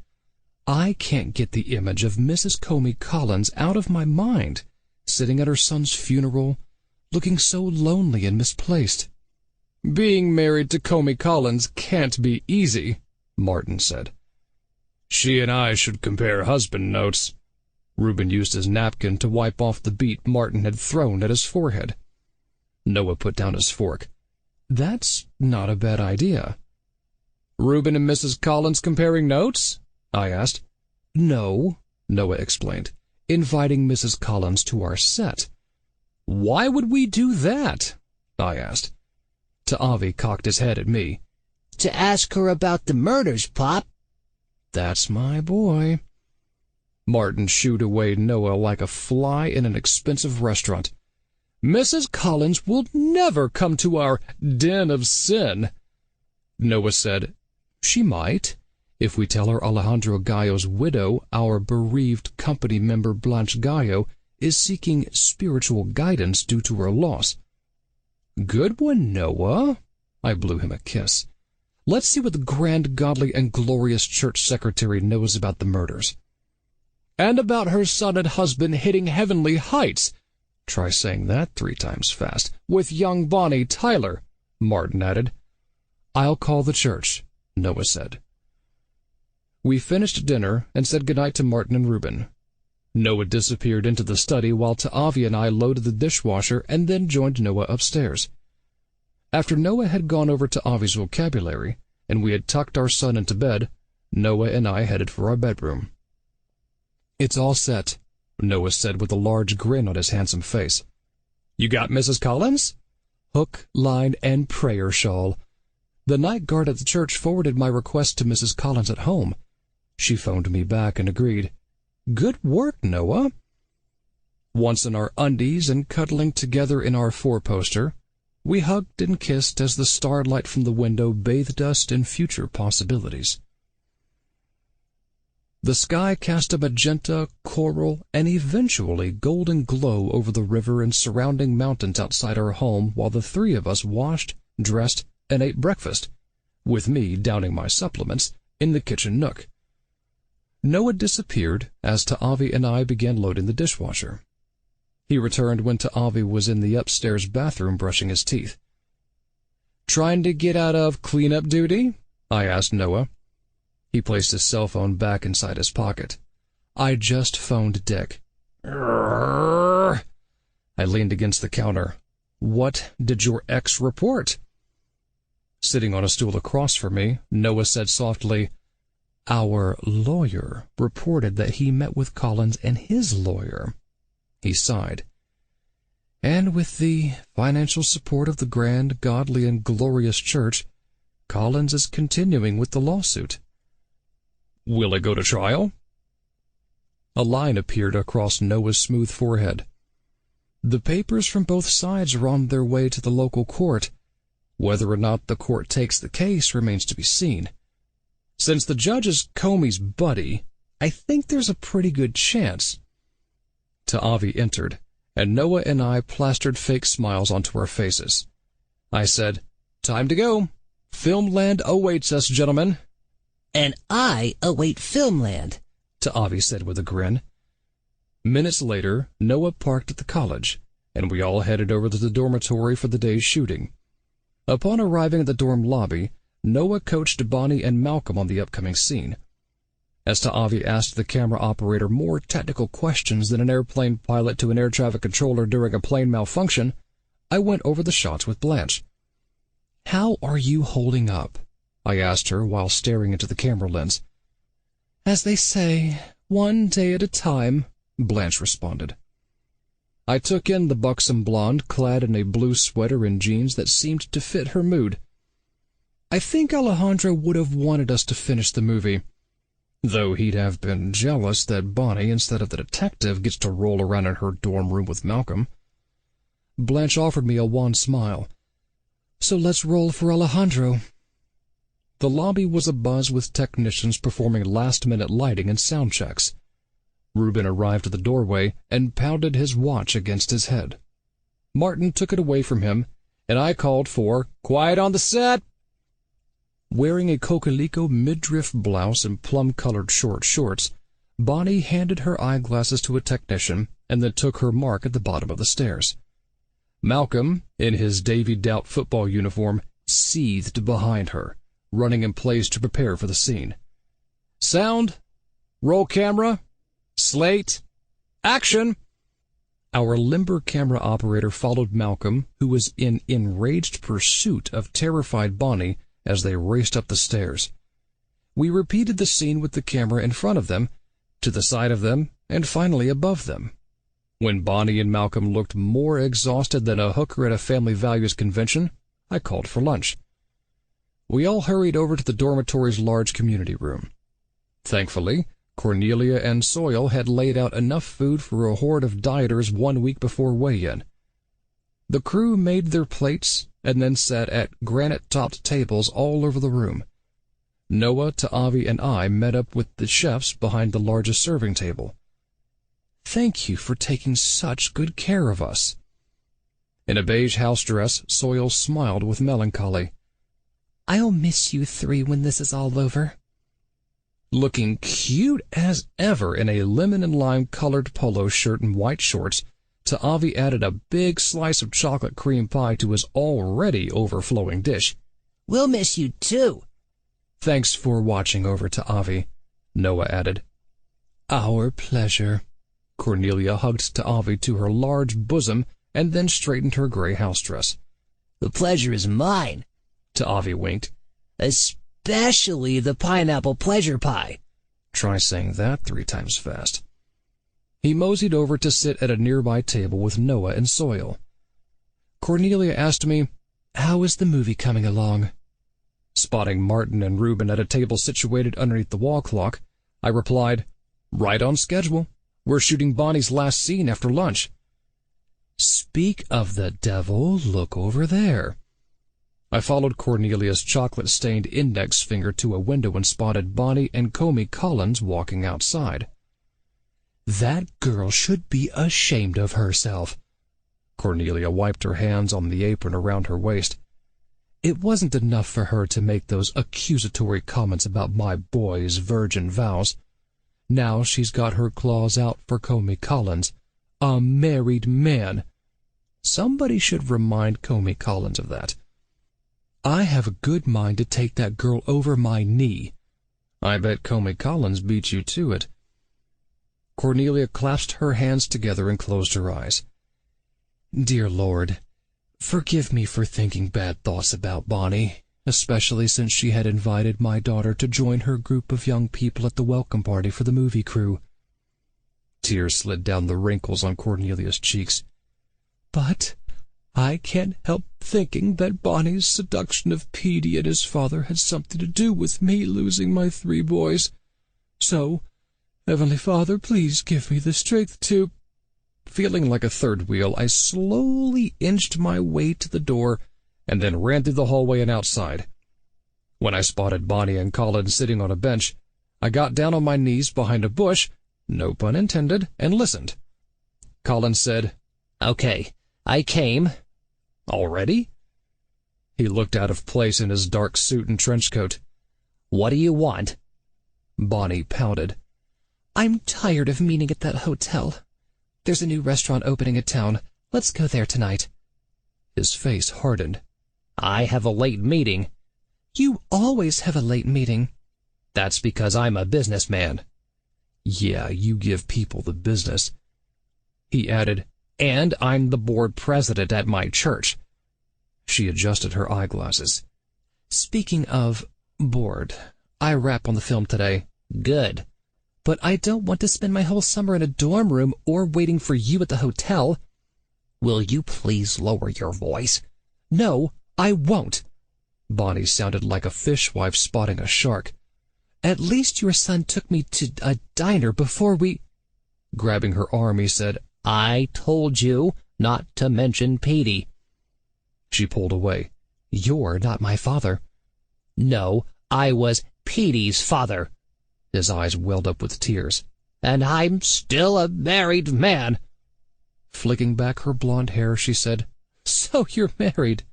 That doesn't mean we have to hide like criminals. Yes, Bonnie, that's exactly what it means.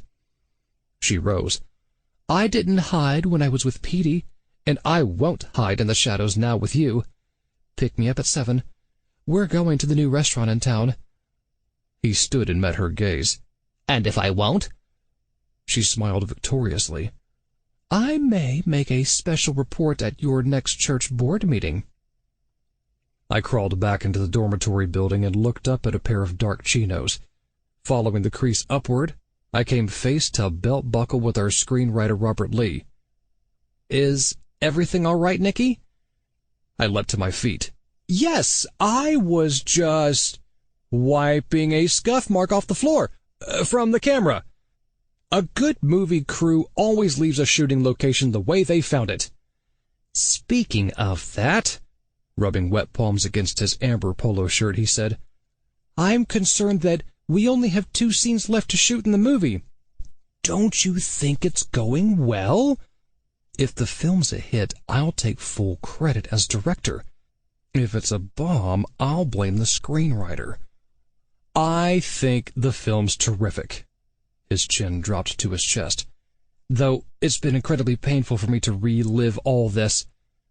Robert, except for the flashback scenes, the rest of the film's plot never happened. But it happened in my head when I wrote it, and I can't shake the memories. Then you should be happy we're nearly through shooting. That's the problem. He sat on a step. Once we wrap, I won't see Malcolm again. Then he looked up at me with alligator tears in his eyes. I don't know if I'll be able to handle that. I sat next to him. Have you told Malcolm how you feel about him? He shook his head, and I took a shower. Robert, you won't know how Malcolm feels about you unless you ask him. He rested his head in his hands. I won't be able to take it if he rejects me. Maybe he won't. Malcolm exited the community room and walked toward us. I whispered to Robert, Here's your chance.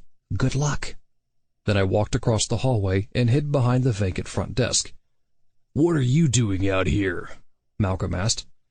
Robert replied, "I didn't want to eat too much." Malcolm sat next to him. "How come?" "Watching these scenes makes me nauseous." "Is my acting that bad?" No, your acting is terrific. You really are Davy Doubt." "I thought you were Davy Doubt." Malcolm tweaked his nose. Robert stared in front of himself. "That's just it. The story is too personal for me." "I guess we have that in common." "But did either of you murder 4 people?" Robert gazed at Malcolm with loving eyes. "It's been terrific getting to know you this week." "You too. I can't believe it's been such a short time. I feel like I've known you a lifetime." "Yeah." Robert took in a deep breath. "Malcolm, there's something I have to tell you." "I hope it's not that I had too much garlic for lunch." They laughed. "Come on, Robert, you can do it." Robert stood and leaned on the metal banister. "After what happened to me as a kid, I've been pretty closed off with people. Until I met you, and then something clicked." Malcolm joined him. "I felt it too. At first, I thought it was the whole Davy Doubt thing, but now I think there's more to it than that." "You go, boys." Robert smiled at the man of his dreams. "It's not a mystery why I'm attracted to you. You're handsome, have a great body, and are an amazing actor. But none of those things matter to me." Malcolm did a double take. "They don't?" "No. What matters most is that you're sincere, pensive, wonderful, and you... Robert, Please don't say anything, or I'll lose the courage to finish." Malcolm nodded. "You are the most amazing man I have ever met.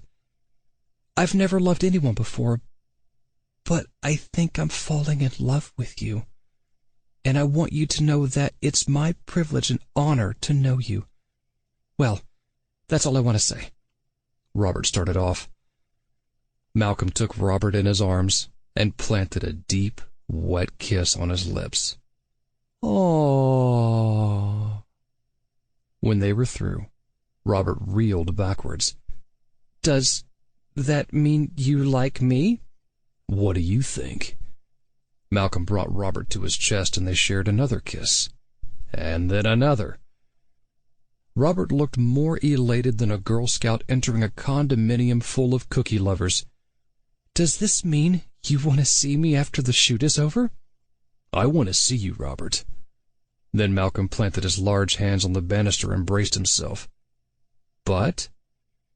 "Robert, there's something you have to understand. You are the sweetest and kindest guy I've ever met, and I don't want to hurt you, but my career is all I'm focused on right now, and I don't have time for a relationship, so even though I want to be with you, a lot, it can't happen right now. Do you understand what I'm saying?" Tears filled Robert's eyes and flowed down his cheeks like waterfalls. "Yes, I understand." He ran out the door with Malcolm following him. "Robert!" "Ah, youth." "Wait a minute. I'm not that old.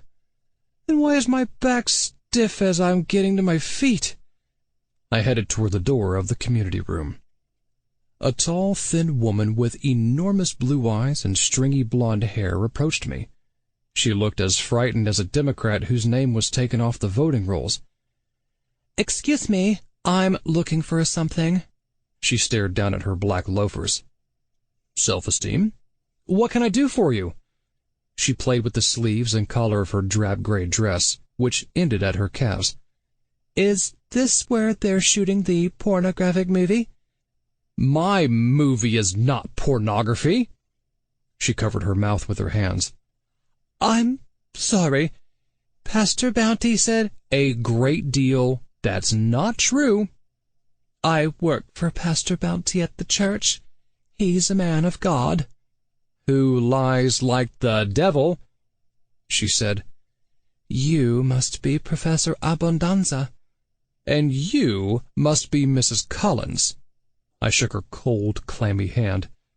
I'm so sorry about what happened to Petey." Slipping a lace handkerchief out of her purse, she said, "Thank you. This is the first time I've left the house since Petey, except for Petey's funeral." She wiped her wet eyes. "I'll admit that I wasn't comfortable with Petey appearing in your movie." "I'm guessing you'd like to lay into me over what happened to Petey." "I don't want to say things that would make me sorry later, and make you blush." "There's not a lot that makes me blush, Mrs. Collins." "You've never heard Christian women whispering in the back of the church during the pastor's sermon." I can't help liking her. "But unlike my husband, I don't believe 2 wrongs make a right." Looking at the purple and red marks on her cheeks, I made the connection. "So you aren't on board with your husband's lawsuit to steal my son?" She shook her head and split ends sliced the air around us. "I asked him to see reason, but my husband isn't always the most reasonable man." "Either is your boss." "When did you meet Pastor Bounty?" "When he and his sheep picketed my film set." She wiped her tiny nose. "Pastor Bounty sometimes lets his emotions get away from him." "Especially when he called me a deviant from Hollywood. Imagine thinking I'm from Hollywood." She chuckled. "That's the first time I've done that in months. Thank you, Professor Abundanza." "I'm Nicky. Thank you for coming. I really appreciate it." Her eyes seemed to carry the weight of the world. "I lost my son. Cornelia Thomas lost her boys. And as Mr. Oliver said on the phone, your cinematographer lost her husband. I'm here as a Christian woman to offer prayer and solace. Jesus ministered to anyone, anywhere. He had no prejudices, nor should I." "Unlike Pastor Bounty and your husband." She rolled up her sleeves. "I've already prayed with Cornelia and Soil. I'd like to see the widow who works for you." "Try saying that 3 times fast. Please, follow me." As we entered the community room, I led Mrs. Collins to Blanche, who was finishing her lunch at a table in the corner of the room. "Blanche Gallo, this is Mrs. Collins from the Grand Godly and Glorious Church." Blanche ran a hand through her long, bleach-blonde hair. "Catchy name for a church."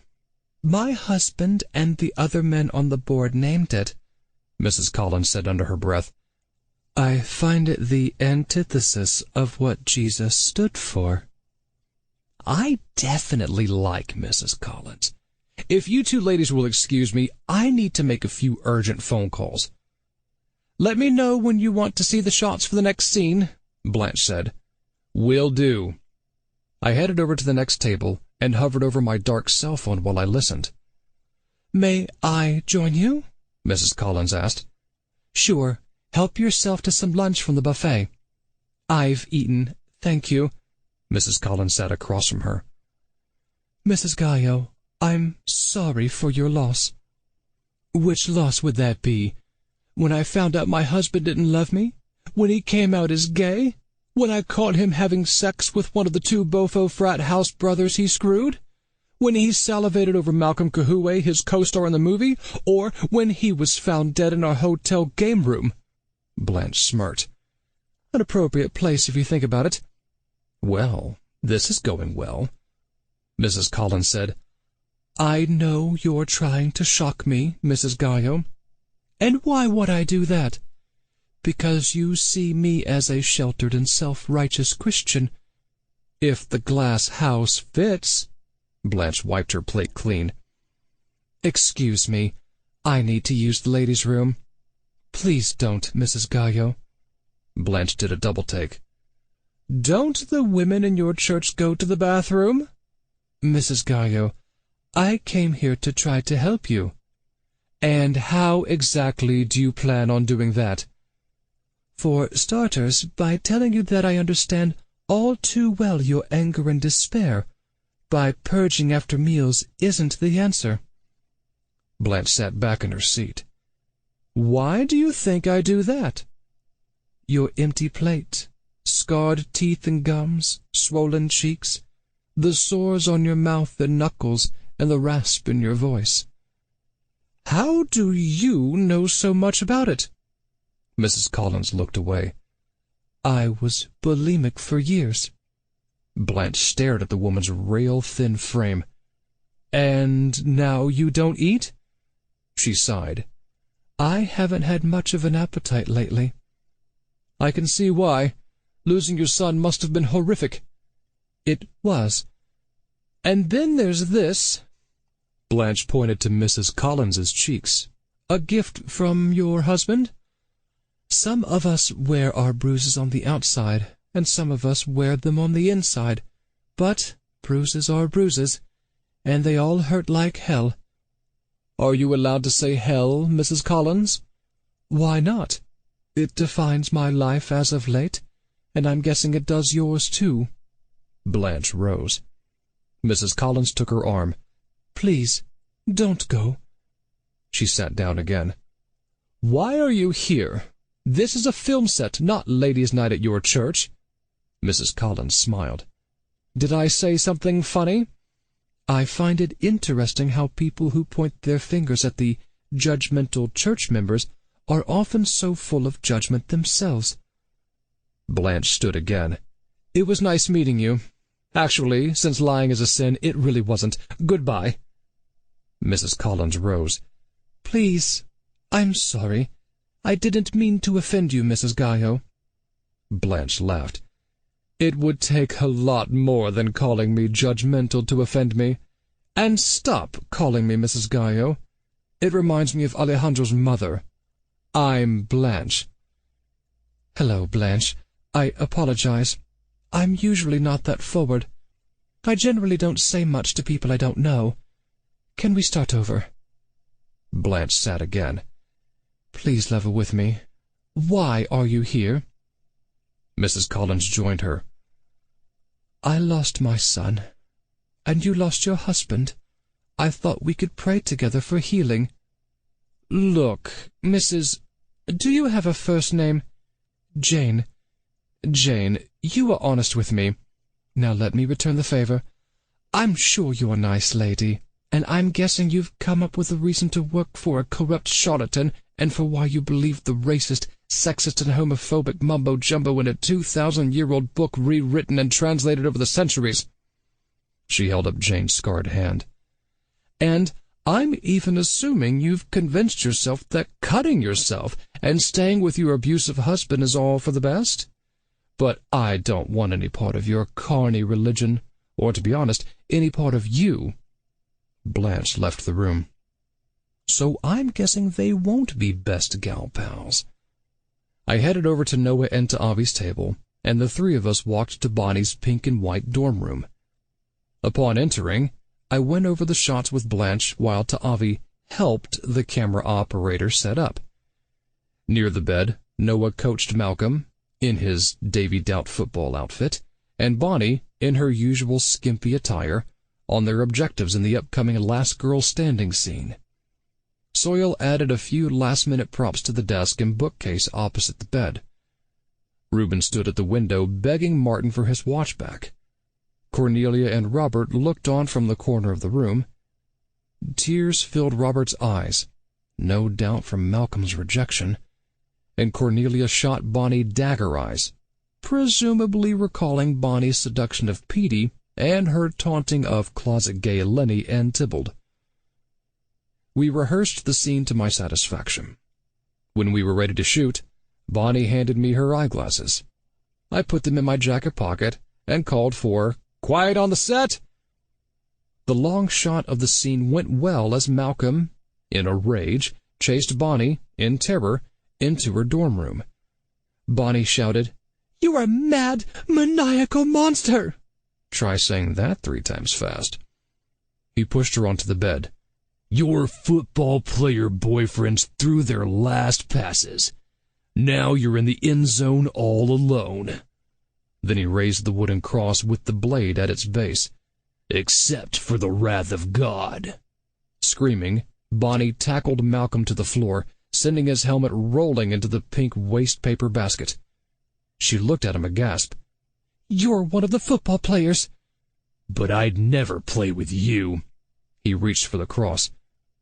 They struggled, rolling on top of each other, in a fight scene staged by my gifted Noah. Finally, Bonnie scrambled to her feet and raced toward the door. Malcolm reached out and grabbed her ankle, sending her crashing to the floor. After another skirmish, Malcolm was on his knees, holding the cross over her head. "Prepare to meet your maker, the one guy you can't make." Bonnie slammed her knee into Malcolm's groin. He screamed out in agony and dropped the cross. Retrieving it, she wound up and then slammed it against his face. Blood spewed out of Malcolm's head, or behind it, thanks to Soil's basin of stage blood just off camera. He said, "I was double-crossed." Then he collapsed onto the pink rug in a pool of scarlet. In a state of hysterics, Bonnie backed out of the room. "Cut!" Once everything was reset, we repeated the scene from different angles, and then for Bonnie's close-up and finally Malcolm's close-up. We were all exhausted when I finally shouted, "That's a wrap. We'll shoot the final scene tomorrow." As crew members swooped in like locusts to pack away equipment, Reuben appeared at my side. "Well done, Nicky. Right on budget and right on time." Behind him, Martin held up Reuben's watch. "I set your clock back 3 hours, honey." Reuben groaned. "Nicky, when you and the editor edit the movie, please be sure to delete all of Martin's close-ups." Martin and Reuben left the room in a war of the gay roses. Noah and Ta'avi each kissed one of my cheeks. Great work. "You're my inspiration." I came in for a family hug. "Watching that scene made me hungry for pie," Ta'avi said. Cornelia put her thick arms around Ta'avi. "Then it's a good thing I've got a fresh peach pie for you in the frat house kitchen." "You're a peach, Cornelia," Ta'avi said. Noah added, "Hear, hear." Cornelia and Ta'avi left with Noah following. As I checked the notes in my script for the next day's shooting, I noticed Robert Lee standing next to the bookcase with tears streaming down his face. Malcolm, soaking wet from sweat and ketchup blood, walked over to him. "I'm a piece of shit." Robert wiped his cheeks with the bottom of his polo shirt. "I'll wrestle you for that title." He leaned against the bookcase. "You didn't do anything wrong." "No? How about wallowing in my past attack, playing the victim my whole life, creating a revenge fantasy that has taken over my life, and trying to push myself on you?" Malcolm said, "I think I beat you in the mistake department. I've become so immersed in my role that I've started to think I really am Davy Doubt." He rubbed his forehead. "And I met a terrific guy who I rejected because of my important career in B-movies." Robert cocked his head. "What are you saying?" Malcolm smiled. "I'm saying, earlier in the hallway I behaved like an egotistical actor.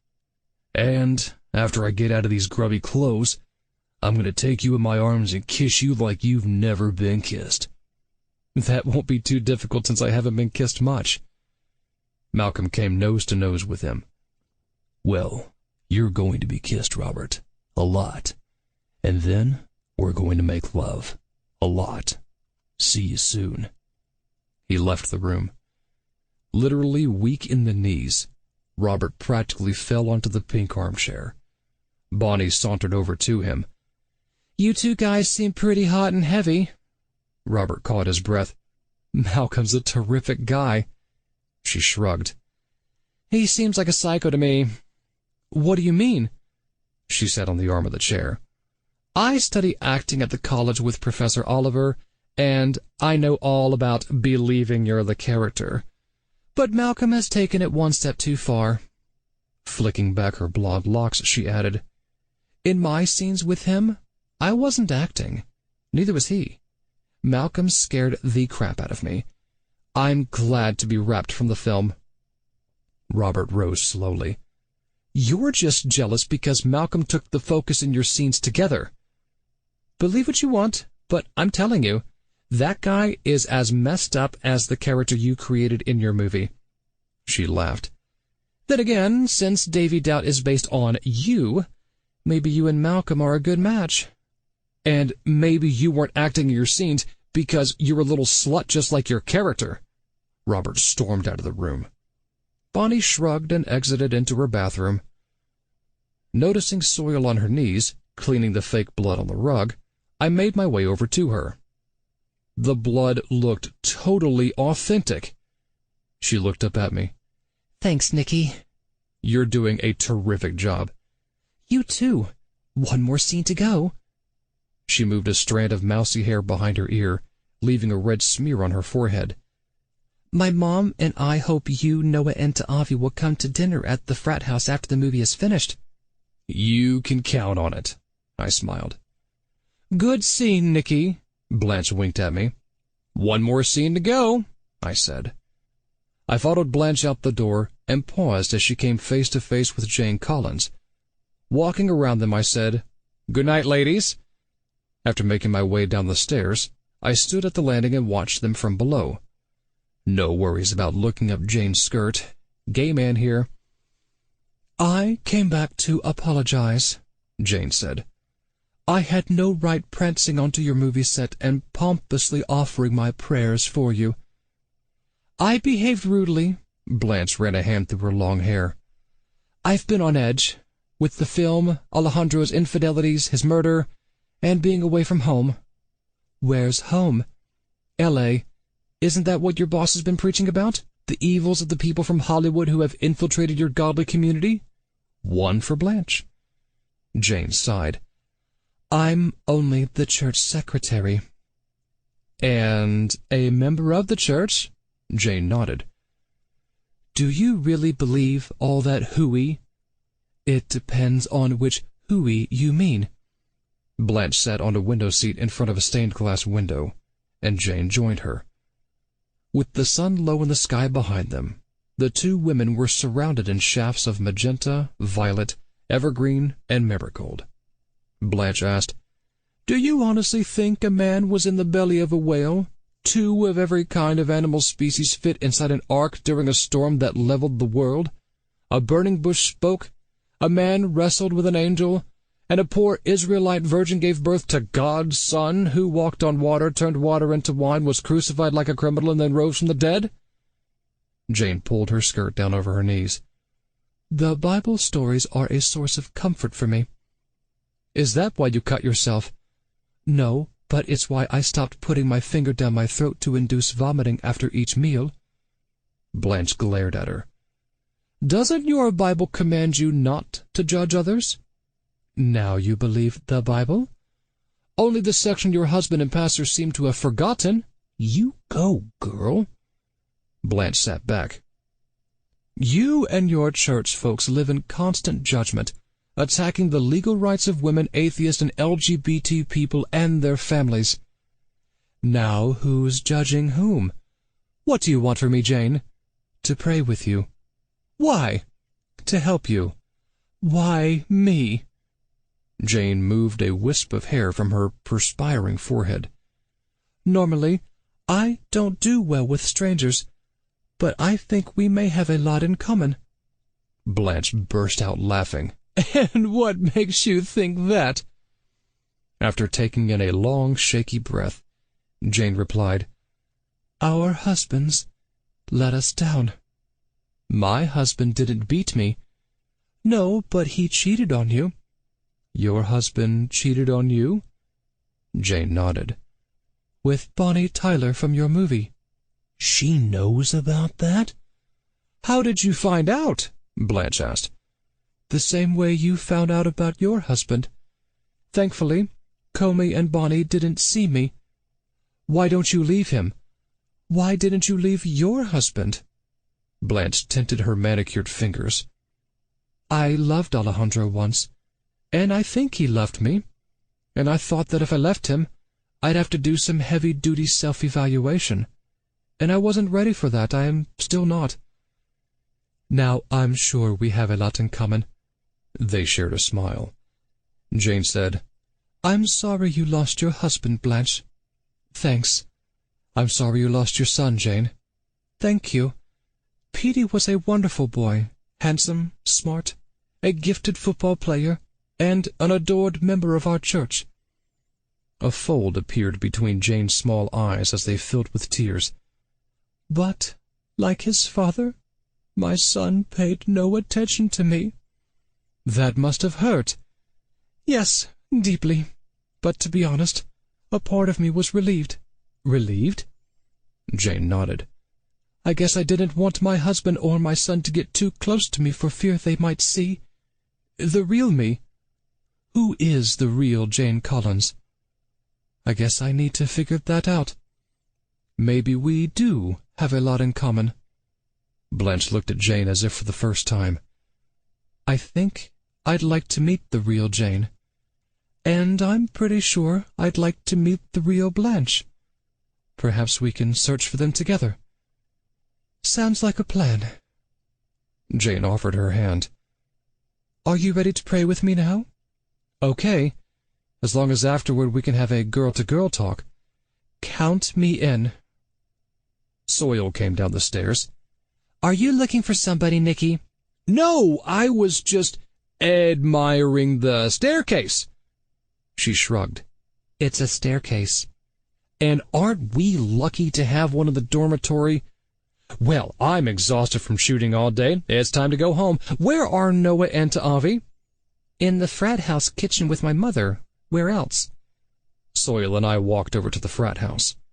After Noah, Ta'avi, and I indulged in Cornelia's mouth-watering chicken pot pie, the three of us thanked her, headed out the door, walked to the parking lot, and piled into Noah's car.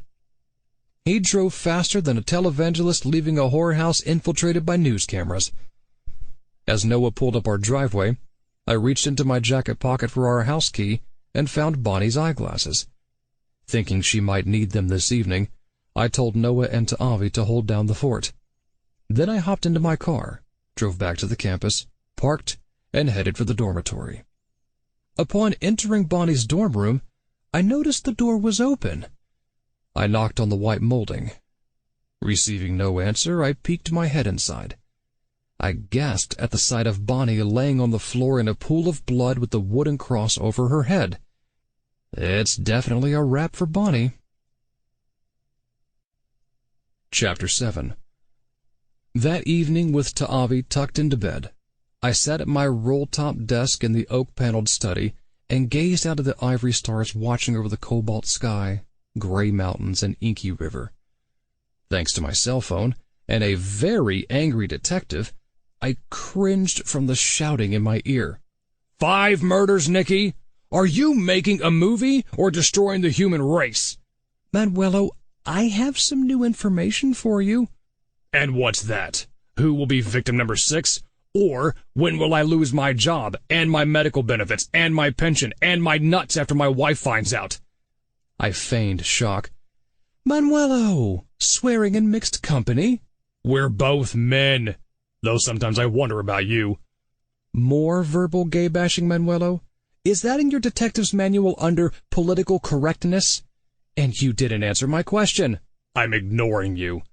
Is that in your manual under effective listening? Shut up, Nicky. Well, I am wounded. Unfortunately, not enough to be victim number 5. And pity for you if I were. Who would solve your case? He shouted. And nuts is not a curse word. It most certainly is if you were deathly allergic to nuts like my poor husband. Noah appeared in the doorway, and I put Manuelo on speakerphone. I added, If Noah so much as looks at a nut, he decomposes. Then how the hell is he living with you? Sitting on the window seat, Noah sighed dramatically. I made a sacrifice for love. I did a double take. Et tu, Noah? He blew me a kiss. Manuelo snickered. See, Nicky, even your beloved has your number. Do you want to know what I found out or not? After shuffling papers, he said, All right, Nicky, tell me what you've got. I leaned back in my chair, wishing I had Holmes's hat and pipe. Comey Collins had an affair with the deceased. Which one? There are 5. The latest one, my student, Bonnie Tyler, Noah mime-punched his face, and I recalled.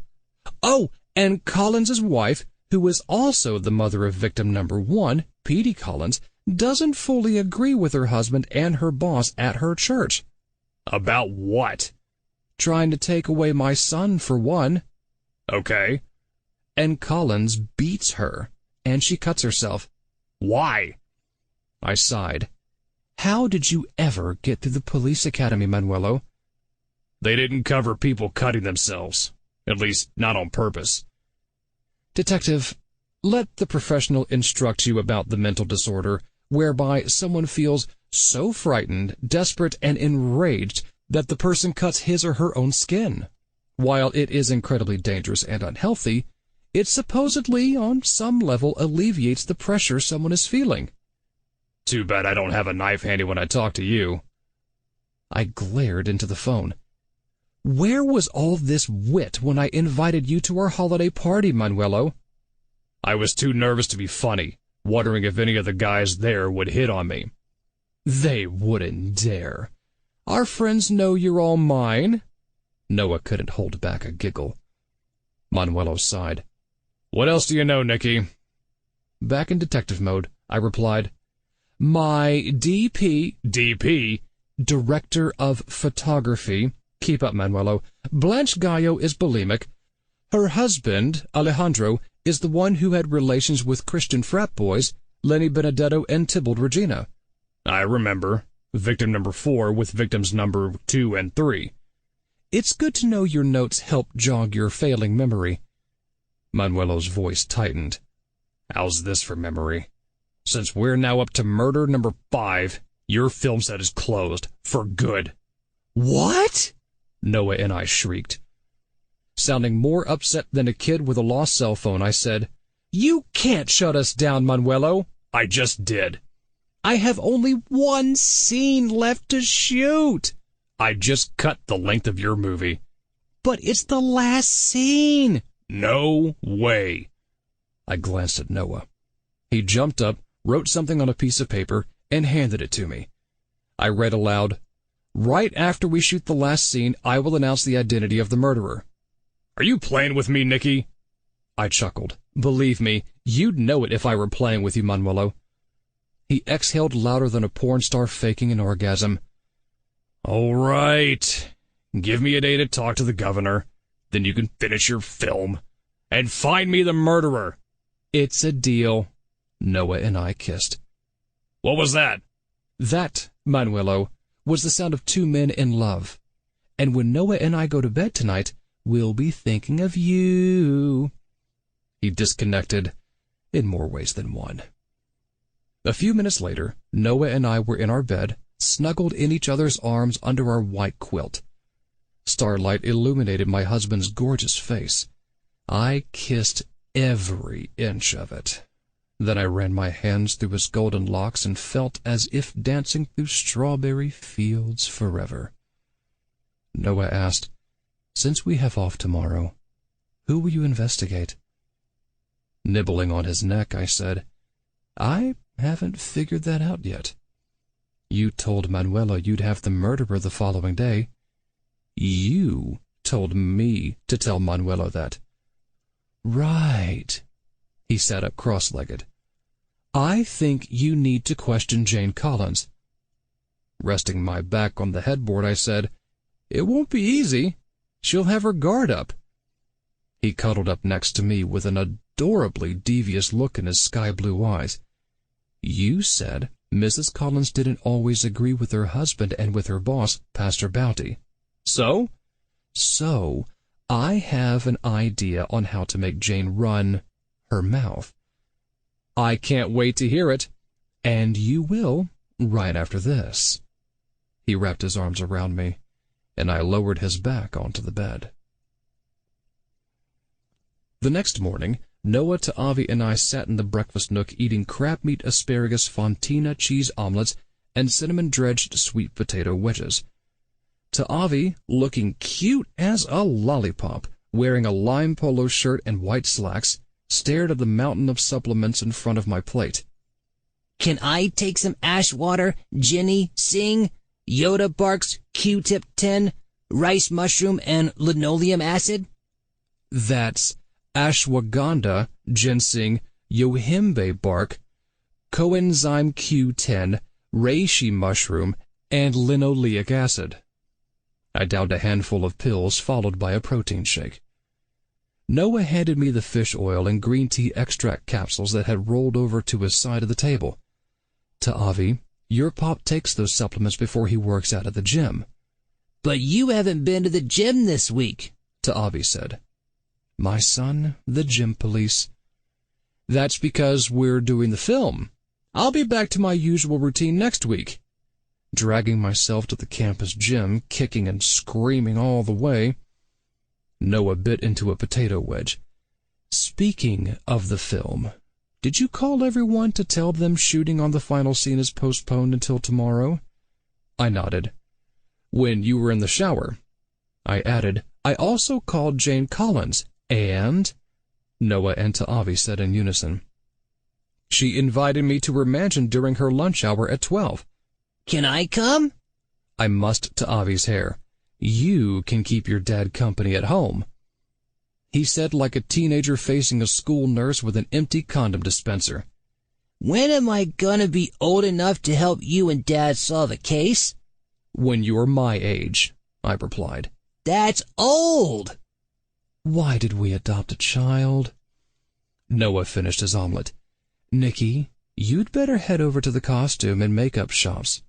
Do you have my instructions? I held up a long piece of paper and kissed his cheek. Wish me luck. Avi offered his cheek. After I kissed him, he said, You'd have better luck with me helping you. How about you play with your friends instead? I said. Avi replied, Okay, I'll set up a Skype conference session. Putting my arm around Noah, I said, Remember the old days when kids visited their friends in person? Noah smiled. Let's clean up the kitchen first, Avi, while I clean up the case. I drove to the campus with the cerulean sky, Kelly green mountains, and turquoise winding river as my landscape. When I reached the theater building, I headed into the costume shop with Noah's instructions in hand. I quickly changed into a white shirt, navy blue suit, and red tie. Hurrying across the hall to the makeup shop, I sat at a vanity, opened a makeup case, and got to work. An hour later, I stood at the full-length mirror in the corner of the room and giggled. Staring back at me was a tall man with high cheekbones, steel blue eyes, a hawk nose, enormous white teeth, a huge pompadour of white hair, and gold jewelry dripping off every hand. Let the caper begin! 10 minutes later, I pulled into Comey and Jane Collins's long circular driveway and gaped at their white colonial mansion, which spread a city block. I had never seen so many columns, balconies, and porticos. I got out of the car and walked on the ivory stone path past pearl-colored marble fountains and banisters. When I finally reached the front cherry wood double door, I rang the bell, feeling as if I should have entered by the rear servant's entrance instead. A snooty, elderly butler in a black suit took my name and escorted me into a large sitting room off the vast marble hallway. Looking at me as if I were weak old bubble gum on the sole of his shoe, the man said, Mrs. Collins will be with you shortly. I sat alone in the room, gazing at the white walls, intricate gold molding, fancy white and gold armchairs and sofas, gold desk, and gold fireplace. Fort Knox has nothing on this place. I waited on the white satin chaise until Jane Collins entered the room in a plain seaweed green dress and white sweater. Rising, I said in a bass tone that came from the tip of my toes, Mrs. Collins, I am Pastor Bucks Plenty from the Jesus Was a Top 1%er Church on the Holier-than-Thou television network. Thank you for seeing me. Thank you for coming. She seemed uncomfortable in her own home and in her own skin. Would you like a refreshment? I chuckled. I only drink wine. We have... During communion. I see. Please sit down." We sat on a sofa that made Gatsby's look like a second-hander. She tugged her sweater around her shoulders. "I must admit the idea that Jesus was wealthy is quite foreign to me." "It is?" I feigned shock. She nodded. "The Bible stories show Jesus living among the common people and ministering to the poor and destitute." "Didn't you read the lost book of Nicodemus?" Jane seemed understandably confused. I lifted my fake nose. "As I'm sure you know, many of Jesus' disciples were fishermen. What you may not know is that Jesus' wealthy friend Nicodemus loaned him money to start a sardine company.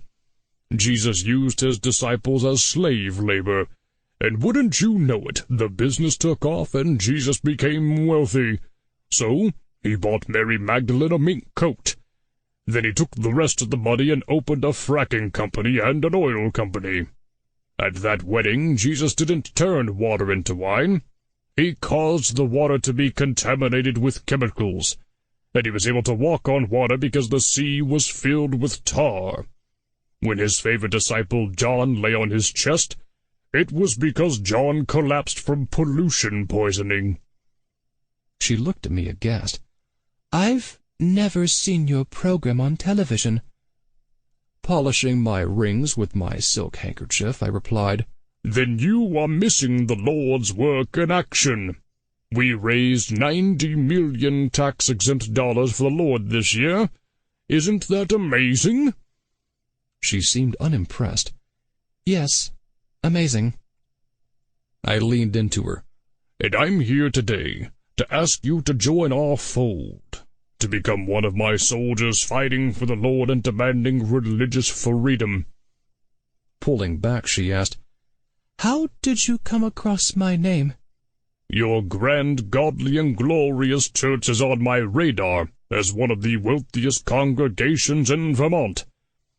I flailed my arms like a cheerleader on uppers. "Praise the Lord! So I arranged a meeting with Pastor Bounty to congratulate him myself." I grinned. "And to swap our mailing lists. During our conversation, he complimented your fine office management skills. As it happens, I just lost my administrative assistant. She became a Mormon." I raised my eyes to the crystal chandelier. "Those Mormons! Talk about having mega bucks!" I laughed wildly. "And mega wives!" Then I slid to the edge of the sofa. "Mrs. Collins, I could use you at my empire. I mean, at my vessel for the Lord's work. What's Bounty paying you? I'll double it. Tax-exempt." "Pastor, plenty." "Triple it." She did a triple take. "Get you a government grant." Smiling, I added, "The Lord is very generous to his people." Pulling the dress over her knees, Jane said, "Pastor Plenty, my husband and Pastor Bounty don't know I'm speaking with you today." "And they don't have to. As the good book says, leave your boss and husband out on alert, but whatever you do, always donate to the church." I offered her a wide smile. She cleared her throat. "Where is your church?" "In a television studio in L.A. made to look like a church in Oklahoma. We hire hundreds of extras, direct them to sit with vacant looks on their faces, wave their Bibles and shout, 'Hallelujah! Praise the Lord! God bless Pastor Plenty!'" Jane bit at a nail. "Pastor, while your call came at a good time—" "There is never a bad time for the Lord's work." Scooching over to her, I placed my hand on her knobby knee. "As the good book says in my favorite psalm, your cash you shouldn't hoard, so give every dollar to the Lord." She moved to the other edge of the sofa. "Pastor, I agreed to meet with you because I've been thinking about leaving my position at our church and perhaps even leaving Tree Meadow." "Wonderful! You can fly to L.A. with me this evening and start work tomorrow morning." She took in a deep breath as if summoning strength from the Asian throw rug beneath us. "You see, My husband chairs the board at our church.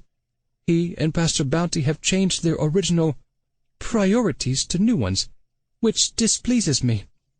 I scratched my head and repositioned my wig. "And which new priorities are those?" Jane said into her chest, "Constant fundraising." "What's wrong with raising money for God?"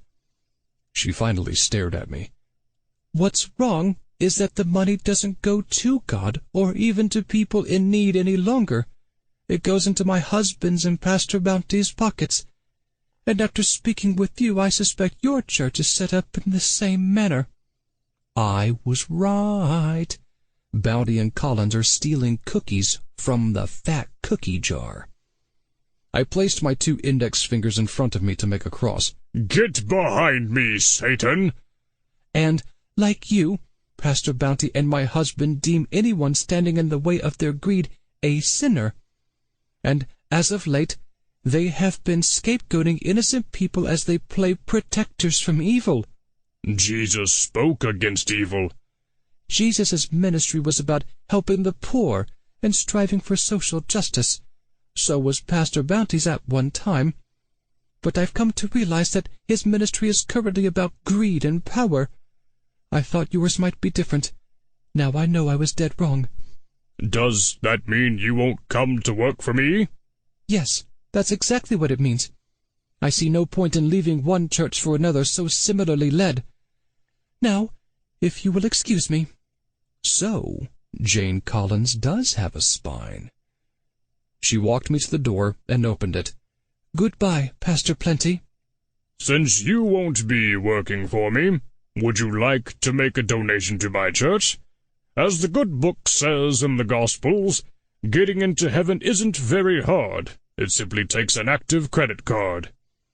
She slammed the door behind me. As I walked down the marble front steps, I spotted Blanche Gallo getting out of her sports car. I ducked behind a column.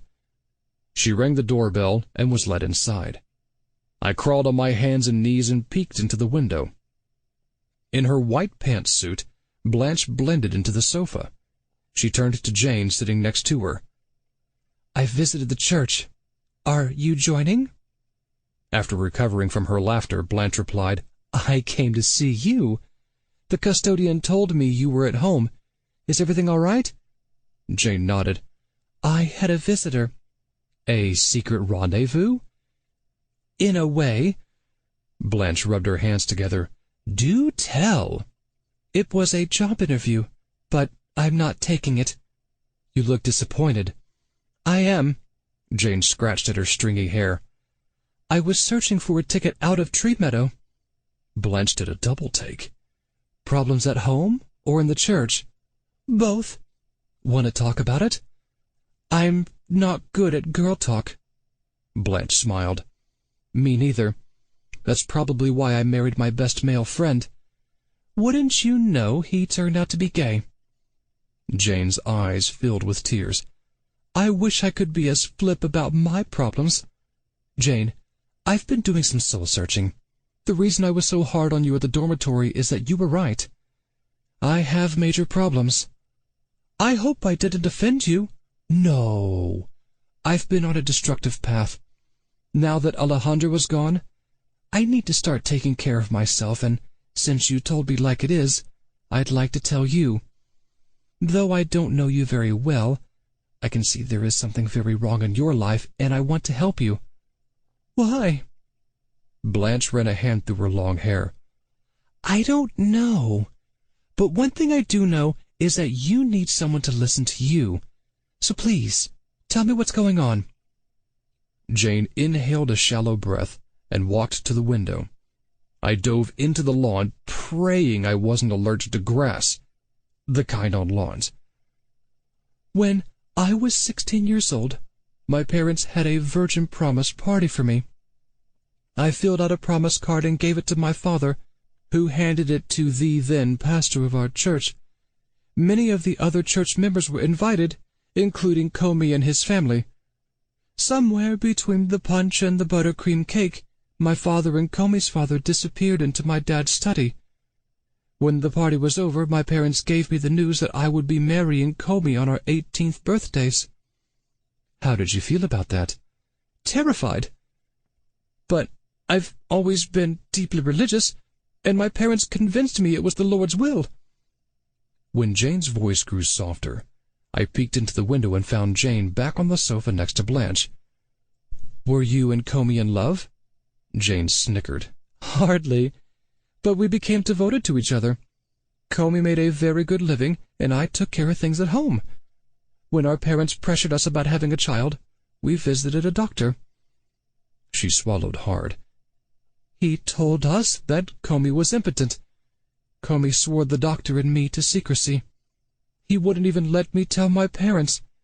But the pressure on Comey and me from our families and congregants to have a child was excruciating. Our pastor retired and was replaced by Pastor Carl Bounty. Comey and I visited him. After explaining our situation, Carl came up with a solution." She blinked back tears.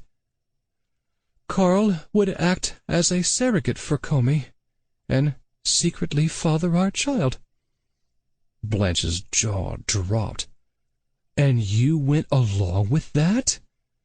"The three of us had prayed together, and Carl and Comey had convinced me it was what God had wanted from me."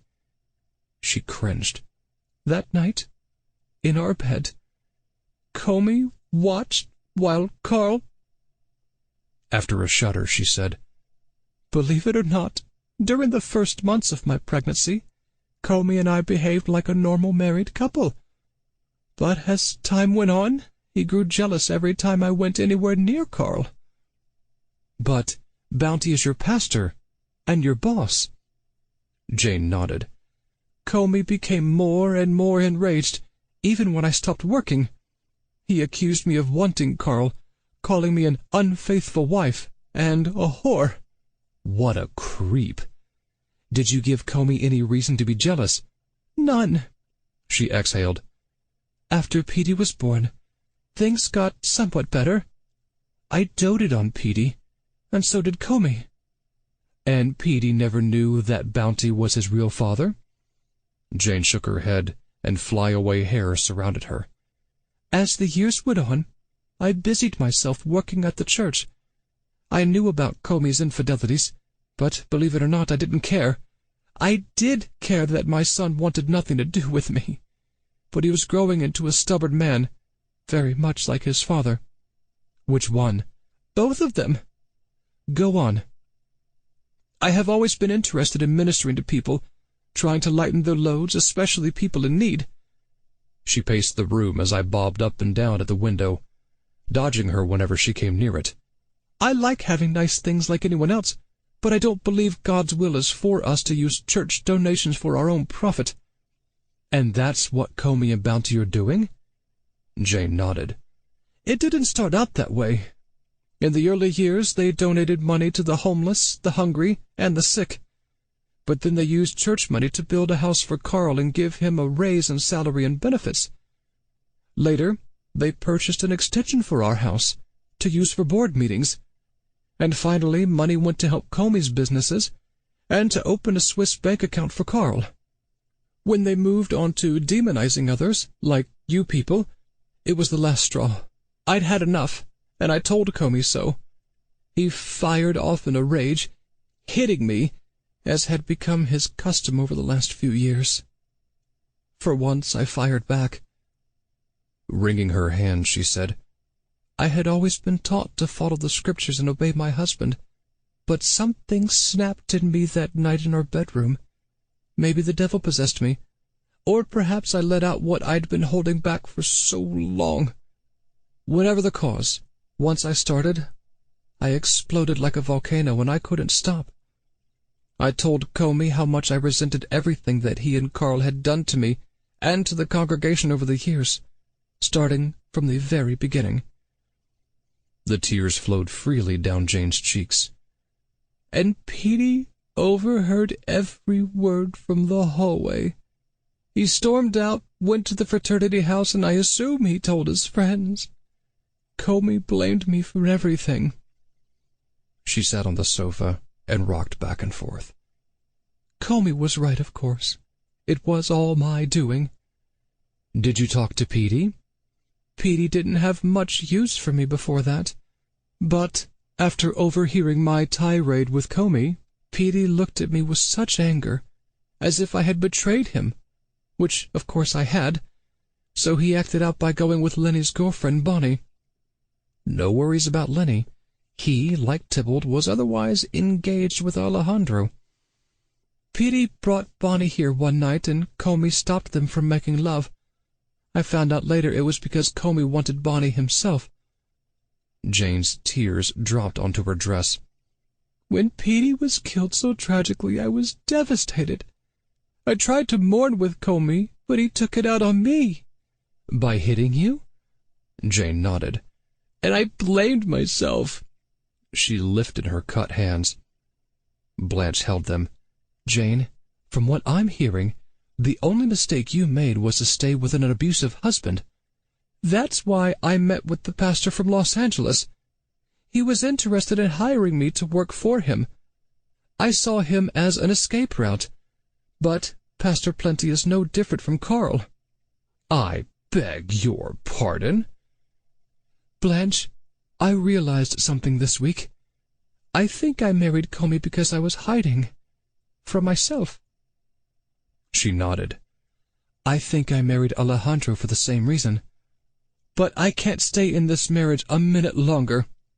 Jane looked like a caged animal trapped in an inferno. Comey can have the house, the cars, all the money he and Carl have been stealing from the church, and his horrible businesses that pollute the environment and cause illnesses in innocent children. I don't want any of it. Then leave him.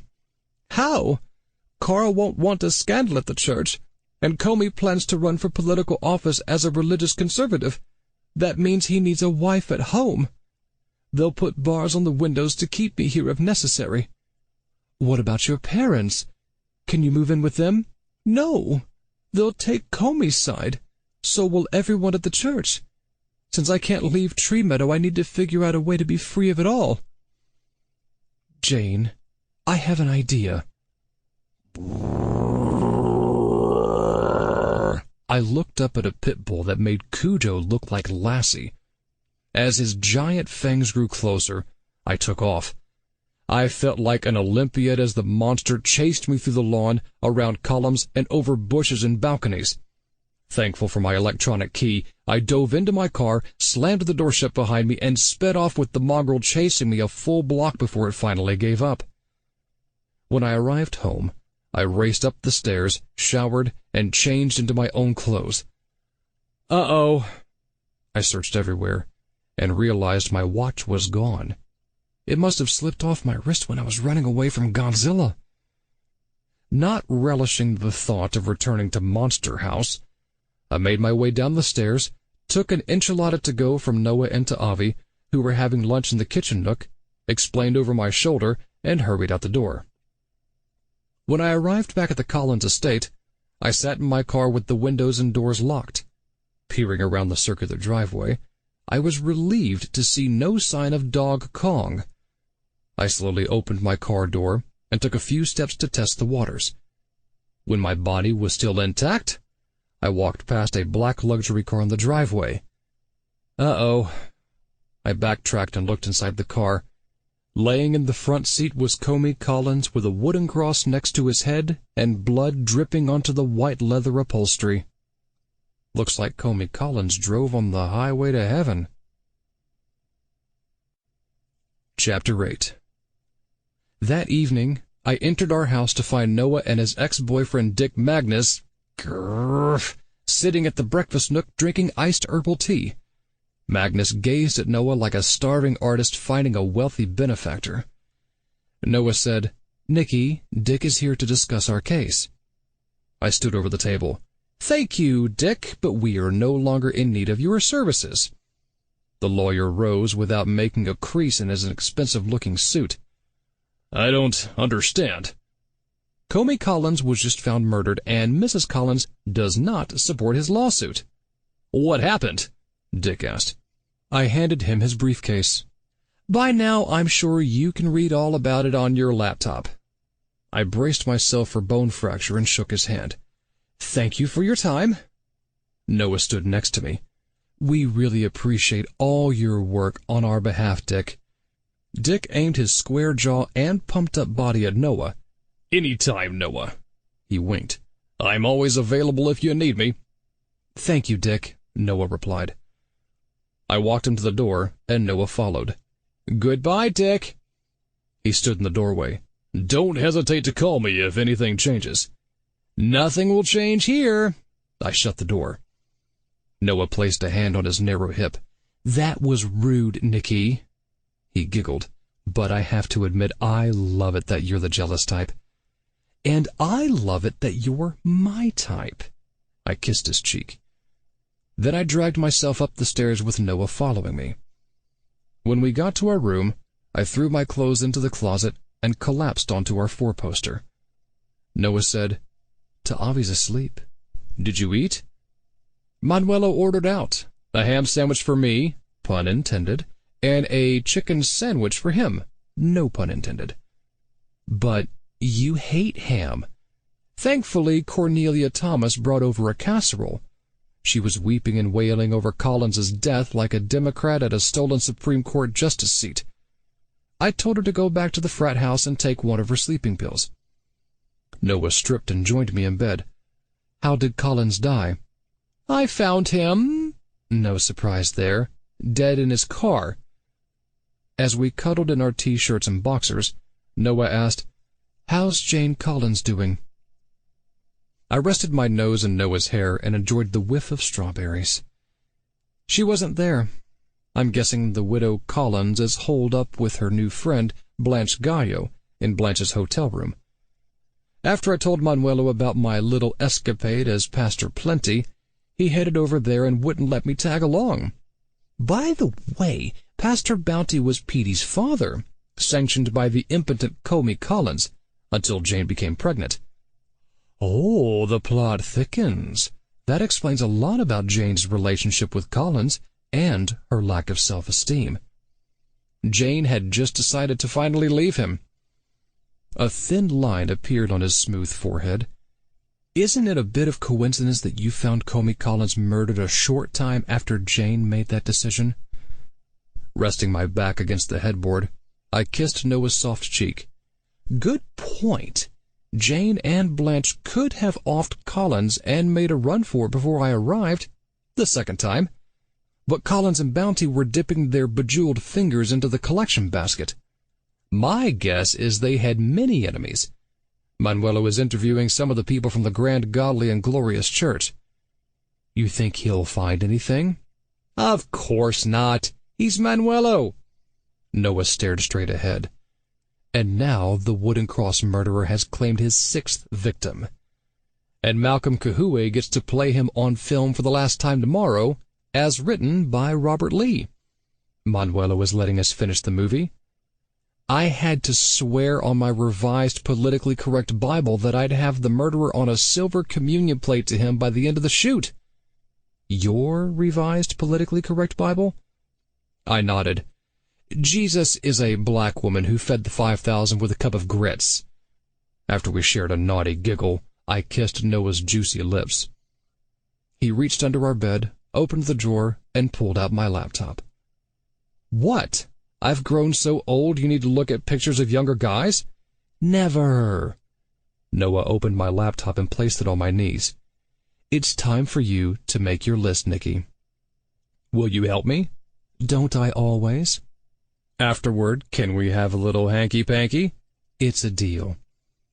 I turned on the laptop and opened a new file I labeled Suspects and Motives in the Murders of Petey Collins, Lenny Benedetto, Tybalt Regina, Alejandro Gallo, Bonnie Tyler, and Comey Collins.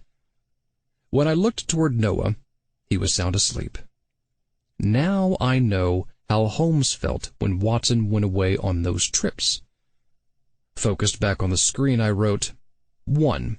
Robert Lee. Abused as a child and created a revenge fantasy against college Christian football players like Petey Collins, Lenny Benedetto, and Tybalt Regina, insulted by Bonnie Tyler. 2. Malcolm Kahue. took method acting to a new high in inhabiting Robert Lee's mass murderer Davy Doubt, angry at the casting of amateurs Petey Collins, Lenny Benedetto, and Tybalt Regina, enraged at Alejandro Gallo's pass at him. 3. Blanche Gallo. Alejandro Gallo was cheating on her with his blackmailers, Lenny Benedetto and Tybalt Regina, sympathetic to Jane Collins about Comey Collins's abuse. 4. Jane Collins. Bonnie Tyler was involved with her husband. Comey Collins was beating her and had forced her to procreate with Pastor Bounty. She suspects her son Petey Collins told his frat brothers, Lenny Benedetto and Tybalt Regina, about the Collins' dark family secret, disagreed with Comey Collins on his shady fundraising and trying to steal Ta'avi from us. 5. Cornelia Thomas. Angry with Bonnie Tyler for seducing her frat boy, Petey Collins, and taunting her other boys, Lenny Benedetto and Tybalt Regina, about their sexuality. Disagreed with Comey Collins' plot to steal Ta'avi from us, but she adored Petey Collins, Lenny Benedetto, Tybalt Regina, was grateful that Bonnie Tyler brought Soil Thomas into the A-list fold at the opening party, and seemed to bear no ill will against Alejandro Gallo. 6. Soil Thomas. Bonnie Tyler initially mocked her at the film's opening party. She disagreed with Comey Collins' anti-gay crusade, but Bonnie eventually welcomed her into the young people's group, and Soil seemed to have nothing against Petey Collins, Lenny Benedetto, Tybalt Regina, and Alejandro Gallo. I stared at the screen until I fell asleep thinking, what am I missing? The next morning, my husband, son, and I showered, dressed, ate banana nut bran muffins, minus the nuts for Noah, for breakfast, with a chaser of supplements for me, and then sped, and I mean sped, in Noah's car to campus. After dropping off Ta'avi in the frat house kitchen with Cornelia, Noah and I walked over to the dormitory. As we approached Bonnie's room, I was relieved to see Manuelo's goons taking down the yellow tape ceiling off the doorway. Then I took in the welcoming sight of my crew entering the room and preparing for the final scene in the film. Next, Robert Lee walked in with Malcolm Kahue. The young writer had a glorious look on his face. I know why. He stood near the bookcase to watch as Malcolm, in his Davy Doubt football outfit, lay in the fetal position near the bed. Soil Thomas applied fake blood all over Malcolm and the pink rug beneath him. Standing next to the window, I whispered to Noah, "Aren't you going to work with Malcolm on his motivation in this scene?" Noah shook his head, and the room smelled like strawberries. He whispered back, "Malcolm understands the character inside and out. This isn't acting for him any longer." "I agree. Nicky, look." Noah nodded over to Blanche Gallo and a gorgeous blonde woman entering the room. I met them near the doorway and realized the sexy blonde was Jane Collins, with her face and hair made up like a Hollywood starlet. "Jane, my condolences on the loss of your husband." "Thank you." Jane unleashed a radiant smile. Her magenta lipstick matched her dress and manicured nails perfectly. "Well, isn't she the merry widow?" "Nicky, I want you to know that I'm dropping my husband's lawsuit about your son." "I appreciate that," I replied. Jane's fake eyelashes fluttered. "It should have never been filed in the first place." "I agree." "Me too." Blanche, Merry Widow number 2, looked exuberant in a canary pantsuit. "Nicky, is it all right if Jane watches the shoot?" "Sure." I smiled at Jane. "You can sit in that armchair if you like. The camera won't reach that far." "How do you know?" Blanche's eyes twinkled naughtily. "We haven't gone over the shots yet, Mr. Director." I replied, "Let's do it, Director of Photography." When Blanche and I had nearly completed our strategy session for shooting the final scene, Reuben appeared between us and the camera operator. "Despite the array of tragedies that have befallen our cast and crew, I want to congratulate you, Nicky, for staying on budget and on time." "With no pressure whatsoever from my husband," Martin smirked. On cue, Reuben said, "Let's start shooting." Martin whispered in my ear, "Tell me everything you know about Robert and Malcolm and Blanche and Jane Collins." Reuben grabbed Martin's arm. "After he's finished shooting."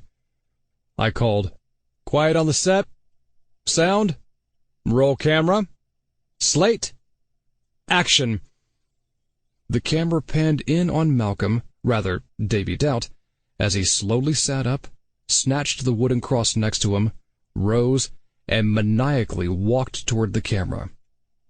In true slasher movie fashion, the misunderstood, abused martyr had miraculously transformed from human serial killer to immortal monster, equipped to bring more people to their death by the cross in many sequels to come. As we shot the scene from various angles, I thought about Davy Doubt and our own mass murderer at Tree Meadow. An idea formulated in my mind.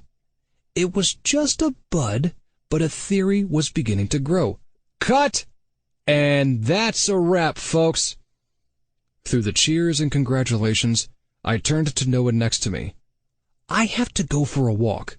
"Why?" "To think." He seemed to understand. "Good luck, Nicky. I'll be here when you need me." "You always are." I kissed his cheek. After thanking the cast and crew, I raced past Martin's questioning glance, hurried down the stairs, and left the dormitory building. The early afternoon sun bathed the campus and surrounding lake and mountains in streamers of gold. As I walked along the cobblestone path passing academic buildings, administrative offices, the library, the gym, the cafeteria, and the theater, I replayed in my mind everything that had happened recently. Imagining the last week as if it were a play with many characters, I heard each voice, watched every nuance and gesture, and concentrated on every action, objective, motivation, and emotional beat. As a play director, I pondered on the subtext, the meaning underneath everyone's words and actions. That's it! I know the identity of the murderer. Now it's time to see if I'm right. I ran as fast as my legs would carry me to a familiar building on campus. After racing up the steps, opening the door, and walking through the hallway, Cornelia Thomas greeted me in the fraternity house kitchen. She wiped her hands on the white apron over her umber house dress. "Nicky, are you finished shooting already? Act naturally. Do what you would normally do." I sat at the table. "The film is, as they say in shoestring budget land, quickly in the can. We'll miss having you around the frat house, Nicky. To Avi and Noah, too." She used a dish towel to take 2 pot pies out of the oven and place them on the counter next to a cherry pie, with a slice missing, and a lemon meringue pie. "These are for lunch, after the crew members are finished packing up in the dormitory." She grinned. "But you can have the first piece." Cutting off a steaming wedge filled with white meat chicken, potatoes, peas, and carrots, Cornelia plated and served it to me with a fork and napkin. "Thanks, Cornelia." "My pleasure." I ate a forkful of the delicious dish, and then looked around the room nonchalantly. "Where's Ta'avi?" "Soil sent him to the dormitory with a piece of cherry pie for Noah. She knows how much Noah loves it." "Where is she?" "Upstairs cleaning the bedrooms. Detective Manuelo finally removed the yellow tape and let us tidy up." She sighed and sat next to me. "It won't be the same having new boys in the house this fall." The tears slid down her cheeks. "How could this have happened? First my Petey, Lenny, and Tybalt, and then that actor from Hollywood. Poor Bonnie. And now Comey Collins." She buried her head in her hands. "Jane Collins was on set today." "I assume she's relieved to be rid of Comey." "It sure looked like it." Cornelia wiped her face with a handkerchief. "He made mistakes, but I mourn his passing." "I know he was special to you, and I know why." She did a double take. "How did you figure it out?" "You said you and Collins were once close friends, but he had changed, and that you were quite distraught at hearing the news of his murder." Grabbing my hand, she said, Comey was a smart, caring, wonderful young man. And you loved him dearly. She nodded. After my old congregation had run me out of town for giving birth to Sawyer out of wedlock, Comey was the first person I met when I arrived in Tree Meadow. He greeted me at the church and made me feel special. I told him about Sawyer, and he was kind and compassionate. He offered me a job at the church, cooking and keeping house for the pastor. And you and Comey had an affair? Yes. Rising and pouring me a glass of milk from the refrigerator, she said, I'm not proud of having been with a married man, but Comey and Jane were no more in love than a fox and a hunting dog. After serving me the milk, she added, We were together 2 years, until Comey's oil company took off, and he became chairman of the church board. And I'm guessing that having a girlfriend on the side was too much of a handicap for him back then? I drank my milk. Comey broke things off, which really hurt. He also got me fired from the church. I didn't know how I'd be able to raise Sawyer. She sat again, wringing her hands. When I asked Comey for help, he said if I told anyone about our relationship, he'd have me thrown out of town, just like in my old Maine village. Since I was nearly finished with my pot pie, she stood, sliced a piece of cherry pie, and brought it to the table for me. Thank the Lord I got the job as house mother here, she sniffed. With no help from Comey Collins, who told me to stay away from him and his wife, or he'd tell the congregation about Sawyer being born out of wedlock. She added, I could only imagine what the tongue-waggers of the church would have said about that. The wonderful taste of tart cherries, sweet honey, and nutty whole wheat filled my mouth as I ate the cherry pie. And now, Comey Collins is gone. I know he treated me badly, but right now all I can do is remember the loving young man he once was. Crying again, she took a bottle of pills from her apron pocket. If it weren't for these, I wouldn't have gotten a wink of sleep last night. She examined the bottle. My word, I'm already down to my last few pills. You should go easy on those, Cornelia, and follow your doctor's directions. I did. Some of them must have fallen out. Rising, she said, I'd better head over to the pharmacy. She squinted at the writing on the bottle. It says I have 4 refills. I stood. Stay, Nicky. Finish your pie. I'll be back by the time your crew gets here for lunch. Before I could reply, Cornelia was gone out the back door. I finished my pie and milk, put the plate and glass in the sink, and turned around to find Sawyer standing in the kitchen doorway. Sawyer, I was just coming upstairs to speak with you. I had the feeling. She folded her arms over her ash-colored house dress. When Manuelo questioned my mother and me about Comey Collins, he mentioned giving you until today to help him find the murderer. Help him? How about do his job for him? Are you confessing? I suddenly felt winded, and my eyes were leaden. Better sit down, Nicky, before you fall down. Taking my seat at the table, I asked, What did you do to me? Since Mom was so distraught over Comey Collins's death, I pitched in and made the cherry pie. A demented smile overtook her thin face. And I added in a special ingredient, or 2. It dawned on me. Your mother's sleeping pills. And some ground-up nuts. You sent Avi to the dorm with a piece for Noah. She nodded. Avi had told me about Noah's nut allergy, so I added a little extra insurance that Noah would go fast. I didn't want him to suffer. I like you both very much, but I knew you'd figure everything out, and I couldn't risk you telling Manuelo.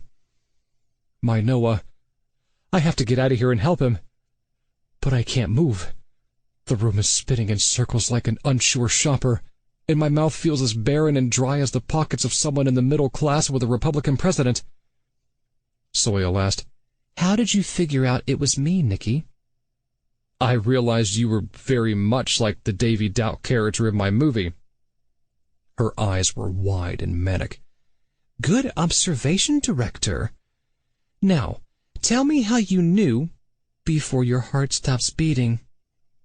"Keep talking. Try to stay awake. The crew will be here for lunch soon. I remembered back to the opening party here at the frat house. Bonnie accused Lenny and Tybalt of being gay.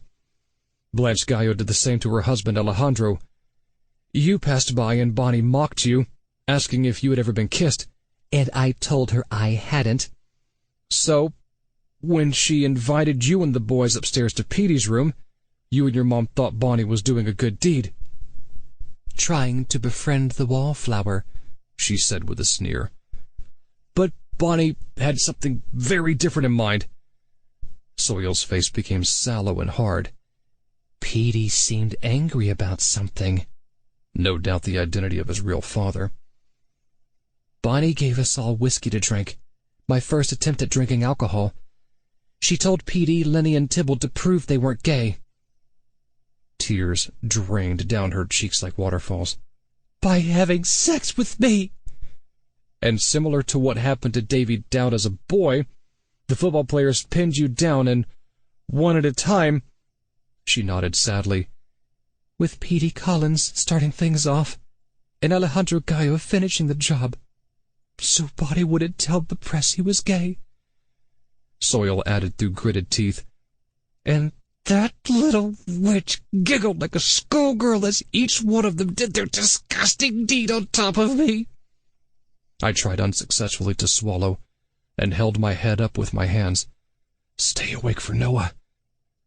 "Why didn't you tell your mother what they had done to you?" Now it was Soil's turn to laugh. "Weren't you listening to my story about how my mom was run out of our old town while my father was kept in the fold? In the Bible, it doesn't say that male adulterers should be stoned to death, only female. That's the Christian way, Nicky. Men are forgiven for their sins. Women aren't so fortunate." As Cornelia found out with Comey Collins. "Besides, my mother worshipped Petey, Lenny, and Tybalt. They were Christian football players. She'd never have believed me." "So you took the cross prop and replaced the rubber knife with the real knife, an easy thing for you to do as prop person. You no doubt wore rubber gloves, leaving no fingerprints or fibers." "And then I took God's vengeance on Petey, Lenny, Tybalt, Alejandro Gallo, and Bonnie Tyler." She seemed drunk with power and rage. "What they did to you was unspeakable and beyond horrible. But murder, even for revenge, is a crime. And you told me Jesus was forgiving, loving, and a servant of the outcast." "But the Old Testament God is one of destruction, revenge, and retribution." She rubbed her hands together maniacally. "And I've been feeling incredibly Old Testament lately." My eyes are like blankets. Don't fall asleep. Why did you kill Comey Collins? She snarled. "Because he created that monster Petey." "Actually, no." "And Collins was going out with the ringleader, Bonnie Tyler." She ran shaky fingers through her tangled hair. "But now my retribution is done. I've killed enough." She rose, threw the cherry pie into the garbage can, and replaced it with another cherry pie from the refrigerator. "Without you alive to help him, that dim-witted Manuela will never know what killed you and Noah." Looking into my eyes, she added, "Speaking of that, with all the pill capsules I emptied into that pie mix, you should be dead by now." "Stay focused. Don't put your head on the table. Tell me more about how Bonnie treated you." "I know you're stalling, Nicky, but it won't work." She grasped a carving knife from the counter and aimed it at me. "Since the pills didn't do the trick, and the cross is back at the dormitory, I guess I'll have to kill you the old-fashioned way." Soil's angry face grew larger in front of me. I couldn't dodge the knife, which was headed straight for my chest. Suddenly, Ta'avi entered from the sunroom. Soil heard the noise and turned to face him. Ta'avi threw the lemon meringue pie in her face, and the knife crashed to the floor. She took a pie in the face. Noah followed Ta'avi, ripped the curtain cord from the kitchen window, and tied Soil's hands behind her back as she yelled and kicked. Detective Manuelo came in from the hallway. An officer handcuffed Soil, and they walked her out of the kitchen screaming. "You'll face the wrath of God for telling on me, Nicky." I said to Noah, Soil put Cornelia's sleeping pills in the pie. Noah used his cell phone to call 911. Then he sat at the table and put his arm around me. "An ambulance is on the way." With a raspy voice, I rested my head on Noah's shoulder. "How did you know I was here?" Ta'avi brought me a glass of water. As I drank, our son said, "I saw Soil put ground-up nuts in the cherry pie crust. When she asked me to bring a piece to Dad, I knew something was up. So I went over to the dormitory and told Dad. He phoned Manuelo." "Ta'avi's one of the family." "How come I'm not dead?" Noah used the napkin to dab some water on my forehead. "The energy supplements you took this morning must be counteracting the sleeping pills." I hugged Noah and Ta'avi into my chest. "I love you both so much." "You're our everything," Noah said, "and everything is going to be all right." The EMT workers arrived, checked my vitals, and led me to the sink to induce vomiting. Well, maybe everything won't be all right, at least not for a while. After I filled the sink with cherry pie, the workers carried me on a stretcher to the ambulance, where they gave me oxygen and intravenous fluids en route to the hospital. Sitting on my sides, Noah and Ta'avi took my hands. "Pop, you better let me help you with the next case." Noah squeezed my hand, and we shared a smile. Epilogue. 6 months later, Noah, Ta'avi, and I sat in the last row of our local mall movie theater for their first showing of Tight End Scream Queen. Next to us were couples Martin Anderson and Reuben Markinson, Robert Lee and Malcolm Kahue, and Blanche Gallo and Jane Collins. As a joke, we all wore tuxedos. My heart pounded in my throat, and I clutched onto Noah's arm as the lights faded and our shoestring budget feature film came to life on the screen. I breathed a sigh of relief as Blanche, the film's director of photography, gave me a thumbs-up sign, obviously pleased with the movie's gothic and eerie look. Her girlfriend, Jane, beamed with pride as the two women held hands and shared a kiss.